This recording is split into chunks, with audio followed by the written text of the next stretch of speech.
laban sila ng Signal Ultra noong day 1 dito sa playoffs. We called it the Battle of Order versus Chaos. But with this lineup right here, I'd like to change that. I think it's less of chaos. It's more of just harnessed energy. Kasi malakas talaga ito team na to eh, right? Yes, yes. In addition to their coach coming back into the boot camp, being physically there, helping out Hate, Benny Cutie, Sagitnu, Etomax, Chaknu, and Zapnu, parang yung Game 5 series nila against Signal really showed that it's not just off of their pop-offs. Kaya din nilang lumaban when it comes to just hard strategy, drafting, and just good team fights. Paolo, you're the one who keeps saying they're now so focused on the team fight. Yes, I do agree. Etong Execration kasi guys, napaka-focus nila on team fight. They're not like a methodical team, you could say. They like building their draft for team fights, all right? And for late game, kaya nga yung stats nila, pag nag-late game, most likely mananalo sila because they build for that draft, right? So that's their win condition, okay? Win team fights, don't let the enemy team, microplay you. One more thing I think that came out of the playoffs na ngayon lang natin napansin, Chin, sila lang ang kayang magkaroon ng side lane marksman na successful. Right, sa kamay ni Benny Cutie, if ever, diba? Actually, this whole semifinals, I'm looking for or I'm expecting pretty solid and solid and wild drafts. If you get what I mean. Just crazy enough to work. Yes, exactly. From all 4 teams for today. Actually, yun yung hinihintay ko talaga. And Execration, they have a very deep hero pool. Again, 43 chosen and played over the regular season. But their opponents, more of the fundamentals. You'll know what I mean when we introduce them. Ladies and gentlemen, Omega.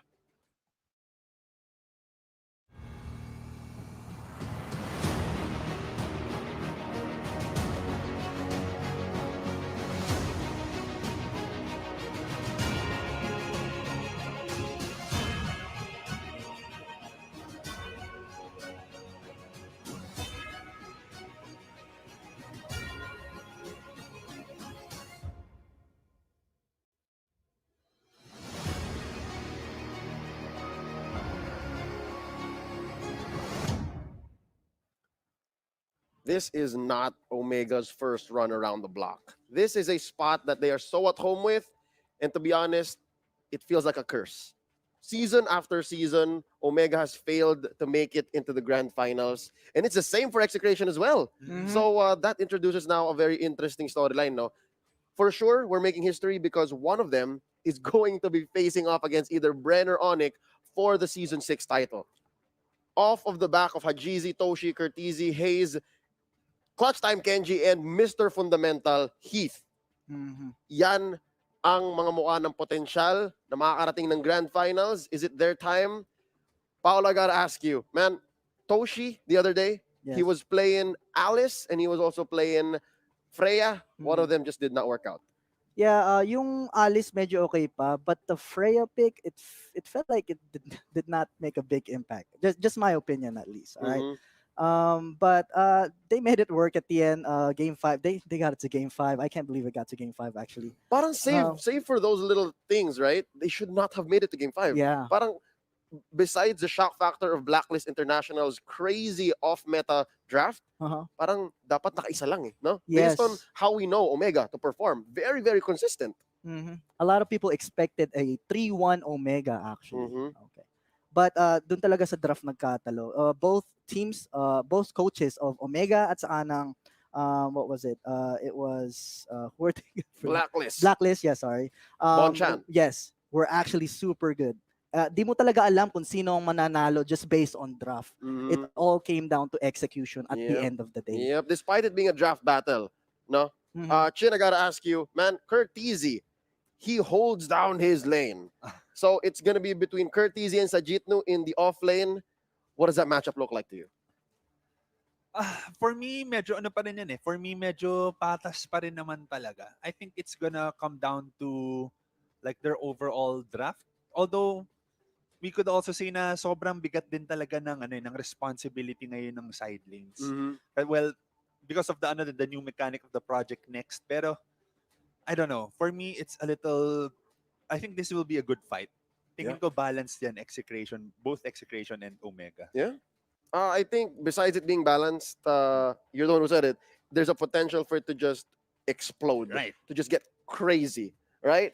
And because to break that balance, yun talaga dapat eh. I Dapat mean, hindi pwedeng, medyo, kasi pag sinabi mong balance eh, patas lang yung laban, it could go 50-50. mhm, So hindi pwedeng 50-50. Parang sa ano lang yan eh, like when you want to secure a lord, kailangan 'di ba izo-zone out mo muna lahat. mhm, Yes, Kailangan yes, yes. i-secure mo yung area. mhm. Hindi pwedeng parehas kayo may retribution. Nag-aantay lang. Right. Yep. So parang ganun din for me. I think they have to break that balance with their draft.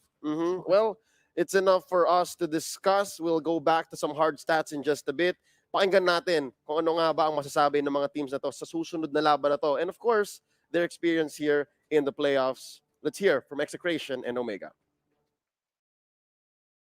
Captain, ito Max, ikaw na ngayon yung captain. Ano naman yung journey ng Execration ngayong season 6?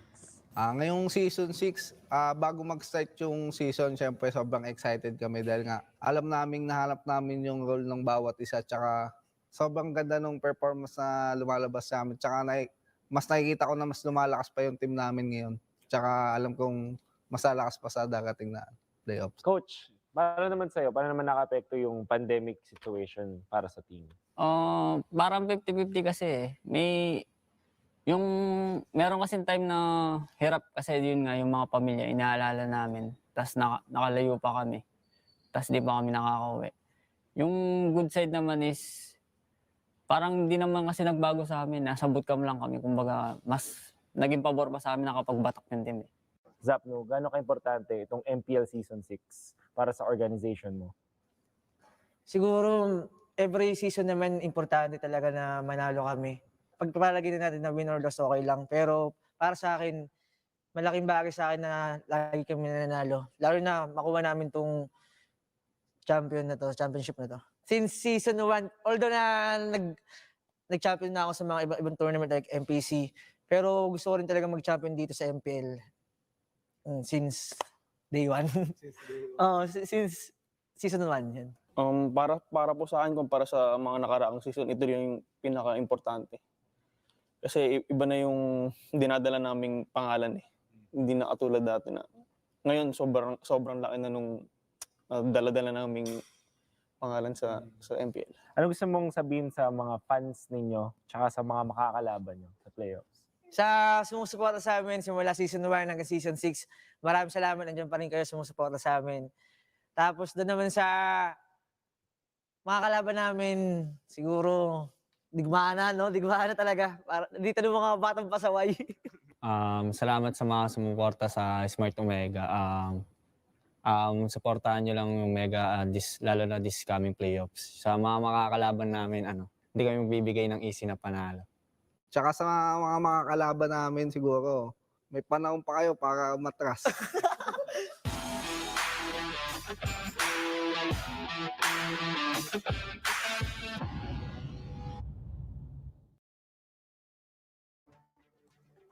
Ramdam mo talaga yung gutom at uhaw ni Billy para dito sa kampyonato na to.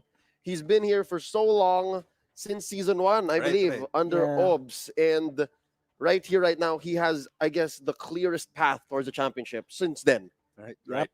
Since then. The best chances to get that trophy.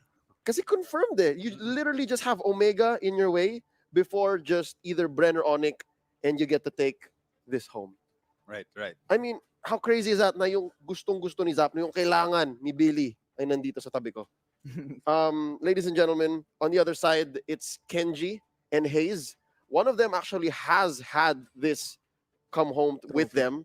That's Hayes. From day 1 also. Yes, but for Kenji though, natikman niya na yung ginto. Ginto. He has taken home with his masterful show, among other things, the SEA Games 2019 gold medal for Mobile Legends Bang Bang. But this, di pa. So you really feel there how much these two teams care for this title. Chin, iba ba si Zapno nung season 1 hanggang ngayon? Is that a different Billy you see in these interviews? I think nung season 1 kasi, iba yung fire niya noon. Mhm. Dito medyo mas nakikita ko siyang mas kalmado, medyo mas tamed in a way. Pero it's like it's just inside. Mhm. So feeling ko like pwede pa rin niya yun ilabas ulit. We'll see. Maglalaro ba si Zap, no? Then when I say na it's here lang inside din na ilalabas na, hindi naman necessarily like on the battlefield. In game. Yeah, not Yes. necessarily in game. Like he's there kahit in spirit, kahit lang ganito lang, nasa table lang sila. Ramdam mo. Sobrang laking ano na yan, sobrang laking influence at impact na yan for a team. There you go. And that's something that you can't put into numbers. It's something that you can't write down. It's something you feel. And we can only really imagine how it's like at the Execration boot camp for one Billy Alfonso. But for now, let's look at the numbers. That's something we can actually digest, something that makes sense when you read it and look at it. It's tangible. Here we go. The head-to-head between Execration and Omega. KDA, the highest overall average through the season. And I think this is off of Hajizi. Sobrang na-skew Yes. ni Hajizi tong number na to. Because he has like a 9 KDA. 9 Crazy. point something. Okay. Ridiculous. Yes. So that's definitely undeniable. Mhm. Hajizi, the prodigy. Looking at their match win rate, pretty close, but Omega has the lead here. First blood counts. Omega dwarfing Execration twice as much.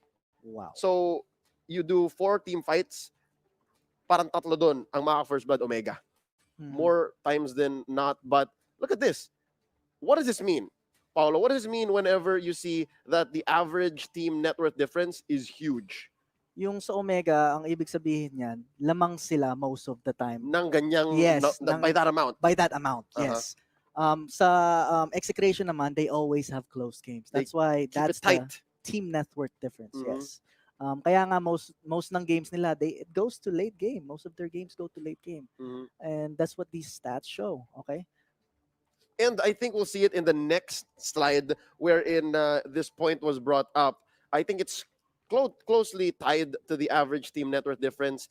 Execration likes to play the 50-50 near the Lord. Yes, I agree. Yes, yes. Nagagamble sila sa Lord. Katulad ng nakita ng mga tao against Exe versus Signal, Mhm. where Hades actually stole the Lord many times. Yeah. Where Exe, dapat sinecure muna nila yung vicinity and they should have been sure about getting the Lord. At make sure na walang retribution yung Signal before getting the Yep, Lord, na may yep. man advantage Yeah. sila. They have eyes on Hades. Yes, and Yep. zoning potential to secure the Lord, but they keep gambling, making the games and the series closer. Yep. Hence the difference Mhm. being very little, 800 gold, give or take, Yeah. and their 25 percent Lord per game, or 0.25. So they get it less times than they do, Yes. despite their higher than average win rate, around 60%. Turtle control rate, Omega rin eh. So this shows that Omega is able to really set it up for Hajizi.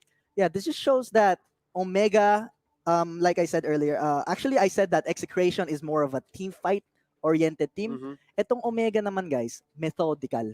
They're Right. more on objectives. Their microplay is amazing. All right. And that's what also these stats show. Kaya mas marami silang turtle, more lords as well. But this actually surprises me.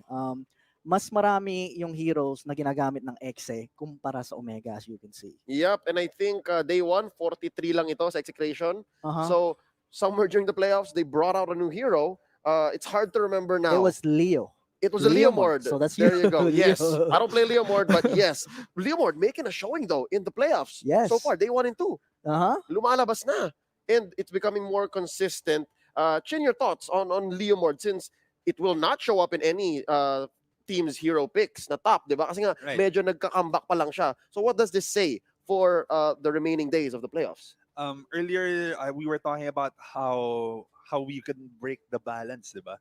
So for me, if you have a bigger hero pool, medyo mas pwede ka maglaro sa draft, Mhm. if you get what I mean. Mhm. So feeling ko mas may chance na maglabas ka ng crazy na draft Mhm.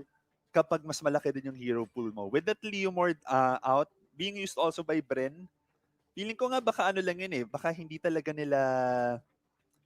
nila talaga pinanong gamitin ng si Leomord, but since it had such good performance in the previous games. It showed up. Oo, kasi nakita ko nung pipili na sila nung last pick nila, nagtatawanan pa sila nun eh. Mhm. It was more like, sige, ito na lang, try nga natin.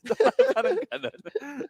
And I actually wanted to point out that this Leomord pick is nothing new. This actually originated from Basic.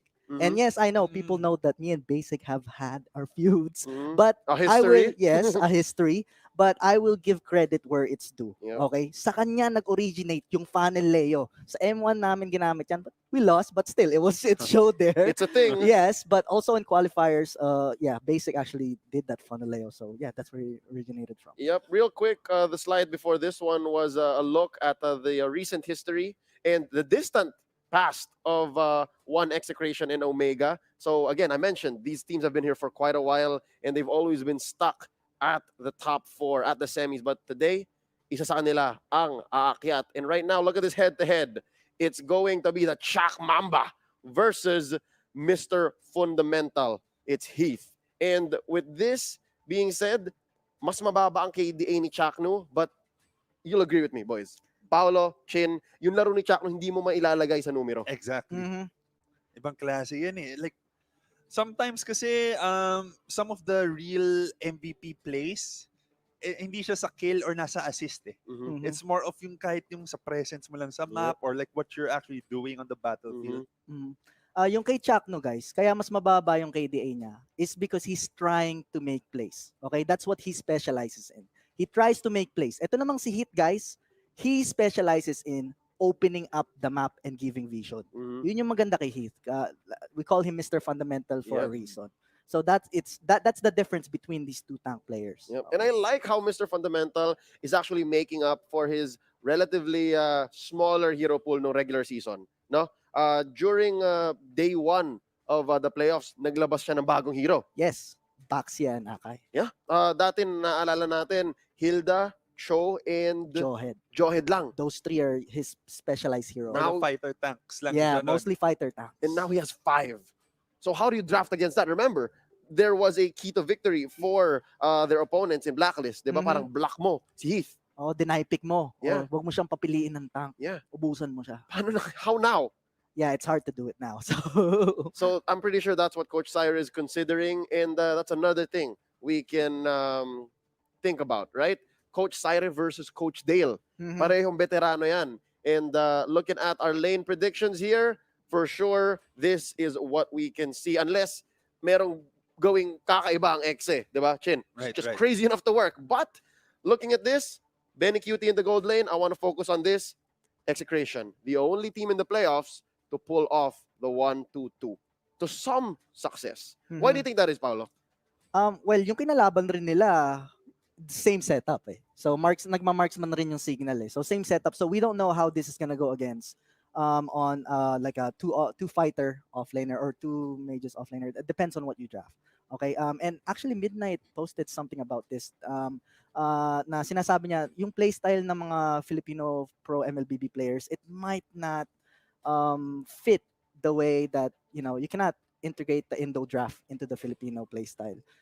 But Not yeah, so easily. yeah, not so easily. The next matchup, we'll talk about that when it happens. Parang doon, may potential. yes, But from these two teams, yun ang nagiging parang wild card effect, right? Tama. That's the thing that we can expect. Benny Cutie with a marksman and Toshi. I'm really crossing fingers here. Toshi also might pop off with his marksman. The Omega lineup coming at you right here. Gold lane.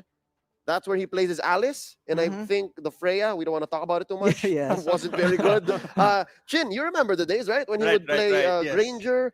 He does a Exactly, good yes. Claude. Right. Lilia, pero mas malapit yung Lilia sa Alice. Mhm. Do you think Omega has the potential to do that here?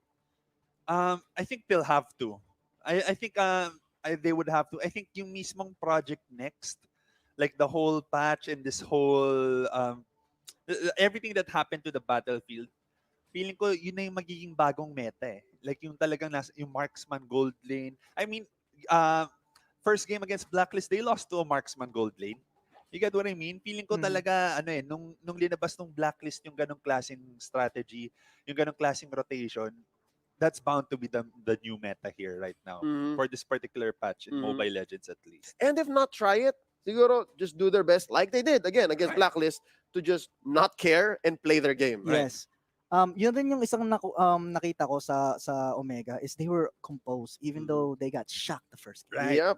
And I'm guessing Execration might have that kind of potential. Not in their draft.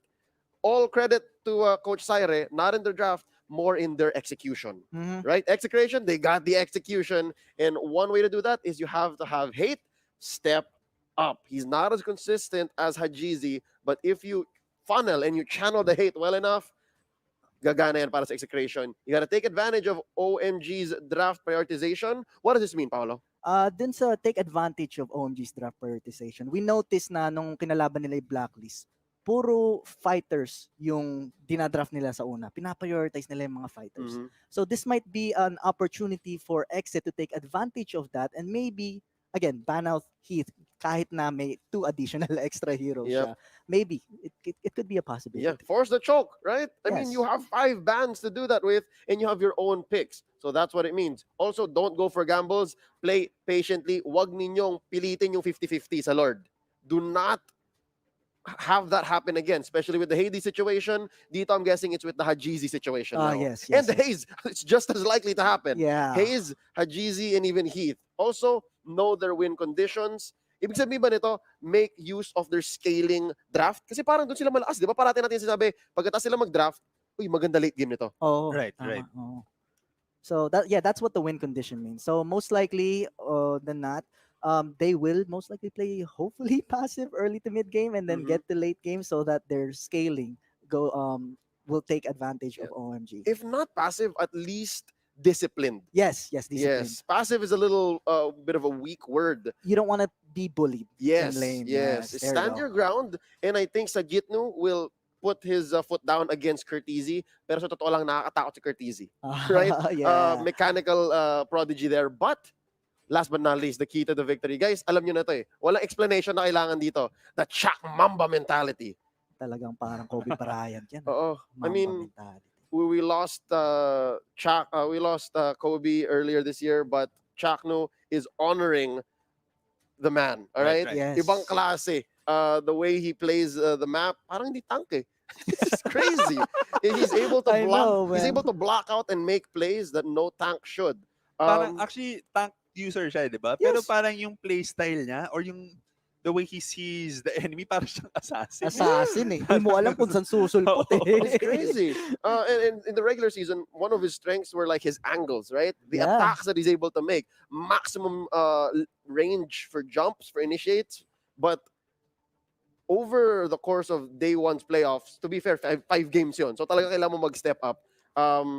He showed us something new. Mhm. And I'm excited to see what he'll be bringing out here. And of course, we're going to be talking about Omega's keys to victory. Number one, keep their composure. How do you do that? Well, you have the most fundamentally sound team in the MPL right now. Yes. And just make sure you keep that all together. To be honest, I've never seen Omega go just haywire. Parati naman silang kalmado eh. Kudos to Signal Ultra though, sila rin. But Omega is the same. Yes, after that shocking blacklist game number 1 against them, Safe they pa rin eh. still played composed. They're still disciplined. Hindi sila naapektado sa talo nila sa blacklist sa game 1. Mhm. I was so surprised about that. And good mentality na ginawa ni Coach Dale and sa mga players niya. Very well played. Here's an interesting point though. Back to, and I think they can both come in together and be explained concisely. You gotta shut down Benny QT instead of Hate and expect a farm Benny QT in the gold lane. Chin, paano nila gagawin to? Again, I have to say it again. I think they can do it sa draft.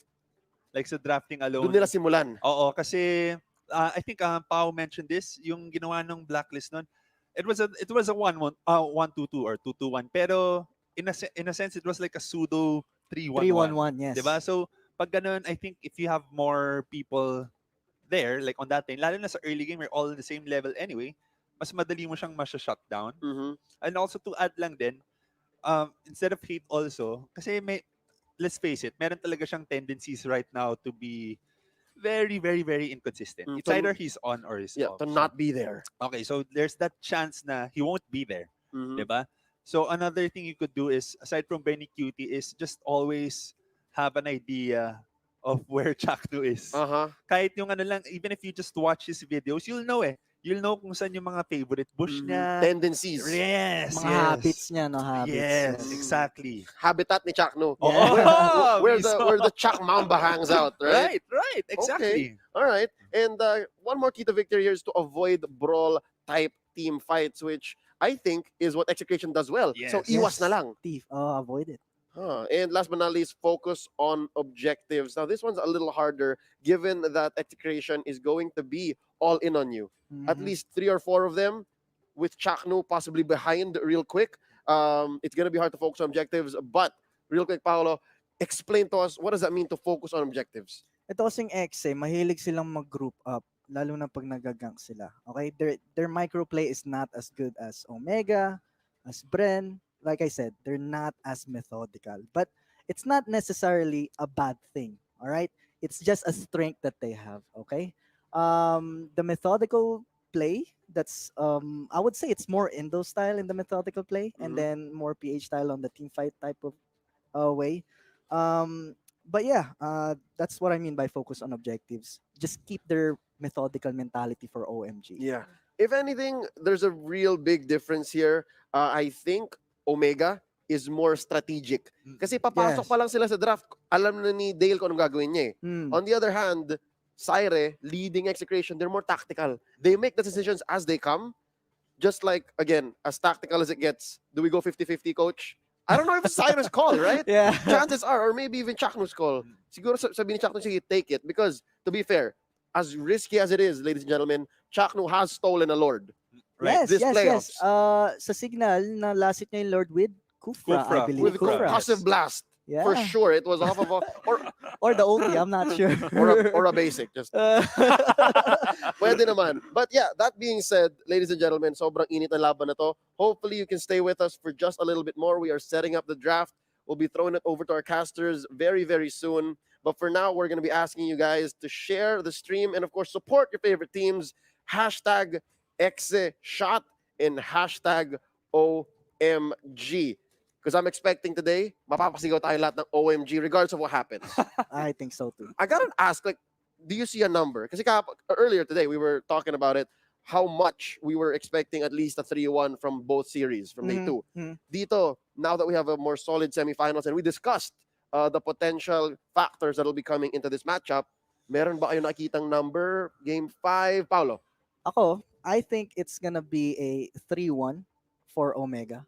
Only because kasi nahirapan ang X sa signal, which is considered I'm not saying signal is weak, but considering that they're in the bottom of the bracket, they should have done better. And then XA is on the top of the bracket. The groups, I mean, they should have done better, right? Right. So 3-1. Yes. Okay, real quick, Chin, you have a number for us? Not really. I'm thinking baka ano eh. I think I'm still looking for a game 5, I think. Oh, okay. Game For, five? for Omega and Execration. I don't know. You can't say. I don't know pala. Okay. Kung Execration or Omega. All right. I think I mentioned this before we started, pero for me I think Execration is stronger. Eh. Ibang klase, no? I think mas malakas ang yun na, yung isa sa mga keys to win nila is if Hate steps up, Uh-huh. right? If that happens, tingin ko matatalo ang Omega. I agree. There's a big chance. Yeah, I do agree. But if Hate keeps playing the way he does, I just don't. We'll see see. it. We'll see. I'm so nervous for Hate. Ladies and gentlemen, simulan na natin to. Wag na nating patagalin pa. It's going to be a best of 5 between Execration and Omega. Are you ready? Here we go. Hashtag Exeshot.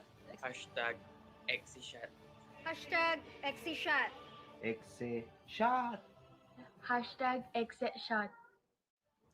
Omega non. Go Omega. Go Omega non. One big fight. Let's go Omega. Omega non.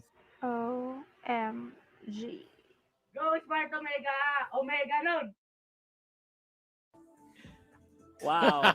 That was quite impressive again. Fans all over the world definitely are rallying and watching our teams here in the Mobile Legends Bang Bang Professional League. Welcome to the stream and to the draft. We are your casters. I'm your anchor, Rockhard, alongside Butters. He's going to be analyst for today.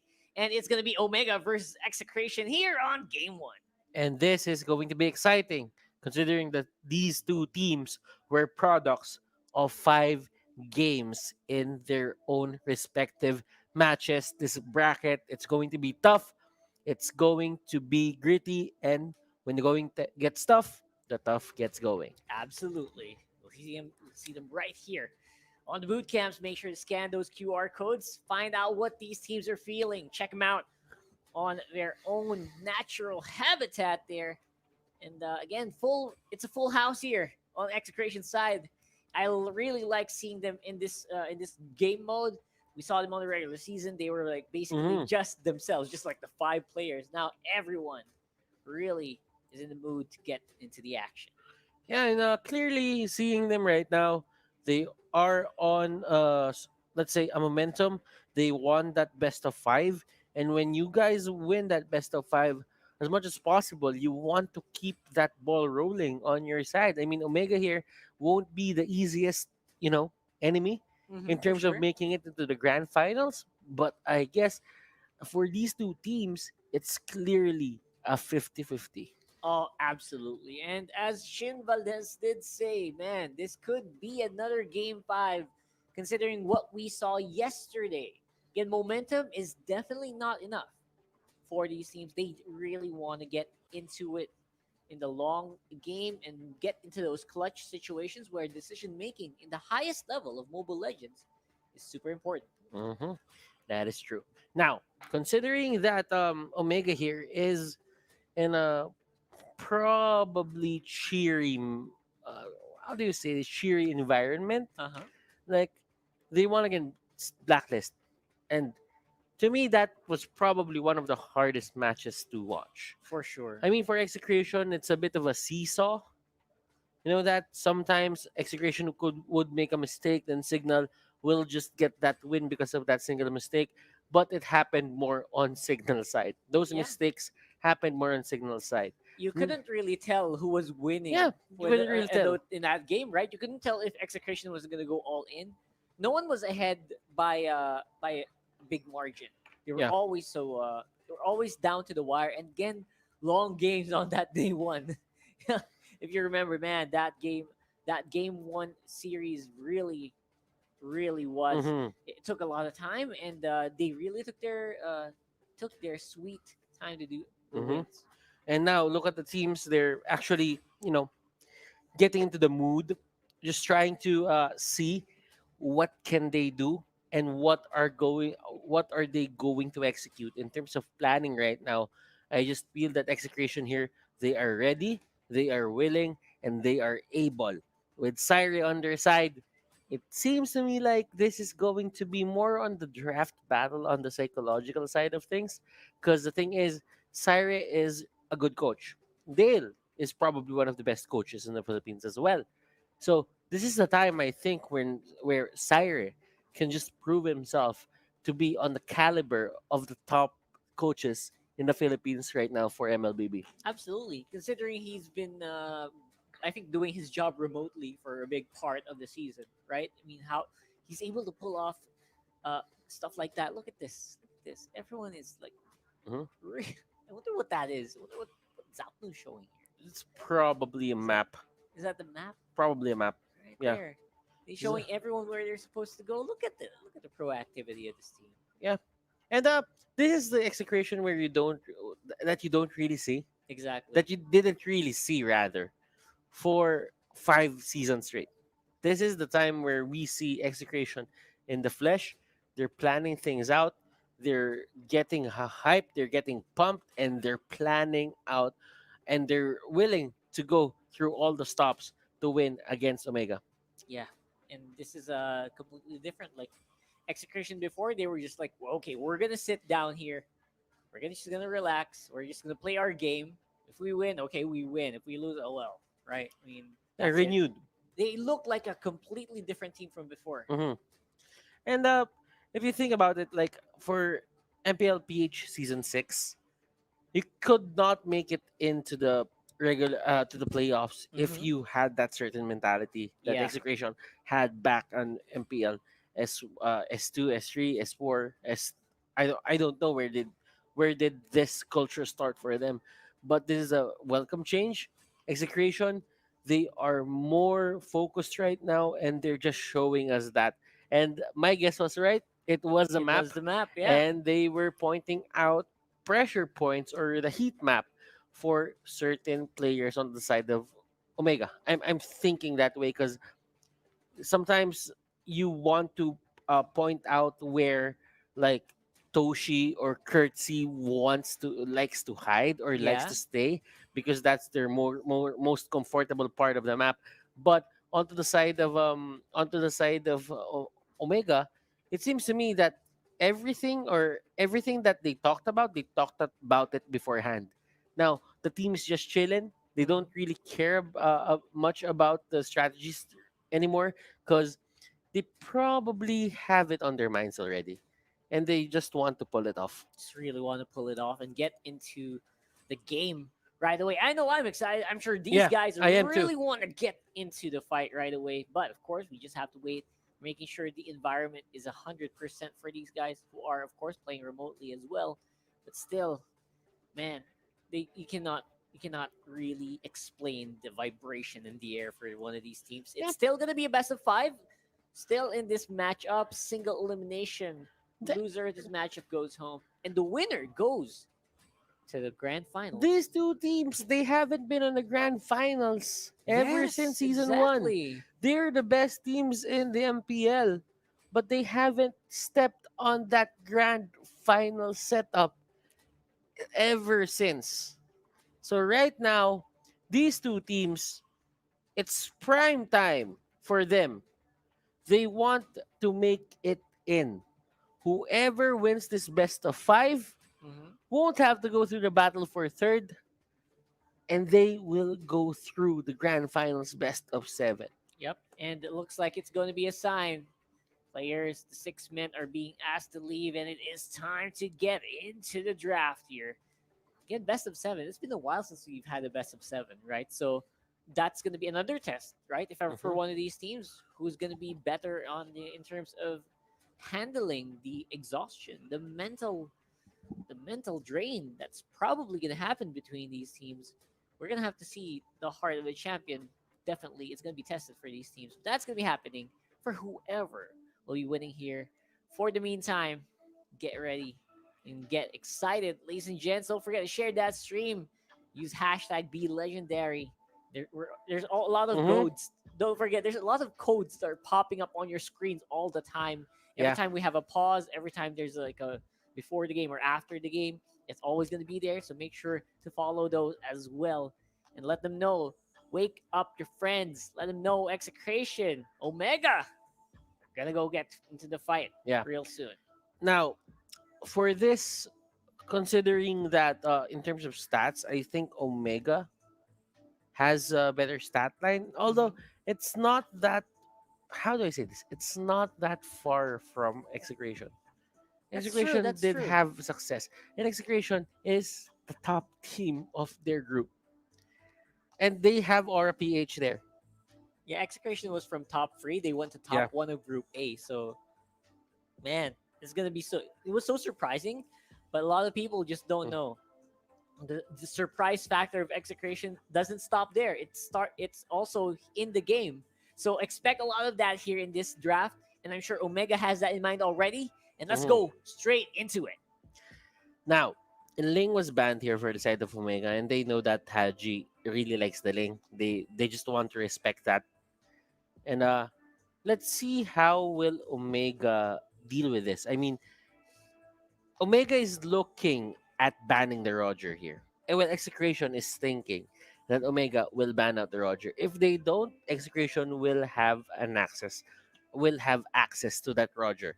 And that's going to be first pick material.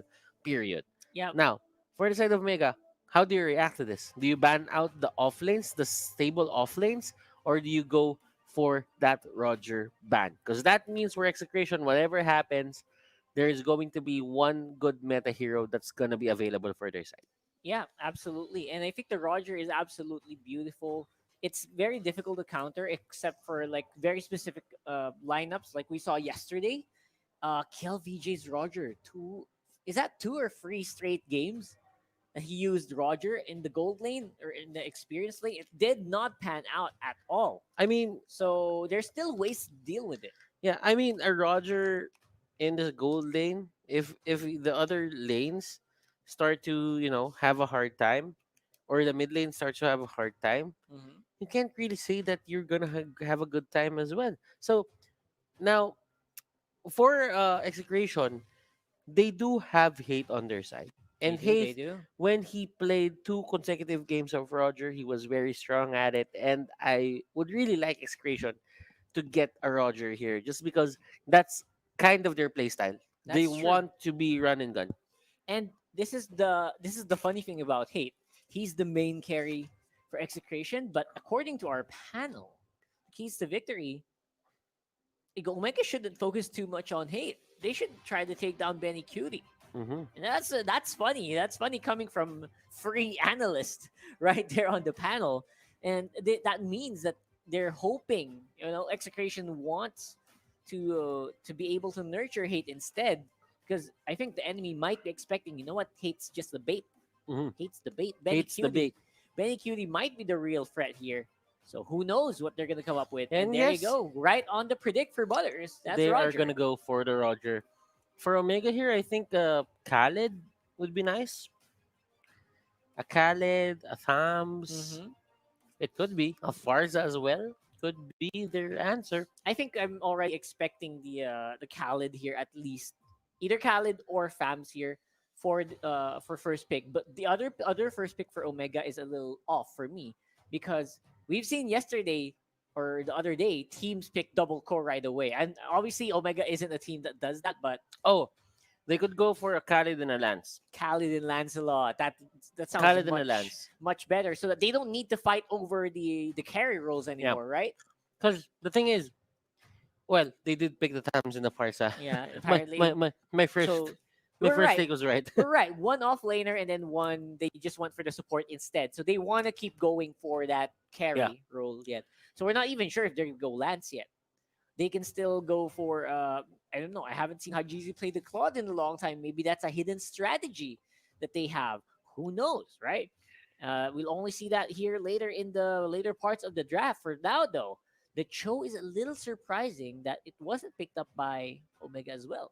This is a Mm, team that almost every team, every member knows how to play that Cho and very well, and they chose not to go with it. I mean, Farsa is one of those heroes that has high win rate, has a high win rate here in the MPL playoffs. Now, Mhm. don't get me wrong, Khalid is still a good hero. Yuzhong is Absolutely. still a good hero. But the thing is, onto the side of Omega, they would go for the high win rate heroes, and this is not about being super effective into the meta, but if your team is comfortable with it and you see the other trends that are happening to the MPL and you see the win rate it's high, then there's a high probability that teams don't know how to deal with this. Yeah, that's true. So what you do is you get that Farsa and you just live and die by the sword. Yeah, and yesterday, the other day rather, man, Hayes' Farsa always was positioned so well. I like. I mean, I'm super amazed by how well he positioned it. He didn't even need that many frontliners for the most part. Mm. So I'm not surprised at all by the pick. I was a little just surprised it went earlier in the pick. But Okay, yeah, 100% right now. Omega needs to ban out the Yuzhong. yeah, I think so If too. if That's true. if Yuzhong gets picked here onto the side of Execration, that's two of their main damage source getting dealt with. Absolutely. Sagitnu really loves picking that Yuzhong. And if this doesn't get banned out, expect a flying dragon straight Yeah. into Farsa, straight into the Yi Sun Shin. And we've seen that even though it doesn't instantly kill them for the most part, it gives them such a hard time whenever they start getting into position. So Yuzhong is absolutely the perfect ban here for Omega. And there you go, right on the docket. Very smartly picked out. Yuzhong. It's gonna be that just means that Omega is giving Execration a hard time to go to the back line. Yeah. And this back line is so precious, I think.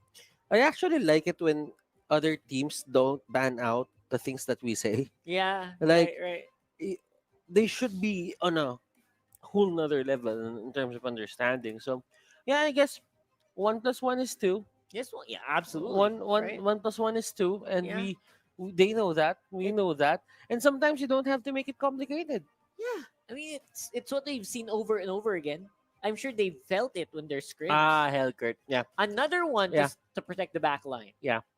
It's a well, I don't think that they had the highest priority for that Hellcurt. Yeah, But if left open, I think it's going to go to the gold lane and it's gonna hunt down Farsa.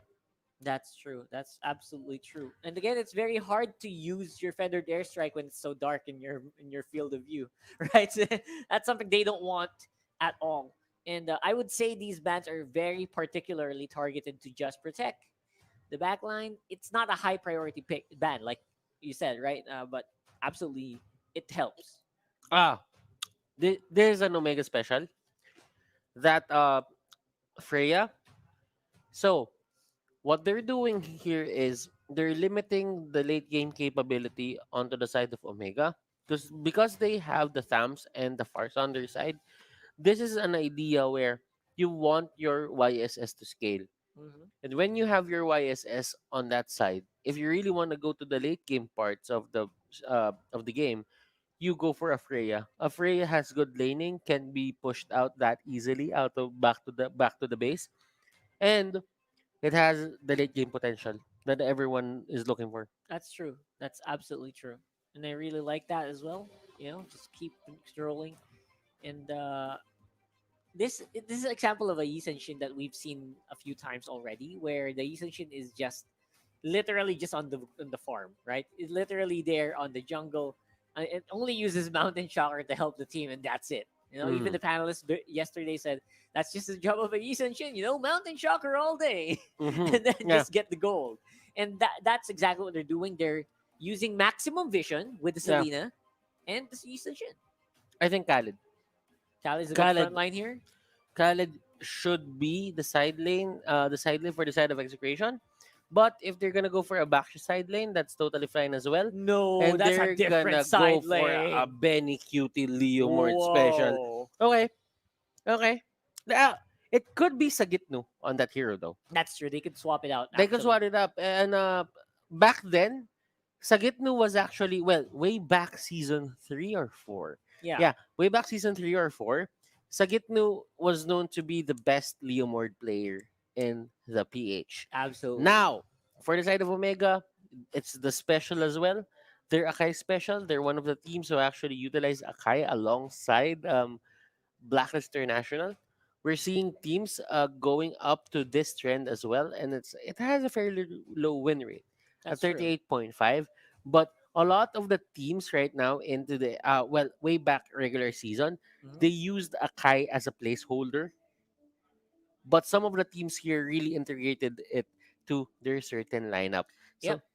So It's very specific as Mhm. well to target the heroes like a Roger. It works very well against a Cho. Ever since season 1, this is the classic Cho Yeah. counter, right? And it works so good against a Leomort. So, absolutely a beautiful pick there on the last pick for Omega. okay, so I think in terms of drafting, Execration really got what they wanted. Yep. For Omega here, there's only one downside. Their lineup, if Mhm. it ever gets to the point where a force engage is super reliable for the side of Execration, I just feel that Heath won't have time to do that. Because the thing is, I'm not seeing this Hurricane dance to, catch people in corners and pin them down. It's more on the idea of pushing them back. Away from the Yi Shin, right? Away from the Yes. Yi Shin, away from the Selena, and away from the Farsa. That is perfectly put there. But right there. but if ever Execration gets to the back line, Heath is not in position. I don't think that Akai is the right answer at that point in time. They don't have any other way They don't have any of other dealing way. with it. So it's going to be very questionable. And we'll have to wait and see whether or not this is going to be the answer to the problem that how do you protect the backline of Omega, right? So let's Mhm. see. We'll have to wait and see as we go into game 1 of this best of 5 series between Execration and Omega. And look at how they're dealing with this. Akai went to the orange side. Selena goes to the blue side. Now, the purple side. Now, with this, they're going to give Haji the early level 2 and possibly the early level 3 as well. He's Yeah. at level 2. He does not have to, go and wait for the second wave of minions just because it took a short amount of time to just clear everything for That's true. Haji. I really like this new skin by Fams, by the way. It looks like Zask.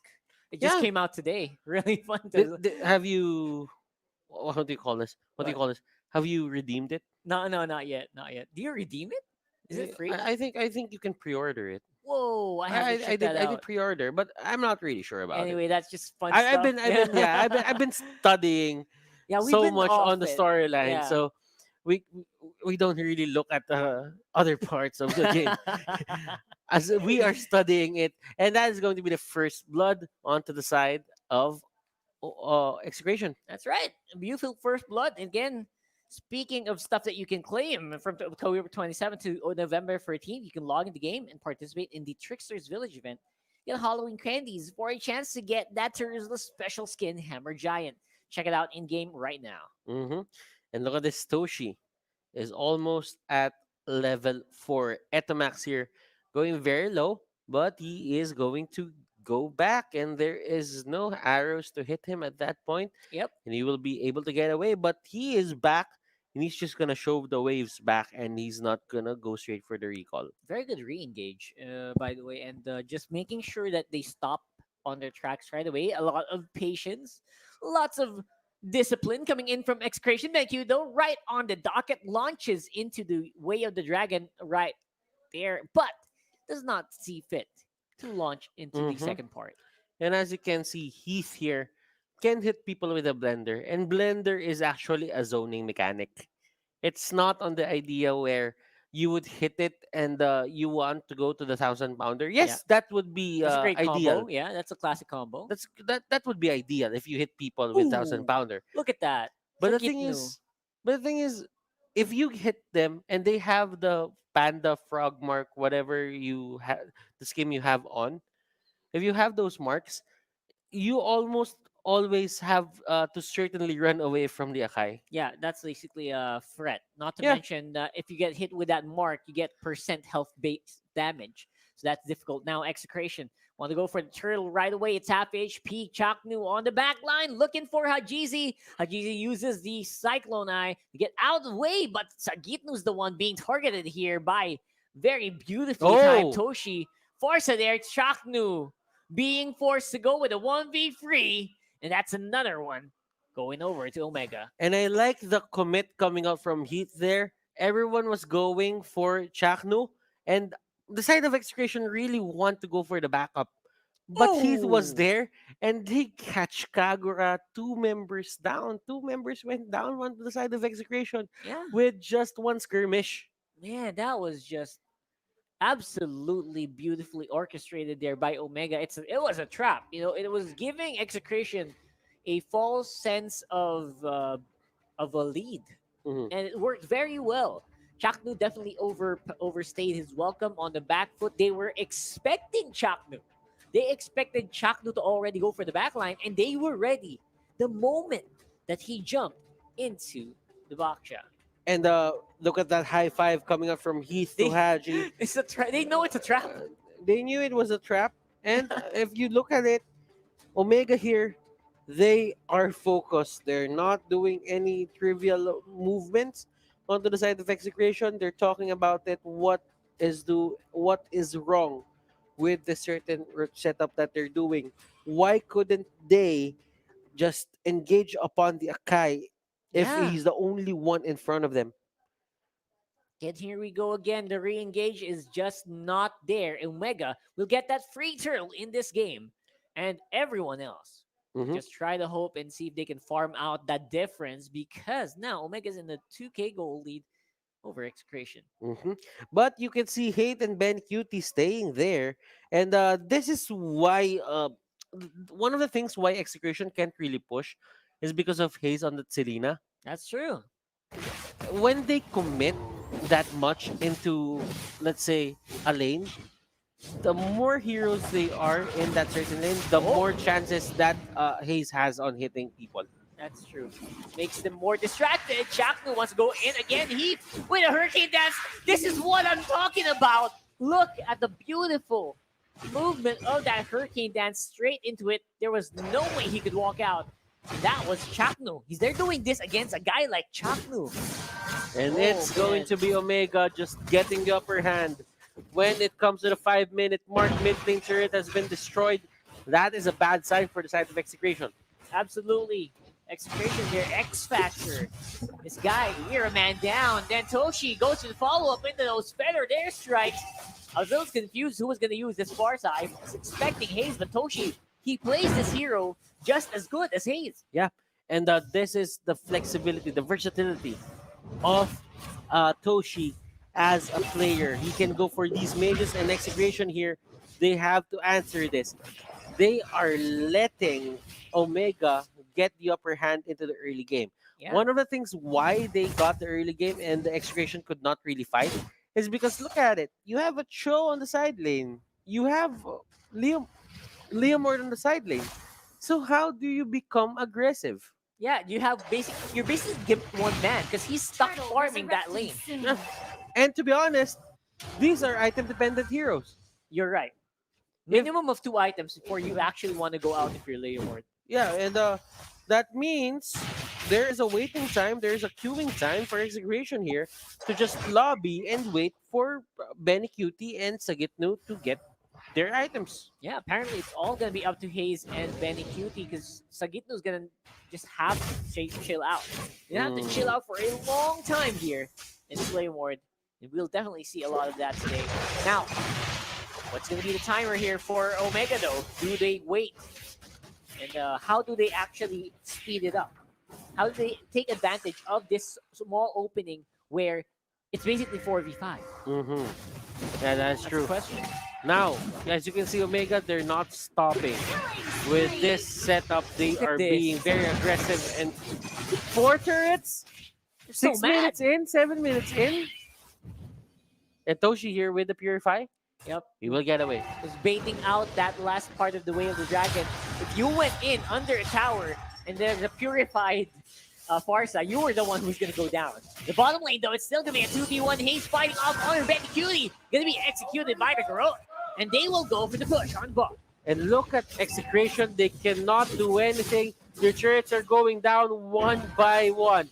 Middle lane here getting controlled. And it's the last outside turret here onto the side of Execration. And he... Oh, Hayes! Nasty, nasty, nasty, What ladies a and gentlemen. nasty arrow. It dodged so many obstacles. It looked like it had a life of its own. What a beautiful pick here against Ito Max. How do they defend now? Masterful understanding of this strategy of this draft and the individual skill of these teams. Well, this team on the side of Omega, motion. it's showing. Look at that now. arrow. What? Arrow connects, and that means everything will connect after that.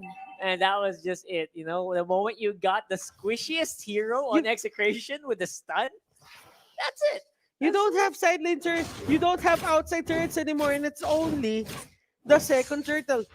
Man, 8.5 minutes, 8 minutes and 20 seconds into this game, and we already have a game! Matt, this guy is Legolas. Yep. He's definitely from a different universe, right? From a different place where elves have magical arrows that hit the mark 100% of the time. That is Hayes on the Selena. And Chakna here, trying to get away. Arrow will be thrown. It won't hit. But as you can see, Execration, Roger only has that Windtalker.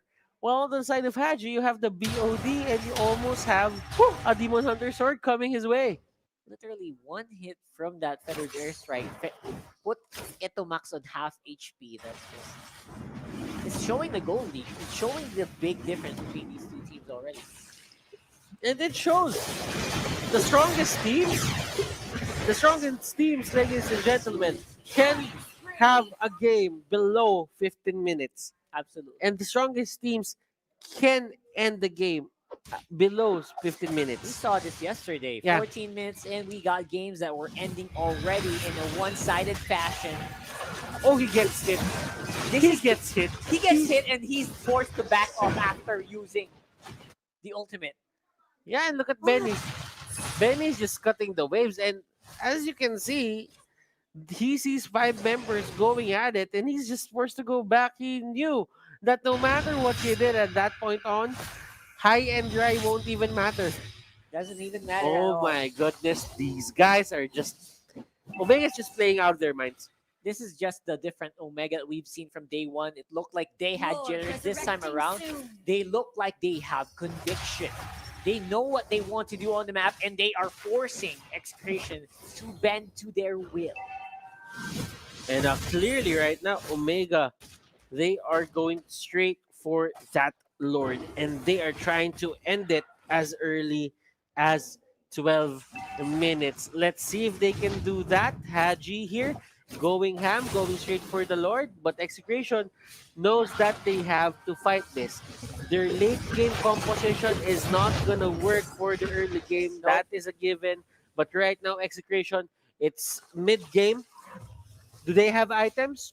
Can they actually make this count? Very This good is question. going to be Execration fighting below 18 minutes. I mean, that is just something that Omega is very much aware of, that 18-minute power spike for Execration. No matter what their lineup is, if they reach that line, they reach that mark, it is just difficult to win. It's almost 100% win rate there for Execration. But now, Omega, they want to finish this way before that happens. Like, way before. Not- I mean, clearly, you want to save stamina if you want to make it to the grand finals. yeah, for sure. Now, why prolong it when you can save a lot of energy just by ending the game right here, right now? Go for the early fights right there. Heath, great flicker out there, avoiding the lock-in on the Hurricane Dance, but is that going to be enough? Where's the rest of Omega? They're on the back line. They're not fully committed onto this push. Benny, did they get hit? Oh, okay. Yeah, that was just basically Ben being forced to go in and dive out. He was trying to go for a big pick, but they knew. Omega was aware. They went for it. They did not go into the base. It is Omega, clean and methodical, going for turrets instead. 12 minutes into the game, Omega has the capability to end this below 15 minutes. Let us see. Those are the signs of one good team, and the Max could get hit with one more. Forced to go out, but say may open umbrella out of harm's way, but again, even if you go out and you avoid that one hit, your tower's the one who's gonna suffer. Mm-hmm. And they're chipping down that turret. Will they go for more?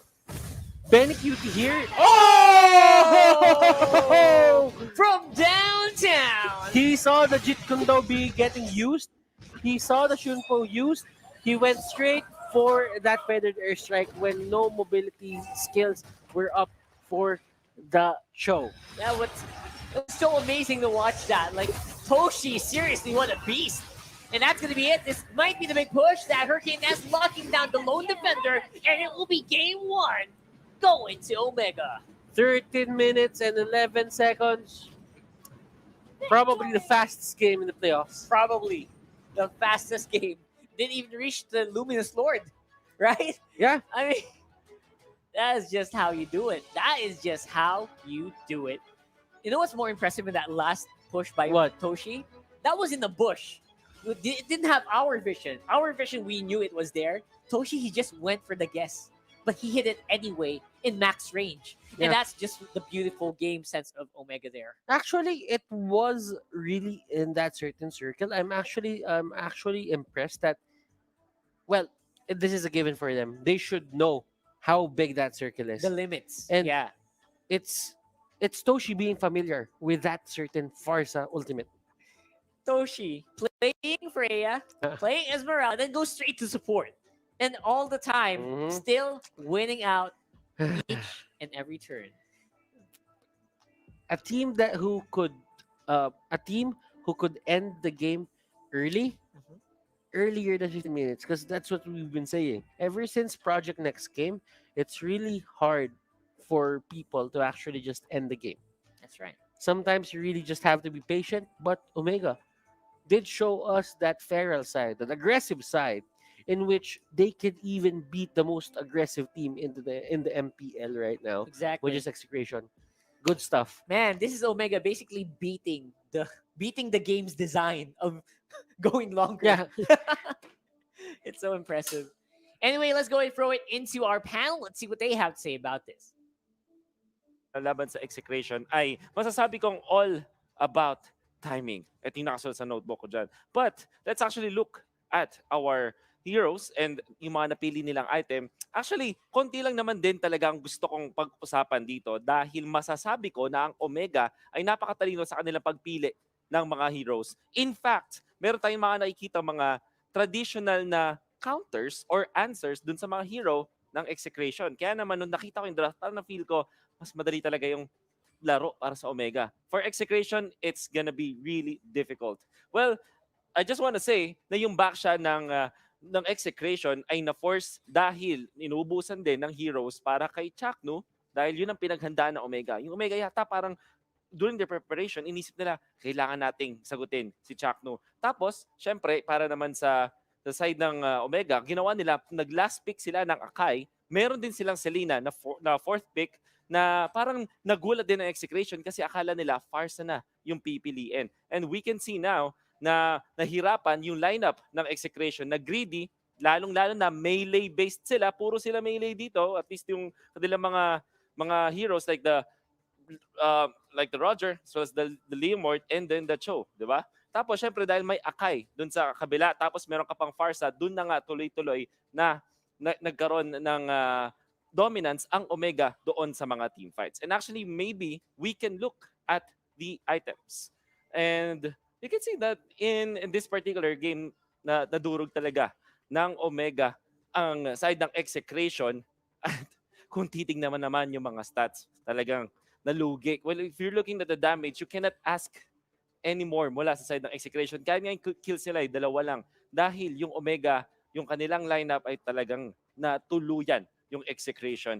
Hindi normal na sabihin natin na merong mga na-outdraft na mga teams, lalong-lalo na playoffs na ngayon. But in this specific game, yung Omega, sa game number 1, sagot na sagot nila yung composition ng execration. Just like what I explained later. And honestly, pag tinignan natin yung mga highlights, konti lang yung makikita natin talagang banggaan or 5v5 clashes. Kasi ang Omega, ang gusto nilang gawin ay ang tinatawag natin ng timing-based lineups. Una, ang kailang unang-unang timing syempre is the laning stage. At yung laning security nandun na nga.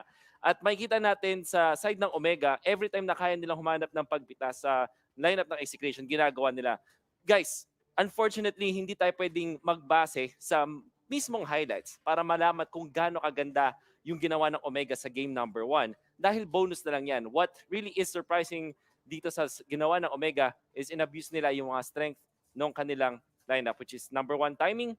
Sa laning stage, walang kayang pumersa sa Farsa ni Toshi, as well as yung Yi Sun-shin hindi din napigilan dahil si Chakno at si Etomax hindi nila kinayang i-invadean yung Yi Sun-shin. So nakapag-farm ng todo yung Yi Sun-shin, and obviously, courtesy with the stamps, unstoppable din yung farming. If you're looking at this game, talaga nasa match-up lang ang nangyaring labanan. At unfortunately, para sa execration, parang kailangan nilang pag-isipan ulit yung draft laban sa Omega dahil yung Omega, handang-handa dito sa laban sa execution. Hayes is our MVP of the game at kitang-kita nyo naman yung malulupit na mga pana at mga tinatawagan nilang 155 IQ or kung ano man. Basta the next level plays coming out from half man, half amazing Hayes dahil nga na-zone out nila ng sobra-sobra yung mga members ng execration. And I feel that execration coming into the next game, baka i-consider na lagi itong Selena ni Hayes. I believe na pag tinignan natin yung mga stats, ang Selena ni Hayes ay mataas ang win rate, and I think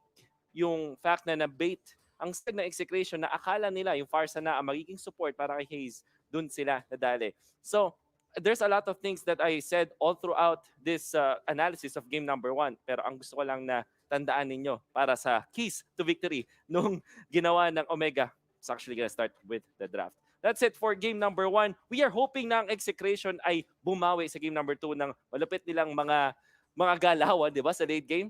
But we don't know if that will happen kung hindi nila ayusin ang kanilang draft muna. I think that's where they have to start. For you guys, kung gusto naman din ma-enjoy ang MPL pa lalo habang nanonood, ay meron kayong makukuha mga giveaway codes all throughout this series.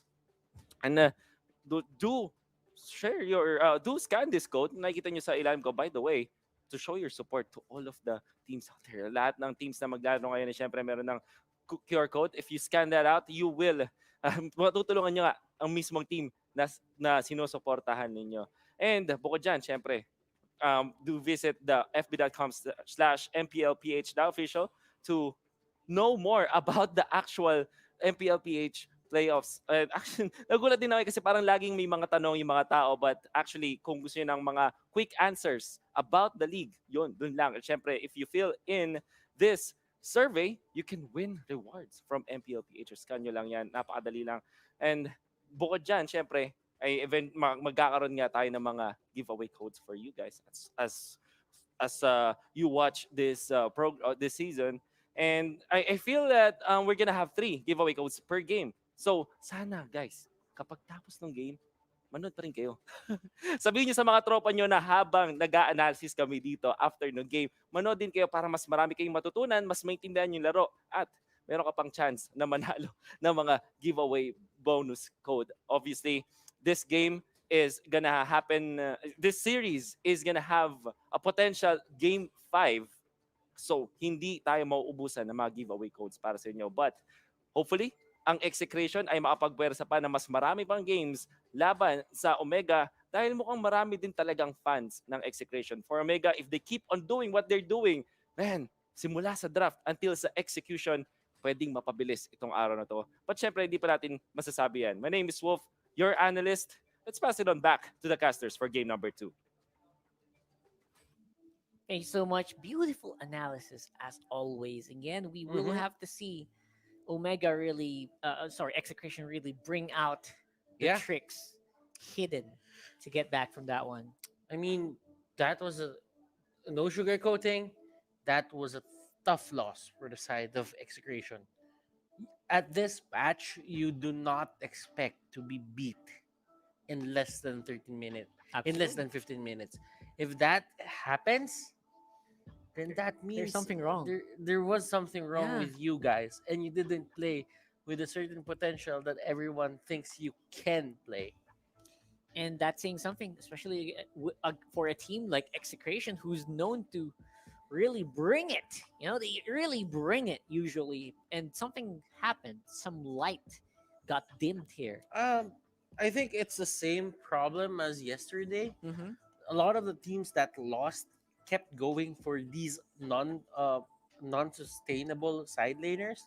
Like, what they're doing is they're trying to bolster their late game while not thinking about, are we even gonna get to the late game? Because if we don't get to the late game, then that means our late game lineup is useless. It's going to be useless. Yeah, a lot more priority in the late game, like for the Roger plays, for the Roger picks yesterday. Yeah. And not too much on whether or not the early game is going to pan out well, which used to be the priority for all teams. So I'm wondering what happened. Is that really how big the meta shifted from a sustained meta that we've had into what we have now? I think Execration is just focusing on all the late game wins that they've been getting. And they should just stick with whatever it is they did into these setups where they couldn't really have won, but they were the comeback kings for season 6. They kept winning at 18 minutes or more. And for the side of Omega, what the game plan here is, if they make it to 18 minutes, they become more formidable. You know what? Let's do this. Let's beat them below 15 minutes so they don't know what to do. And they drafted very well. They drafted into a lineup that could win at around 13 minutes. It could. As long as it was not like countered. And that's what happened. Like Execration, they were focused too much on what they were doing for their team that they forgot, hey, you know what? You also need to kind of mess up the enemy team's plan. So what happened there? And Abyssal Reaper is actually free, ladies and gentlemen. It really is. I have to log in. I like it. Did you pre-order? I hope so. I don't I hope you remember did. anymore. I hope you did. Really do hope that I pre-order. Otherwise, you're gonna have to buy it. You can just buy it. You can just buy it. I think probably. And for sure, Muntun would not want us to spend. He probably want to send that us over to us. Probably, if anyone's listening, Yeah. probably. Come on. Hello. You know our account IDs. Come on. Well, it Eh, is what it is. yeah, we were too busy studying for the game, for the finals, to actually log Yeah. in. That's I actually, you know what? I actually play from time to time. Mhm. I I don't play those. I don't play ranked Right. for this certain. For this certain setup. For the playoffs, I didn't play rank Yeah. What did you one do? bit. I just kept on playing brawl, Oh, and I so just you can get more yeah. heroes, random I heroes. try to understand why these heroes are good, and I've been getting a lot of Yuzhong. I've been getting a lot of Khalid, and I really like the dynamic in which where I could see them in a way where I don't really have to take the full game. Right. It takes a long time, right? Like, Especially with the way that the game's designed right now. I think it just forces you to go for the long game. And if that happens, you kind of the time to what do you call this? The time to study individual heroes, it's lessened. yeah. So with that in mind, I've been playing, and Yeah. yeah, I'm seeing a lot of these teams just going for these good picks. Now, I'm seeing Omega in a way where they did not pull off anything special. Yeah, that's It's true. like we're gonna play our game. You keep up with us, we won't keep up with you. We play our own game. And You guys play your own game. If you play our game, you'll have a hard time. and this has been the way that Omega has been playing for a long time as well. Yeah, of Right? course. Ever since the Project Next patch, what they've done is that they did not do anything too special, Ah, yeah, that's true. right? And what some teams are thinking, what is this? What is this that we have to deal with? That nothing's changing for this team, but they're still Nothing is. so powerful in the draft, Nothing is. right? Yeah. So I think it's difficult. For a team like Execration to actually get a grasp of what it's like inside the brain of Dale. you Mm, know yeah. what Dale's thinking, what Coach Dale is thinking. It's Well, yeah. I mean, Syre, I think he has a couple more tricks up his sleeve. Mm-hmm. I'm thinking that for the side of Execration, they will be aiming to get this to a 1-1. And remember, Probably. this certain bracket that we have up top, they do have this thing about the one who loses the first game Mm-hmm. is actually the one who wins the series. You think? I mean, it You happened. think? It's a trend. It's a trend on their group. Oh, that's true. It was a trend on their group. In game one and in day one, right? That Yeah. was what's been happening in game one. They've been what do you call this? They've been win, lose, win, lose, win, win. Yeah, Right. So I'm not sure. it's that way. And Omega won in that fashion. Execration won in that fashion as well. So, will that trend continue here? Because if Mm, that is true, then that means Execration will be the one who's gonna go to the grand finals. But, but, another big. sometimes these things are just meant to be broken. I mean, it's nice to have patterns and stuff, and it's nice to predict. But these teams are some of the most unpredictable teams you'll ever face, right? I mean, Execration's that one team that's impossible to predict most of the time, and Omega is just consistent. They're just so consistent with what they do that you don't know whether that thing is gonna work or not. Yeah, and So it's a it's all about securing your comfort picks at this point for the side of Execration. They're not in any danger in any way. I mean, if they lose the second game, then that means they're in danger. One more slip up could just cost them their tournament life. But for the side of Execration right now, they do have the time to take this to a 1-1. And remember, if Omega wins this, this is going to be match point, and that's where the pressure actually kicks in for the side of Execration because you really have to bring your A game, and it's really hard to go for a reverse sweep. We've seen this in other tournaments where a reverse sweep happened, like M1. Those kinds of moments really take guts of steel to get yeah, through. it's aside from the fact that it's already super unlikely, right? It's very difficult to win from a reverse sweep. Guts of steel and absolute mental fortitude, like as like a Buddhist monk or something. It's just you have to like be super zen about it Yeah. to And achieve I'm that. not actually wearing something for this It's moment. not for a monk, by the way. It's So don't look at me. yeah. This is different. Don't worry, This is guys. different. This is actually a formal, very formal kimono. Can you call it a Is it a kimono? haori? Yeah, it's a very formal Yeah, haori. something like that. Yeah, It's a very formal haori, to be honest. it is. Now, We're multicultural here. So. yeah, we did see Leo wear a barong though. Yeah, that was just the. It's beautifully made, by the way, and it fits him. It doesn't pop out anymore. You know this You know front what? thing If doesn't I pop out. wore a suit, like if I wore that suit, Yeah. we'd look really similar. Oh, that's true. We actually have the same tone of undershirt, to be That's honest. true. That's So- true. We might be. We might be. You And want to add flavor. You want to add flavor. That here. happened way back season 2. It did. It did. That Like, happened way oh back my season 2, gosh, and we were twinning. talking about it. Like We seriously. didn't talk about it, and the last time this happened, the under these It was- dress shirts matching up was way back season 2. We've been together since season 1, man. Yeah. See, it just.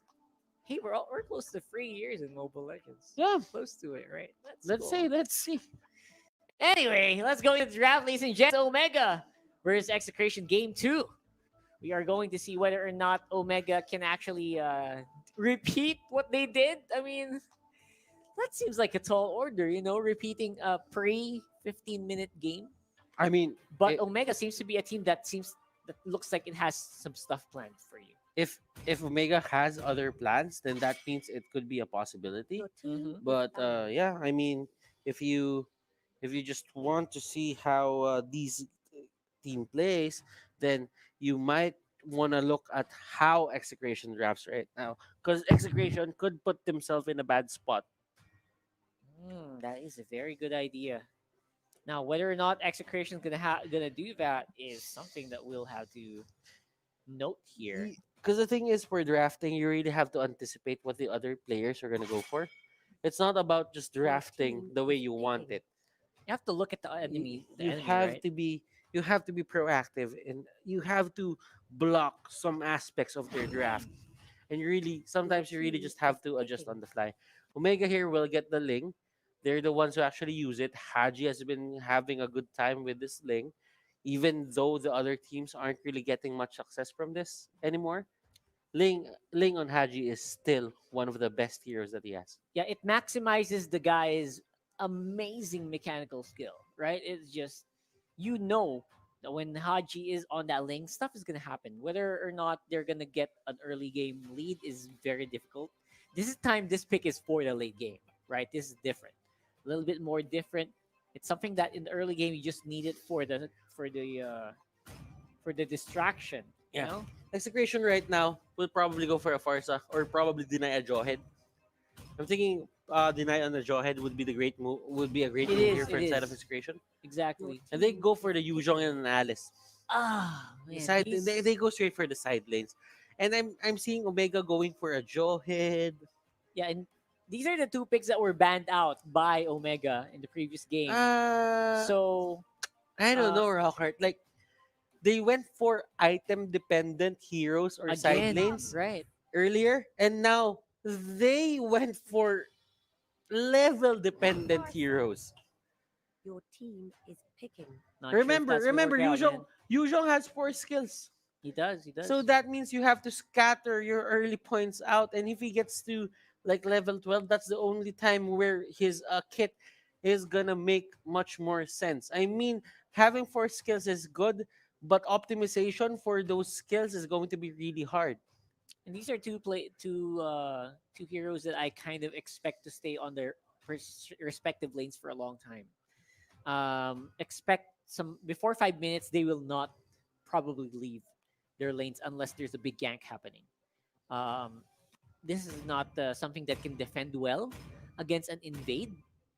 So they still need to be careful if a Jawhead gets picked up here. Yeah. I think Jawhead is one of the picks that that Omega could do here. I don't think Execration is that jawhead. How do I say this? That jawhead aligned. Uh-huh. But for Omega, I feel that if Execration don't ban it, it's going to go to the side of Omega. Look at this. They look like they have three offlaners for Wow, Execration. well, Execration played the jawhead last time they met with Signal Ultra. Yeah, they And did. it was actually Chaknu who went for the clutch play. And they have that capability. So Yeah. I think it's 50-50 for the jawhead right now. Absolutely. They can still pick it up if they want to. Yeah. They have a very tanky lineup. It's a lineup that has a lot of regeneration.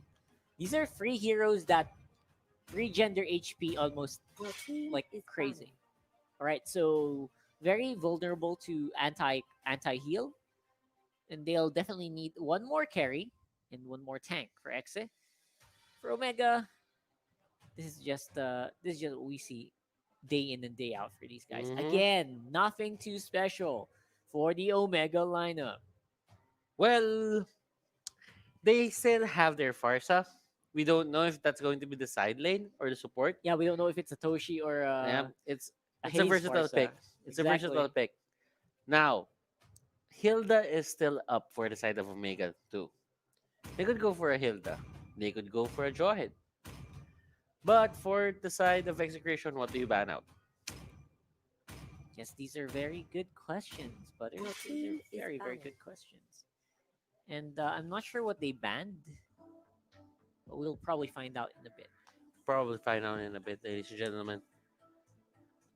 So yeah, for the meantime, I think they kind of we're gonna need go into a bit of a hiatus on the pickings. Yeah. For the meantime, just chill Sure. out.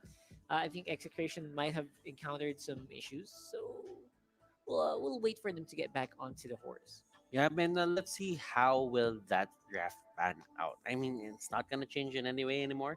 Like the first three picks are set in stone. Now, the second half of that, I think Omega will really need to, look out for the tanks that's gonna come out from the side of Execration. Mm-hmm. Like they have the Yuzhong, they have the Yuzhong. What's the other picks? They have a Yuzhong, they have an Alice and Khalid, Alice and Khalid. three offlaners. I'm not sure who's. By the way, I'm gonna ask you that. Like, who do you think is gonna go offlane actually with those three picks? It could be the Alice. Alice and Yuzhong. Alice and Yuzhong. Well, Alice has a kit in which, in terms of off laning, in the defensive lane, it's a godsend. It really Like is. flowing blood, the the capability of going through walls, going through obstacles, that's a big thing in the off lane. I think Alice was just designed as an offlane hero. I mean, To be he was a honest, mid yeah. he was a mid lane for the longest time. Yeah. And of course, since we are going to do a redraft because of the missed ban for connectivity issues, we will be going into a pause giveaway. Check it out. Mhm. Code hunters in the stream is definitely something that a lot of people might be looking out for instead, instead of looking for it in the comment section. You know what? They'll just hope for a ban they'll just hope for a pause and then they'll get new codes. That's that's funny. It's funny the way they said it. People used to really not like the pauses, right? Mhm. But now every time there's a pause, you're gonna get codes on the bottom of your screen. So, what are you gonna do? seriously. Right now, you're in a checkmate. Right? Right now, you're in a checkmate, ladies and gentlemen. Like, You like you like watching the games, but there's a code when there's a pause. so do you So like what do you just do? watching, Do, right? do you want it to pause so you can have a code, or do you want to keep on watching and you're not getting a code and you're gonna get it in the solo analyst segment?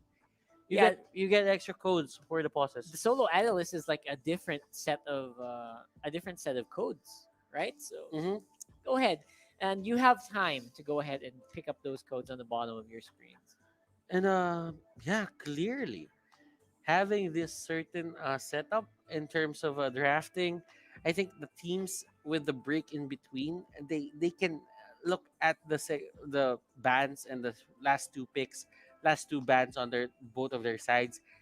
They can think about it more. Mhm. I think And when so. you can think about it more, and that only means that you can, just set the pacing up for the other team, and the other team can make the same adjustments as well. So you have to be very wary that whatever you're thinking right now, the other team is probably thinking about it too.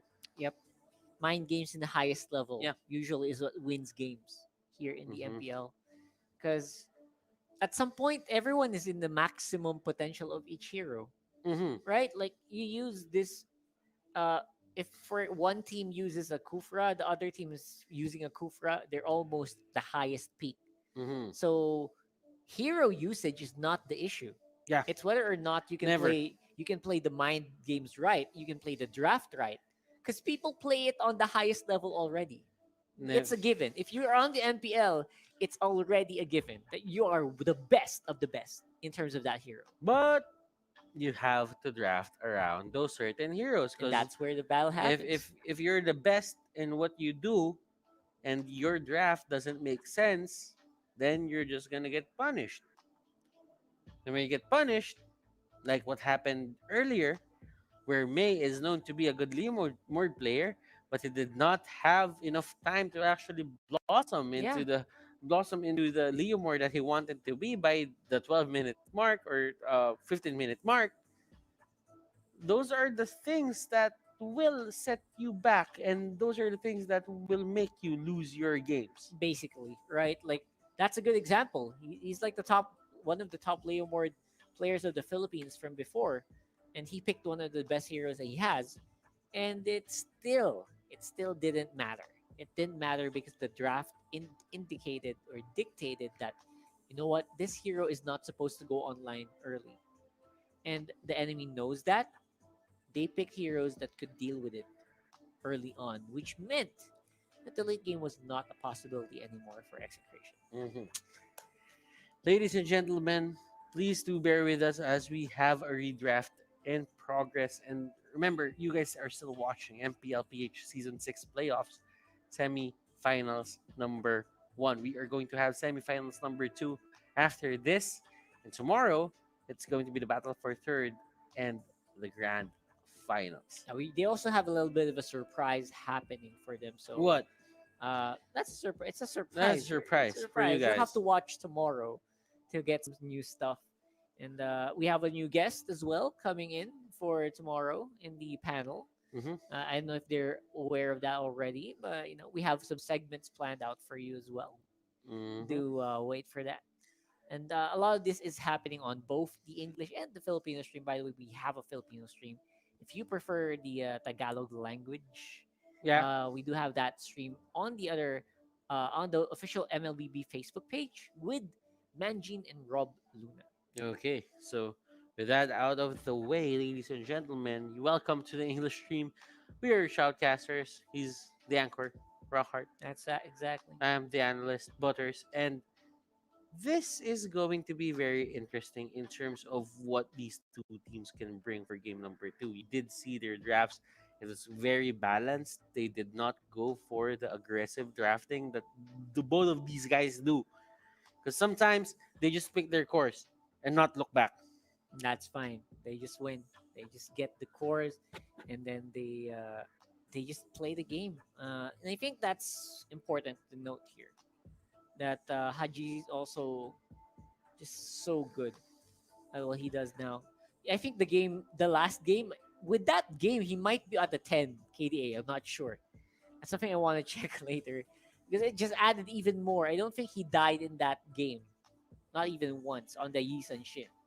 Yeah, And this time he's gonna be on the let's- link. let's see. And I'm honestly surprised that Execration there did not have any answers. Like, clearly it was Selena who just stopped them from doing things. And a lot of them got hit. A lot of them did not have the defense capability because they don't really have the fast wave clear as we expected from them. Mhm. I mean, they have Kagura, but Kagura can only do so much. I mean, if she gets by an arrow, then she's gone too. We saw that first game. That was just, whew, it was so amazing to watch. You know, watching Hayes perform on that Selena again, you know, just brings us back really, Well, to what he was. I, you know what? I remember few hitting Hayes with a Hail Mary arrow. The other way around. It's the other way around. I Other mean, way around. I mean, I remember. I remember Hayes. I, I remember Hayes kicking the lights off the DDP side, and now, I'm just saying, like, have the tides turn, because if we do see, well, let me just say this: if things are good for the side of Omega, then that only means that there's a chance in which where Hayes could meet up against his former team in the grand finals. Meet up against his former team. Yeah, Exactly. and who knows? It might happen. I mean, Onic could win the second series as well, Mhm. and that could mean the the meetup of the former teammates here, the former Oh man. league amateur league kings, which are some of the players here onto the side of Execration, and some of them are on the side of Onic. They could have be having this meetup in which where Destiny is actually shaping up things for these The players. former teammates in the winning team for the Southeast Asia Games. Former, basically the medal bearers, The right? medal bearers are just gonna go at it, And and that's yeah, beautiful. Anyway, we're gonna go into a quick panel intro here before we get started on the draft. Go ahead, take it away, guys. And just like that, dudugtungan lang namin. We're gonna add to the discussion that our casters have already had, and we can't help but look back at how, I hate to use the word, underwhelming, nakakakulang. Parang yung Chuck Mamba, wala siyang kamandag dito because of that Baksha pick. And while we're waiting for the redraft from Execration and Omega, I guess we should just add a little bit more of how do we say, insight as to what happened, no? Hindi kita dito, guys, pero yung bans also played quite the role here. I believe Yes. Jawhead was banned out, Kufra was banned out, and these are all heroes that Heath and Chaknu are looking forward to. Let's look at some moments. Paolo, off the top, what do you remember from game number one? Yung sa keys to victory nga nakalagay doon, they focus more on Benny Cutie's lane, di ba?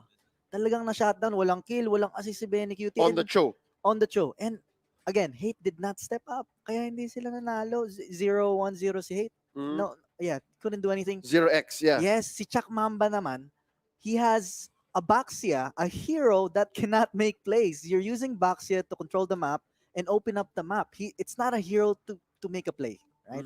You're kind of like a meat shield. Right, More of a meat shield. Kaya, yun, talagang na-outdraft ang XA. Napakalupit ng pinakita ng Omega. Man, Yep, seriously. more than just a point for Omega, it's a point for Dale.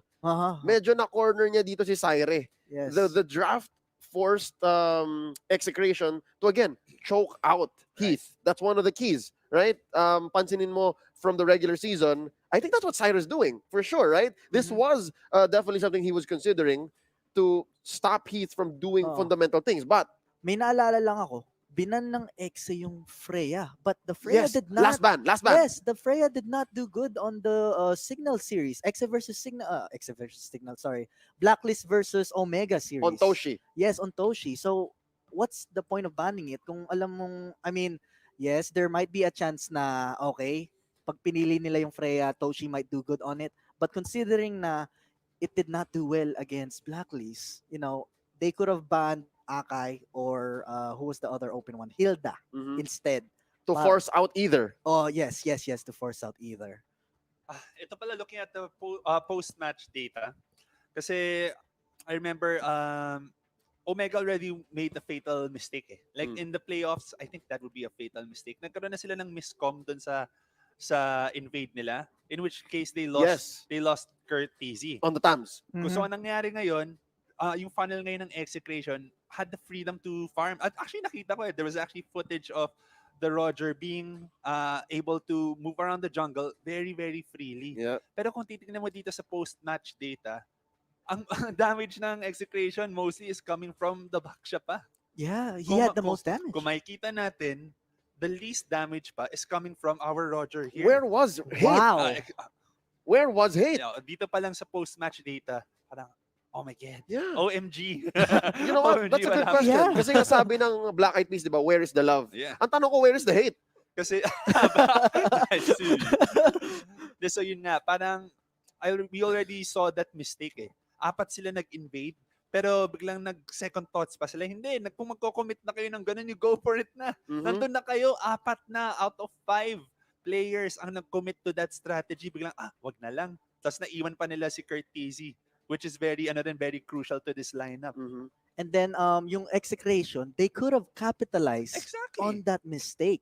Early Na- game. Early yes, game. the early game mistake that Omega did with leaving Curtisi behind sa purple buff. Okay. So yeah, now that you pointed out, hate, yung Roger niya, low damage nga. Ngayon ko lang nahalata yun. Ha? Hindi ko nakita yung post-game I stats think after. it all went by so fast. Again, Yeah. 13 minutes. To be fair, you're starting to wonder if this is Hate's record, right? 0-0. Very low damage output. Pero tinaman man yung buffs claimed, he was getting something. Right. Yeah. So, I'm wondering now, where is the hate? Kasi ang dami nangyari sa mapa for sure. It's just hard to just watch where hate is. I'm sure our solo analyst and our casters from either broadcast pointed it out. But looking at the number, it's just so difficult to explain. No? Mm. Paolo? But ito nga yung sinasabi natin kanina, 'di ba? Yung exit team fight talaga. Pero parang walang team fight na nangyari, no? Walang masyadong team fight. It's all like trading, getting objectives for Yeah. Omega. Tas Mhm. pinaikot-ikot lang ng Omega yung Execration sa buong mapa. And they just got towers one by one, objectives one by one until na suffocate na sila and they ended up winning the game. Literally all of Right, them. right. Yeah. 9 plus the base. Mhm. That's why it's 10, guys. 9 plus 1 Nine kaya plus the base. base. That's crazy. I could have sworn that Execration had something in there. Their draft looked good. Their draft looked okay. Mhm. But Paolo, your thoughts? At first, actually, yung Omega, yung far sa offlane, medyo question namin ni Chin Yeah, kanina. Kasi we can talk sayang. about that. Yeah. There's so much coverage on Toshi there. Why would you relegate it to the side lane? But to make up for that, yung making abilities ni Hayes with the Yes. Selena, It opens up that opened up so- so much. How many abyssal arrows did he hit? Okay. Tas si Haji, he's always there for the follow-up. Si Tamos naman yung aggressiveness niya, yung si Curtiz nga kanina, super good. Yung mga hurricane dance ni Akai, super well played. Yeah. Yung counter argument dito for Execration, which made me think this was an okay draft, or at least a draft that was closer to 50-50, is because sure, you have the abyssal arrows, and yes, you have the wards, the traps. Eto Max is 100% win rate on that Kagura. So I'm guessing the bush check with the umbrella could at least help out, but I guess it just wasn't enough. Meron ng bawas yung 100%. Also, fun fact, Kagura is supposed to counter the Farsa. But there's a lot of vision game with the Selena. And the Baksha too. And the Baxia is supposed to counter the Farsa Yes, as well. diba? Yes, because when she turns into a bird or wind, whatever you wanna say, you can actually cancel the bird form para maging human form siya ulit. Yeah. That's why Baxia is so good yung movement speed niya. I guess. But guys, papasok ulit tayo sa draft. I do believe the game is about to begin once more. Throwing it back to our casters, it's Execration versus Omega in the semifinals, game number 2. And we are back, ladies and gents. Starting off right straight onto the draft. Get great analysis from our panels, right? And yeah, they went through the game number 1, but right now let's focus more on the redraft that's going to happen in game number 2.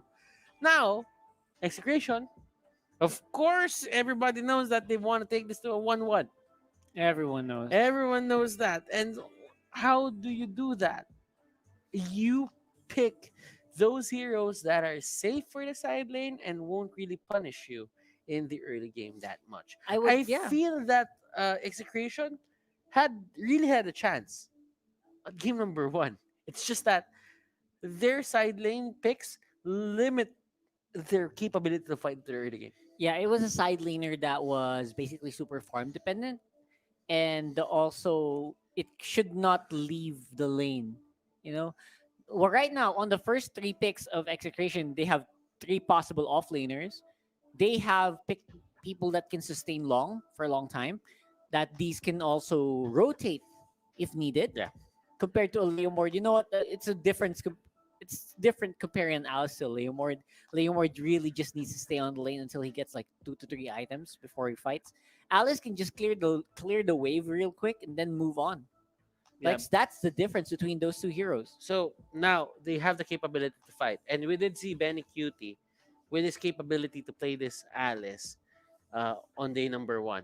And I would like to say that this guy, well, on the side, not this side, Yeah. on the side, Benny Cutie knew how to, abuse and activate whatever mechanic Alice has on her. So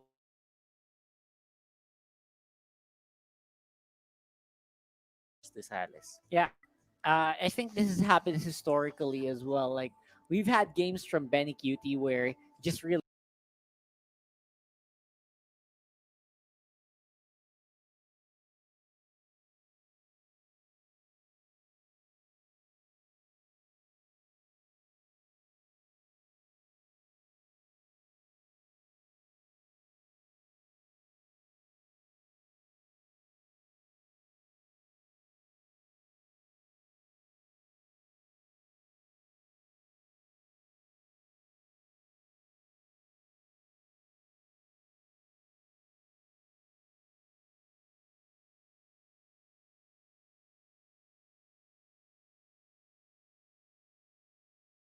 tore it up using the Alice.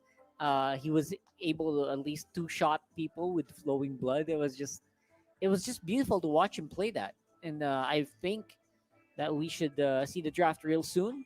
By the way, so don't go anywhere. And I think we should see a big difference in this game compared to game one, where it looked like there was no fight almost against Omega. This should be different because these are heroes that Execration has heroes that were built to last. But of course, we could not forget Omega. They have some of the heroes they really like as well. They have that Farsa, Yeah. right? So Yep. And I think for Omega, they need to be careful on what Execution is going to bring. They have a gauge on whatever it is that they can do with the Farsa. Mhm. And I do agree with you. They have some of their favorite heroes. But I kind of think that, in a way, without the Selena here, Omega isn't going to have an easy time in Mhm. securing game number two. For sure, for sure, this should not be difficult at all. Now we are going into the where we were. We're trying to pick up where we left off. Really quick lock-ins of what they already had. And the FAMS is a very high win rate hero as well for Omega. So they got what they wanted. They have the stuff that you really want. Of course. And it's not surprising at all if Omega is going to be able to pull off a victory here just because of that. Mm. You have to put it in a way where Your team is Execration tied. got the Roger. Mhm. All right? They did. Execration got the Roger. It's pretty big. And that is going to put Omega on notice. Because Wait a as we know, second. I Okay, think yeah. I think they it mispicked. auto-picked. They Yeah, it auto-picked. auto-picked. Yeah, I that's think why it auto-picked. Your everything they team had is the tied. free offlaners. Yeah, probably not, right? But this is definitely what it looked like. It's supposed to be. Mm-hmm. Well, I'm actually seeing right now Execration on their comfort zone. Your So team they got is they picking. secured their three cores. And Ooh, Loyi now band. for Etomax and Sagitno, they're Your the ones team who's is gonna, how do I say this? Gonna have to adjust Mhm. accordingly. But I think for Execration, as long as their three cores are, how do I say this? Yeah. Comfortable. Mm-hmm. They're not dazed about what will happen. I think for them, this is going to be this is going to be the game where they would just Your be team confident in is whatever it is picking. they're doing. And as we've said, the Jawhead is gonna go to Omega. Yep, Jawhead and Lunox. Lunox is a little difficult to predict in the draft whenever it arrives. Like, you don't see a Lunox coming. But it's one of those heroes that works very well against very tanky heroes because of the shred, right? Because of the percent HP damage going to that high loss, going to that Yuzhong. Already know that it's also going to do some pretty serious damage to an Alice. So Beniculi also has to be aware of this.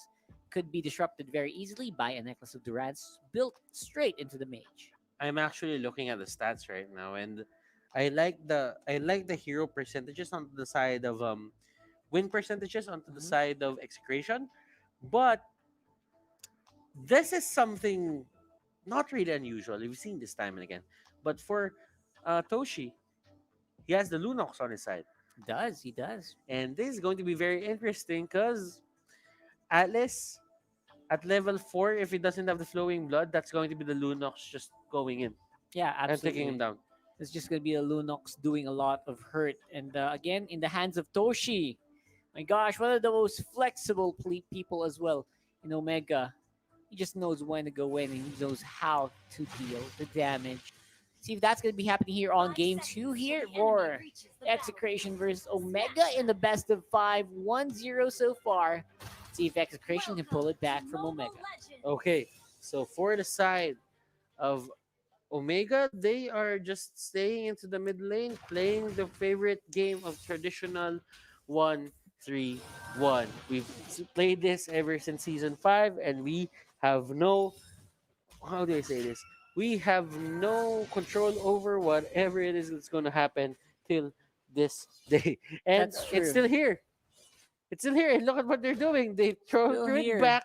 So that side of execution will have much late time in just getting those buffs. Absolutely. So the late game is going to be secured here, I think, for Execration, no matter what. But of course, they're gonna suffer a lot. This is no doubt. Execration will suffer in the early game still in this matchup. Look at Toshi. Toshi here is just zoning Benny Cutie out. And he knows that he has his capability. I mean, Yep. Look at that. blood isn't as spammable as those bolts. Yeah. So there's going to be a big focus here on whether or not Intomax can keep these lanes alive. Curtizi might be in trouble here. They get knocked down by Chakdu with first blood in this game. Looking good for Execration. Okay, so why did they go for the bottom lane instead of the top lane? They realized there that Curtsy used the jump early, and that means with the execute on hand, he doesn't have the flicker to get out. Oh my gosh, Hayes with a straight up gank out of nowhere catches a teleporting Benny Cutie, will go down for the second. And that is how you deal. Whoa. They're not done yet. They're not done yet. Done. Out of nowhere, Itomax also goes down. No ultimates yet for this Angelo means that it will not be able to get back into lane quickly. And now it will have to be the slow game here for Execration. Yeah. He's going for the toughness boots just to not get harassed by Etomax as much as possible because Heart Guard still hurts. And there's still a dive here. He's going to be going down real quick. This is what happens when this lineup is drawn together. Very easy to get into position and find the targets that they need. If only Hayes used that inverted airstrike earlier, that could have been something that Hate could have died at. But it wasn't, and they will get that free kill. No trades at that point on. Interesting. We'll definitely see a lot of big moves here for both teams. Definitely Omega. A big difference from what we had in game one where Omega was just steamrolling Execration. This time around, it is blow for blow. And clearly right now for the side of Omega, Kurtzy and the others, they're just having a fun time in lane. It looks like they're winning the duels. Yeah, and that's what you want. That's what you want for Execration as well. But right now, Chaktu is in trouble. No glorious pathway for you. Even with the Angela ultimate, will be taken out really quickly. Bonus round for E2 Max. That's one. Supposedly just one, but added on will be two for Omega. Might be free if they can catch Benny, but Flowing Blood will be able to make sure that he gets out alive. Heath didn't have the ejector activated anymore, so he cannot throw back that Alice. But you know what? They get the turtle, they do something proactive, and I feel that is a plus for Execration. It might not be looking that good for them, but still, a turtle is a turtle. He got the turtle buff. That is very big for Hate.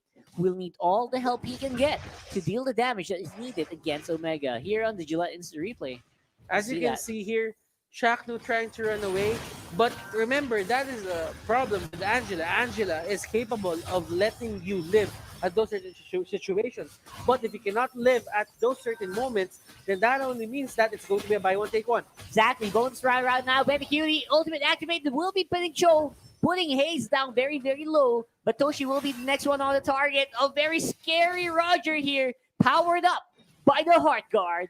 Heath will be able to do a bit of a crossover spin move there. It was actually more the idea of run away, Run away. That's exactly what happened, by the way. And he was able to do something. He threw Hate into the tower, but of course he was still able to walk out of there alive just because of sheer firepower of this hero. Yeah, and Haji, did he steal that? Did Jacknus just steal that? No. Yeah, he did. He did. He really did. He did. And he just went up straight to the face of Haji. Haji won't use the retribution on that monster. There you go. Big engagement from Sagitno. It's a 2v1, but OMG is the one walking on out of there. Here comes the Glorious Pathway, blocking out Toshi's exit. Forced to go into Brilliance, and E2 Max will be the one to fly off into the radar as well. Hajizi wants to go for the finish up. He wants to go for that kill. He catches E2 Max on the bush. He will take him down. Chaknu very, very low. Will be active under the tower, but that will not guard against the Tempest of Blades. You cannot go half-hearted against the lineup here on the side of Omega. If you do, it's going to be the Ling who's going to punish you. Benny Cutie going up against Kirksey right now, flowing blood on the other side of the map. Will Ling go for the chase down? It's a lot of damage. Hate again, empowered by the Hard Guard, goes straight for the turtle. Looking for Toshi, looking for Heath. Are they going to answer this? Where is the rest of the team? I don't think it's going to be taken out. It will be conceded. Going over this side. Execration again. That's going to be a hard thing to do for the side of Omega if they ever want to take down a Roger with a turtle buff and an Angela Heart Guard on him. Those are protection based buffs for the side of Roger, and that means you're not taking into consideration the certain life steal that this hero has. So for the side of Omega, if they can catch out Roger alone, that would be great. But as much as 5v5s right now, I won't then take the chance just because Roger is really just activated right now. Not to mention, he also has the turtle buff, which is an additional shield. So Roger is well protected in this game. Yeah, but Haji went for the DHS. Chanted Talisman on Benny Cutie. He really wants that cooldown reduction and extra mana regeneration. Yep, absolutely. Whoa, Chaknu got thrown there by Mr. Fundamental himself. Forces both the Glorious Pathway and the Heart Guard into the tank. Okay, so the Heart Guard is down. They do not Hate wouldn't have it, but he does have the turtle buff, and with that they lost a window to fight. Yep, another 39 seconds of this turtle power going over the Hate. Will they do something about on top lane? Curtisi will be the one on target, but looks like the tower is the agenda, not the hero. No more minions means it will not be pushed, but looks like they can still fight, even though they're taking all of this tower damage. You go back to the tower and you absorb it. But he does not have enough firepower to finish it off by himself. And will Haji go for it? I mean, if Haji could just jump from wall to wall right now, that would be great because Roger is at a very critical HP level. That's like a sliver of HP, like 1/4 of HP. And Hajizi, he chose to go for mid instead. They wanted to get a kill. They did take down Chaknu. But again, the Roger is just becoming scarier and scarier by the minute. And this is where the fun starts. Remember this, Rockheart.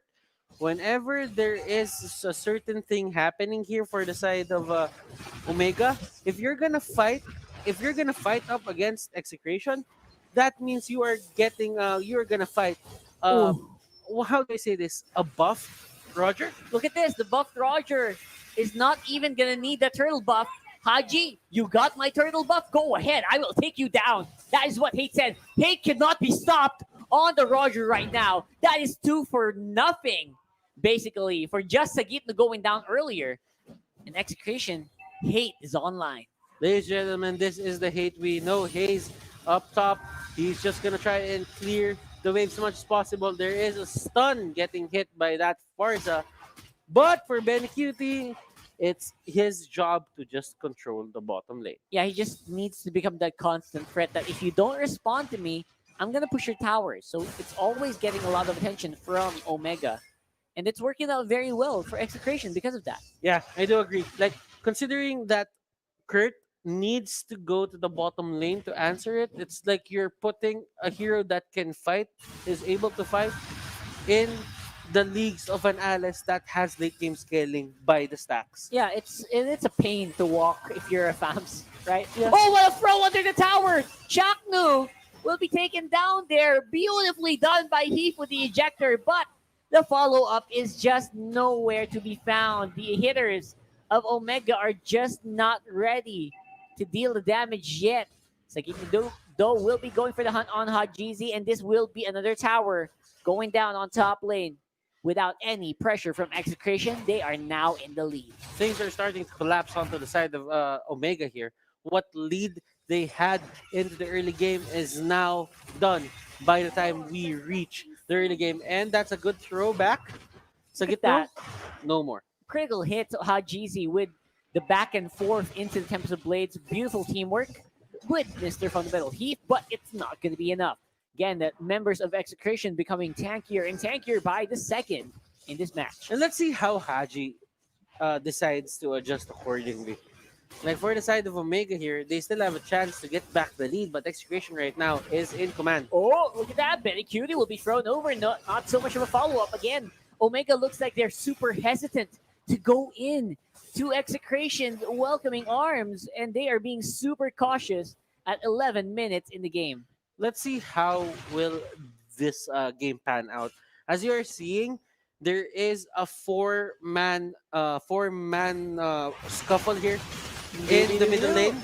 There you go. And Benny, Cutie, Benny. You want in, we'll throw you in. That's what he said. But again, with the heart guard on this Alice, how do you even kill an Alice with a heart guard in the middle of a minion wave? Absorbing everything. Look at that. Toshi's very low. Will not be given any chance to deal damage. This is starting to look like a cleanup coming in from Execration. They are unstoppable, even under the tower. No one dies, and it's a wipeout. And that is going to be the game. That is 100% going to be the game, ladies and gentlemen. And this is what Execration is capable of doing if they don't pick those late game side lane heroes. Scene zoned by Execration. 12-minute game, my friend. They return the favor. And, ladies and gentlemen, they are capable of doing that as well. Championship caliber teams have this killer instinct. And Execration just returning that favor. Yep, game 4 minimum for us, and we could not be happier, man. I feel like I'm just so glad finally we don't have a 3-0. We don't go home early. We'll see a fight. This is what we want to see. Mm-hmm. We want to see this game drag on into its maximum potential. We'll get that right here. You will get that indeed. But man, oh man, what a performance coming out from both teams.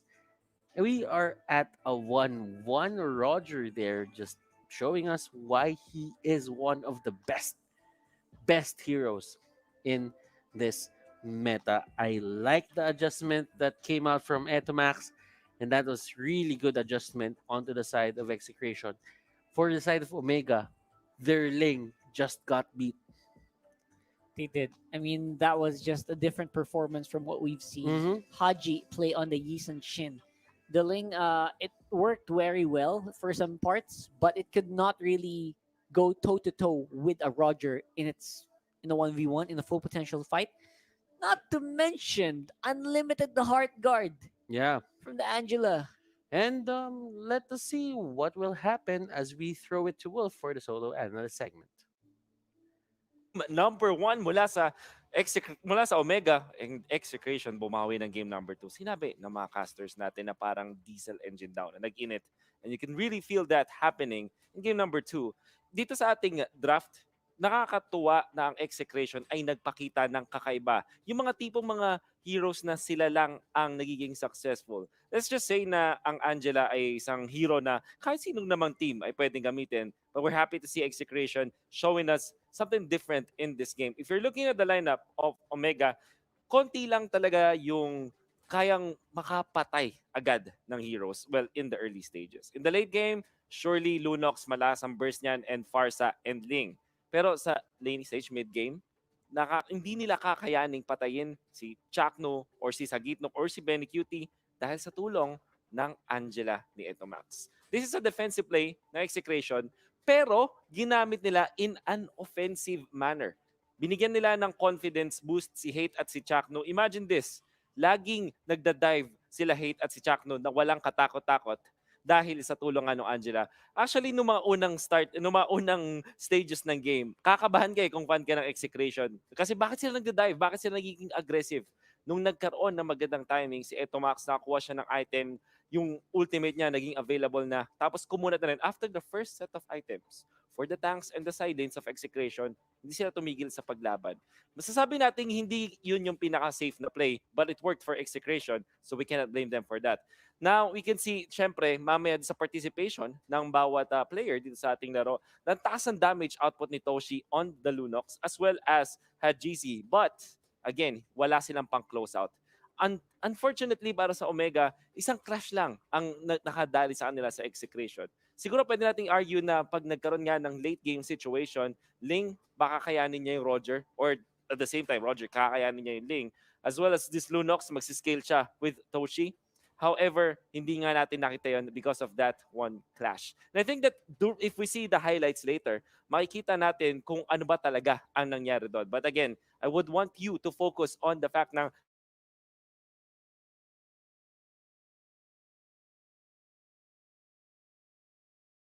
ay naging crucial dito sa mga nangyari nga sa clash in highlights of that match. You see the early stages, obviously, balitan lang dito ang pare sa teams natin. Kakabahan ka din talaga kay Chakno dahil masyado silang aggressive. And they're trying their best. Pero nakikita mo naman, no can play aggressive dahil sa nakikita nating plays out of this Angela. And nagkaroon ng palitan ng plays ang pare sa teams. There came to a point na ang Execration ay nagpe-play around dun sa fact na kaya nilang mag-push. And that's something na kailangan nating i-comment sa Execration. Meron silang objectives after taking down their opponents sa kills. Ang gandang bait play din nun. Chakno, siya yung kadalasang namamatay sa side ng Execration dahil napapatay siya ng Omega. But the fact that Hate is not being punished at all by Omega, that's good. Ito yata yung na-try ni Hate na tumakbo at makakatakbo siya afterwards. I think Farsa will be here after. Hindi yung isang clash pala yon. But you can see si Sagitno, kaya din niya maging aggressive. Tapos may wrap around mula kay Hate at kay Chakno kasi nagbuhos na sila doon kay Sagitno ng mga skills nila. And that is when you know that Execration knows kung ano yung magandang timing sa pag-clash. Katulad ng dive na yun ni Hate. Tapos, rinse and repeat, mga clash. I think this is the clash that we can see yung Execration ay unti-unti na nga makakuha ng advantage. Una sa lahat, naging aggressive sila with Benny Cutie. Dumating yung timing ng Winter Truncheon ni Benny Cutie na available na siya. They know na pwede talaga sila mag-dive. This specific clash right here, as you can see, hindi na natin ipopause kasi kita-kita nyo naman sobrang bilis, di ba? But that is off of the aggressiveness and the respect of timing para sa side ng Execration. Siguro, maiisip nyo yung sitwasyon sa bootcamp nila habang pinag-uusapan nila yung clash na yon. Siguro sinabi ni Benny Cutie na, oy, may Winter Truncheon na ako, pwede na kayo maging matapang dyan. Tapakan nyo lang. And then, everybody just chimed in. Talagang coordinated yung pag-atake nila. And this guy, Hate, the MVP, 6-0 in 6. I would agree with what the caster said. Ibang klase yung pinakita niya sa game number 2 from comparing his performance in game number 1. So, what are the keys to victory? What are the breaks of the game? Para sa side ng Execration, napakasimple lang. Let hate. Channel the hate. Kumbaga, yun na lagi natin sinasabi. And if you want to support Execration, scan nyo lang tong QR code na yan. What they did for Execration was all about kung paano sila coordinated sa laban, sa kanilang communication ay nandyan.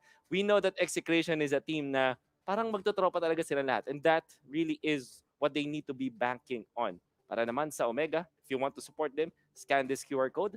And maybe what they can do para sa game number 3, para makakuha ulit ng panalo laban sa Execration, honestly, just do what they're used to be doing. Kung ano man yung recipe nila sa Game 1 at Game 2, hindi naman masama. It's just that ang Execration ay mas confident at mas maangas sa Game number 2. By the way, do visit the new official MLPH page by scanning this QR code para naman din updated kayo sa lahat ng happenings sa mundo ng Mobile Legends. Also, would like to ask for your opinion sa mga insights ninyo. We will be showing some QR codes that you can fill in with the surveys. May mga katanungan po tayo dyan at matutulungan natin ang improvement, of course, ng Mobile Legends. Another survey, do hope na nagpa-participate kayo sa ating mga surveys just by scanning the QR code. At syempre, para din naman makabalik sa inyo mga nanonood ngayon, mamimigay kami ng mga malulupit na giveaway codes all throughout the playoffs. Every single game, marami po tayong mga giveaway codes na ibibigay. At nangyayari yan every time na mayroong analysis segment. So we do hope you stay in sa panonood habang tayo po ay nagbibigay ng mga analysis para hindi lang kayo mananalo ng mga codes, marami pa kayong matututunan at pwede nyo pang magamit sa inyong mga laro.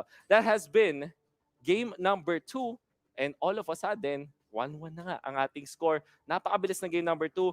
Talagang nag-snowball bigla, nag-death ball bigla ang side ng Execration. And I'm sure that Omega is gonna be shocked. But we don't know. Ano nga ba ang magiging adjustments ng parehas sa teams coming into game number 3? Alamin natin yan. But perhaps, balik natin sa mga casters natin. Thank you very much for solid analysis, as always, Mr. Wolf. Back here on desk, Murakar, your anchor, alongside Butters, analyst for Game 3 of Omega versus Execration. Now, that was a solid death ball, I would say. The moment you got that ball rolling, there was just no stopping. And I was actually writing a lot of stuff earlier about this certain game. And mind you, like, for the side of Execration, it feels to me like they've really changed in terms of playstyle. Like usually you'd see them have a good time in terms of being aggressive into the early game. But right now, I think the team has a better understanding of what it is to do in the certain stages of the game. Yeah. Like where to get the power spike, how to get it, and how to pick your fights. I feel this is a very important factor in terms of seeing how these teams will win or how these teams will get the series win here for this certain series. I mean, for the side of Omega, they just got their Ling handed to them. Like the Ling for Omega is kind of their, comfort pick. Yes. It's their comfort zone pick. In Exactly. which where this certain hero, once used by Haji, it seems to me that victory just comes close to them. It's a victory magnet, certain kind of victory magnet for the side of Omega. But for the side of Execration, they didn't really think that way. They just saw the opportunity for the Roger to have a good time. They might have been getting the kills, but to be honest, it's the victory that's most important here, and Execration got it. Yeah, it was just very beautiful to watch Yeah. as well. Like, and it was not just any victory. It was a very, very early victory. Yeah. When the draft was starting, we thought they were going for the late game. But no, it did not reach the late game at all. And 12 minutes is not even mid game for most people. Is Execration becoming a team where one mistake could get you the win? Good question. That's a good Are they question. becoming that team? Because teams like this, the only teams that are like this is Onic, Bren, and the recently eliminated Aura. Mhm. They had this certain killer instinct when they made it on the regular season. Now, it seems to me that Execration, they might have been the late bloomer out of these teams.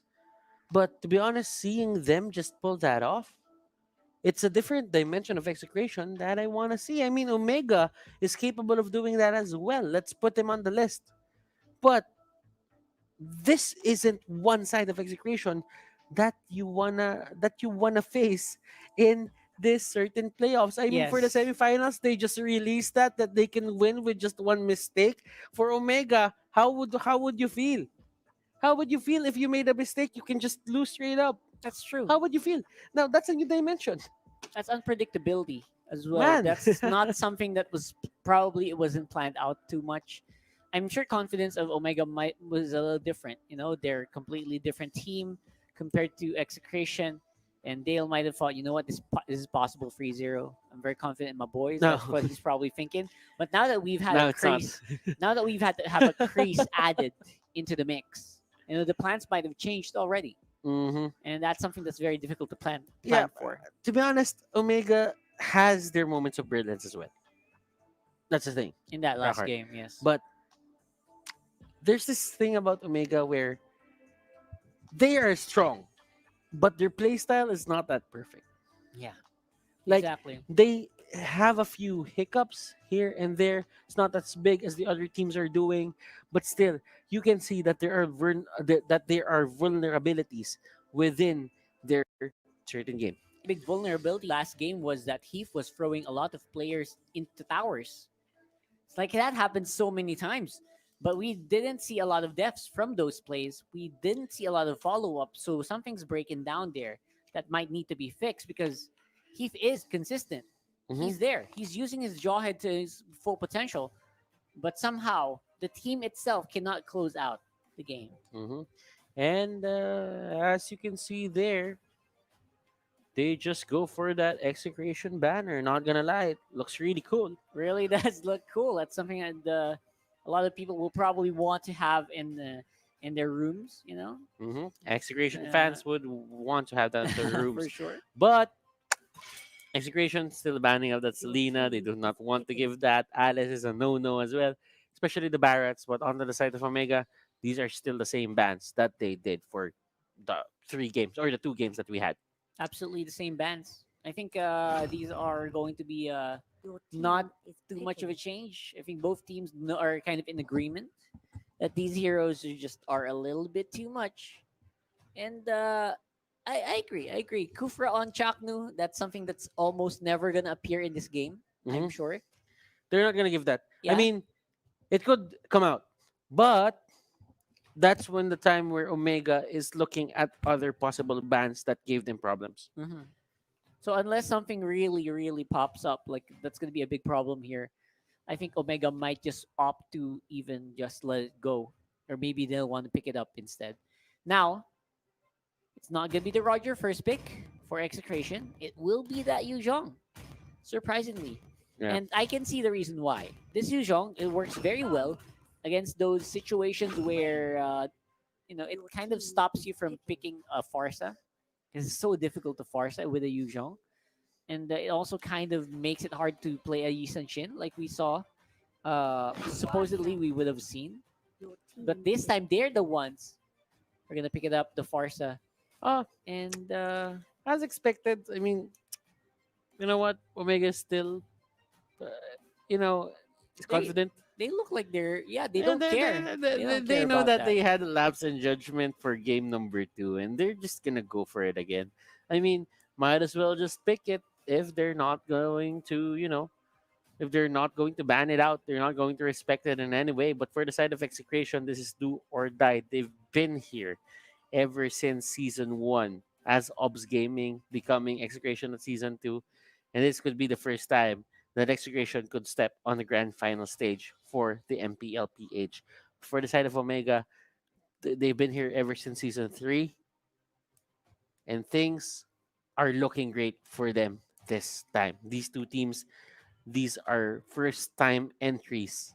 They are first time entries if ever they could make it to the grand finals. And Yep. that's a storyline that we have to look at, because the other team who are Onic and Bren Esports, they know that position all too well. they do. They do know that position all too well. They have been there time and time again. your So team is on the down. other side, the Bachelor, it's not going to be a surprise whoever comes out on top. Yeah. But this one, it's going to be a big shakeup for both of these organizations for sure. Yeah, grand finals. That is the next step for these players if they ever win. Especially this in the last, series. I think, since season 4, since we've seen an Onic for 2 seasons now. It's always been Onic and Aura, right? So this Mhm. time there's someone else who's going to be allowed on that grand final stage. We're not even sure if it's going to be Onic. right? We're not even sure because Bren Esports just looks really good as well in this playoffs. I think these two matches have the capability to take us to game number 5. Yeah, Not gonna lie, this is going to be a long day, ladies and gentlemen. possible game 7 with the check ping. You never know later. Oh, they still ban out the Claude. They do not want to give out the Claude. That's very interesting. I mean, Execration is known to run this two marksman setup. So I'm not even surprised. I think it's a smart move for the side of Omega. Yeah, it's historically Claude has been a pick for Execration before. They know their members know how to play this hero very very well. But there is the 1-1 though. There's still a 1-1 available, and that's something But that do you pick cannot ban out anymore. do you pick a 1-1 on a lane? It's difficult. That's Yeah. difficult to do. Yeah. So might as well, right? Because I mean, BMI is much easier for Claude to get in terms of BMI, in terms of the escape mechanic. It's much easier for the Claude to actually get out farm's way. Yeah, and it's decisions whether or not you want to push the double marksman, right? If you're Execration, they're forcing. Basically, Omega's forcing Execration. You want to go a double marksman? It's going to be a very inefficient marksman if you push it. Will Toshi pick another mage side lane? Is this going to be another Toshi mage side lane? It's a big possibility. Hayes can also use this hero very well on the support around the mid lane. So, it's still a coin toss, my friends. Still a coin toss, and again, flexibility of Omega really showing up in this match. And as you can see, the hair of Execration here, they all have color and they go And for the 1-1. they force it. They force I it. mean, we just talked about this earlier. Do you Yep. pick a lane on a 1-1? Do you pick a 1-1 on a lane? It's an inefficient Well, 1-1. it's an inefficient 1-1, but you know what? Execration, gutsy move. They went Yeah. for it, and let's see what can they Yeah. can they do with it. Big priority here is it's difficult to 1-1 against a Baksha because of the passive. Reduced damage per hit means that even if you activate Crossbow of Tang against a Baksha, it barely does any scratches. Same happens if a Claude uses a Blazing Duet against a Baksha. Those minuscule micro hits, those mini hits, Mhm. each of those hits are lessened by a set amount. That's why it's impossible to deal with a Baksha for if you're a marksman. Now, you do have other targets. They also have the target for this. Oh, That's a haze. This is bad for the side of Oh Execration. boy. Oh boy. This is bad for the side of Execration. There is a lapse in terms of drafting here, ladies and gentlemen. Oh man. I'm pretty sure that this Natalia is going to give that 1-1 and Farsa a hard time. Yeah, it's gonna be hell playing as a Farsa or a 1-1 in this matchup. Even the Roger might have a hard time just holding their lane together because he's gonna be constantly harassed, constantly threatened by this lineup, and especially by that pick in the hands of Hayes of all people. That's a very big surprise pick coming out there for Omega, from Omega rather. This is very interesting. Uh, there's this thing about Benny Cutie on that 1-1 where they are very much confident that he can do it. I mean, for a player that's the caliber of Benny Cutie, I think he's capable of pulling this off. Absolutely. But it's never going to be an easy task. Yeah, man, it's gonna be an uphill climb for sure for Execration in this matchup. But of course, the game is not set yet. It's not set in stone. We'll have to find out if they can execute it properly here on Game 3 of Execration versus Omega. Remember, we had a 3-0 already. We had a 3-2 already. The only thing that we don't have is a 3-1. That's right, 3-1. Mm-hmm. And these teams with a 1-1, they aim to end this Yeah, in a 3-1. The 1-1's gonna break the 1-1. Yeah, that's Nice. true. Probably. Who knows? Nice, possible. Right, so here we go. Hayes gonna be a bit of a nuisance here on the top lane with a lot of pressure from Toshi on that Chang'e. And the intelligence game starts now. Look at that. Lots of vision for Omega. Look at Hayes here. He's just trying to find a way to get Chaknu out of the lane. Yeah. And Chaknu here will be forced to get out. He's forced And to he back does off. he does have the mask. So early, by the way. That's a very early push by Hayes to push out that Akai, who will be level 2 still. So there's still something good going on here to that side. But look at that. The pokes are coming in. Hayes able to dodge a 1,000-pounder. No surprise.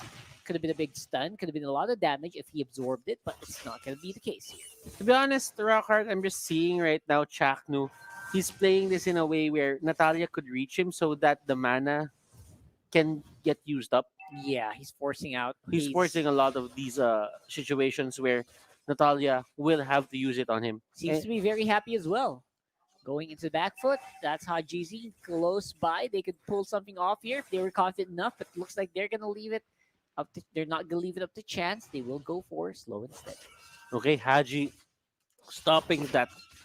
Stop looking at his prey up top. He really wanted Benny Cutie there, and right now, this Ling is really aiming for Benny Cutie. He wants to take down that hero. Tempest of Blades. It will connect. Has the Aegis. Will go down. Yeah, Age is not gonna be able to stop it right there. A2 Max as well. With a feathered airstrike for Heath, he's put in a very bad position, but with the help of Meteor Shower, pushes E2 Max out of that feathered airstrike pose. Now Hate's gonna be the one being dove in by Omega, and they will just threaten the mid lane for the meantime. But Chaknu here getting a free lane. That's good. Yeah. At least you get your level 4. And Chaknu not really trying to, push his wave out. He wants Benny Cutie to get the remaining minions because, he might have lost one, but if he can get 2, that's minimal losses at this point. That's just optimizing here at this point. Yeah, min-maxing. Maxing. You know what? From October 27th to November 13th, just log into the game. The Trickster's Village event is going on for Mobile Legends. Get those Halloween candies. Get a chance to win the Trickster special skin later on. Ooh. Check it out after this game. Not during the game, okay? After. After the game. You log in after the game. Hayes here being very aggressive and cautious at the same time. He's not really trying to go for those kills because some Natalia players would just die for that kill. Absolutely. Like, I like the discipline coming in from Hayes to not offer too much of a chance for Execration, then forcing them maybe later on in the coming fights might be better. But now Execration, they're aware of this. Shakta was in the bush. He saw Heath going in there. He knows where you are. What are you hiding? And that can allow Execration a safe exit from that potential possible fight. For the side of Execration, I mean, things are still looking great for them. No turrets are going down. Omega not getting the same momentum as the early game. I might have spoke too soon way there. too early, I my might friend. have spoke too soon. Yep, Ito Max, the tower is not going to be enough to save him with the pressure from Hayes. Top lane, Chaknu with the Hurricane Dance on Toshi. Perfectly positioned right there, but Haji is going to go get that revenge. Tempest of Blades, catch by the Aegis, but again, it's not going to be enough to stop Haji. Okay. Once Haji knew that the Hurricane Dance was used, he went straight for the top lane. Yeah, no fear at all. He knew that no one was going to be able to stop him if he goes for the hunt, and it got the bearing, the results that he wanted. Okay, and they got Toshi. At least Benecute is getting the kills. Not really getting the kills, but he got the assist. So that's something to be happy about. Yep. At this point. And in 5 minutes in the game, you're kind of still close. That's what Execration wants. They don't need to win right away, right off the bat. Just need to keep it close. Like I said before, it is a win condition for Execration to go for the late game. Haji, though, he is using these buffs in a very efficient manner. He's getting a lot of the spells out. He's here trying to scout out whatever it is that is needed to be scouted out on those brushes. Woo! And Shaknu is the primary target. He goes down. Bencutie could have caught that, but he's not going to be forced to do so. Picture perfect there. And Turtle going to be taken to very, very low HP. Jump in and stolen by Ito Max. Nice feathered airstrike into the dive for Omega, and that's a lot of effort being expounded to help Execration get a turtle. Didn't go to hate, but it went to the next best guy. And Benny Cutie has the corrosion site. Benny Cutie has a corrosion site, and Yeah, that's six that's pretty minutes big. in. That's pretty big. That's big. He gets the damage. He gets the slow. That's nice. He gets a mechanic that he wants to, and he will get the weakness stacks faster. Yeah, despite dying a lot in that lane, being dove in consistently by Omega, a lot of pressure being given to him by the enemy, he's still able to get an item. That is a sign of progress for Execration. And now Omega just trying to see if they can keep that lead going. Hajizi is still very mobile. He is being given double buffs all the time. The buffs of Execration are actually a little bit threatened now because of the positioning, but they're not going to be giving away to anything anytime. And they put Benny into the bottom lane, and they just want Benny to get as much items as possible. Here, Meteor Shower used at the bottom lane. Hayes and Heath are here as well. This is somewhat a way for Omega to just not let Benny farm as much. Yeah, that's true. Yeah, just let Benny go ahead and be chill, not die. That's the point. Ito Max though with cancel feather airstrike, less ability to fight. Eto Max really likes that. Eto Max really likes to pull his trigger on that feathered airstrike. Even without anyone else. Even without Any anyone backup, else. right? Even if there's someone in front of him, he will just press that feathered airstrike. And another one, Hayes in the wrong place at the wrong time, behind on the Kai, will get taken down. And oh my gosh, seriously, that bottom lane tower is getting all of the beating. In Execration, they're positioning very, very well, trying to take a lot of the objectives at the same time. Like right now, though, jump in by Hate will be securing that turtle and another kill possibly, but again, Lycan Pounce is on cooldown, means that Hajizi will be able to get out. Now, Haji doesn't really have an idea what to do. Hate has been getting, well, not really Hate, but Execution has been getting 2 out of 3 of his turtles. That's a big deal. That's a big deal. I Yeah. mean, if you have an early game oriented setup and you just want to win from there, then you should be getting these turtles. But for the side of Execution, they might have a marksman, but they have more success in terms of just getting these objectives on their side. That's true. A lane without a turtle means it's going to be stuck to farming because you can't be proactive. You don't have a shield, you don't have the bonus damage, and you also have a marksman on the a carry on the enemy team that will be able to burst you down. So you always have to be careful, which means you're being forced to go into jungle mode. And as you can see here, wherever the 1-1 is, wherever the turtle is, or wherever the big objective is, may it be a lord, may it be a turtle, 1-1 almost always certainly goes to the other side. And what does that mean? Yeah, that just means that Execration wants this 1-1 to really, really not die. You know, push him away far from the action and let him farm off. Yeah. Speaking of action, Omega might be in for a treat here. Execration wants to push on mid. Yeah, and looking at it, they will go to the middle lane. They know a big that the tabs engage. is there. So they will just go for that push. And right now, 20 seconds till the Lord On comes the out. hunt, Sagitnu is going to have that Dragonid form. Benny Cutie gets spotted out by Hayes. But again, you're able to kite away very quickly because you have items already. That's the power of a 1-1. And no push is going to happen to the middle lane as Shakno here will be left to fend off for this turret. Onto the top lane, that is the only turret remaining here onto the side of Omega in terms of tier 1. Now, this is where the fun happens. How does Execration deal with this? I mean, in terms of the turrets onto the bottom lane, there is an open turret there that could be taken down in just a matter of pokes. Now, Oh boy. think about it. One more hit could take it down. Chakna here with the Hurricane Dance, still tanky. Very Athena tanky. Shield. Athena Shield. Yeah, that Athena Shield really helped keep him alive. And that's what you want. You want to be able to endure that meteor shower if you want to survive this game. And literally, even though Toshi is the only magic user here in this lineup, it works very well. It's a very good item pickup. It is. It is. Holy Crystal for Toshi. That will help them deal significant amount of damage still. But for the side of Execration, it is getting to critical levels onto their side. Yeah, look No, at that. not really critical levels, but favorable levels. Because it's almost nearing the late game. Yep, and of course, Itomax is going to be the biggest target for Hayes still. And Hayes is on the hunt, charges out, checks out Hajizi's low. Tempest Blades used defensively to walk on out there. And Chaknu locking down Kurt for a few moments. He's going to be the one who get picked up as well. Okay, so when the Tempest of Blades is being used as a defensive mechanic, it's most certainly a It's bad omen. sign. Yeah, bad sign, absolutely. We'll see the Execration actually will be forced back. And Lord is going to be in danger. Hajizi is already back in the field. And this could be bad. There's no one left here to get it for X. Okay, they're just gonna let it be. And for Execration right now, they're thinking, there's only level 1 Lord. Wait, do they want to reset it? I don't know, maybe they're baiting it. They look like they're baiting it. Ah!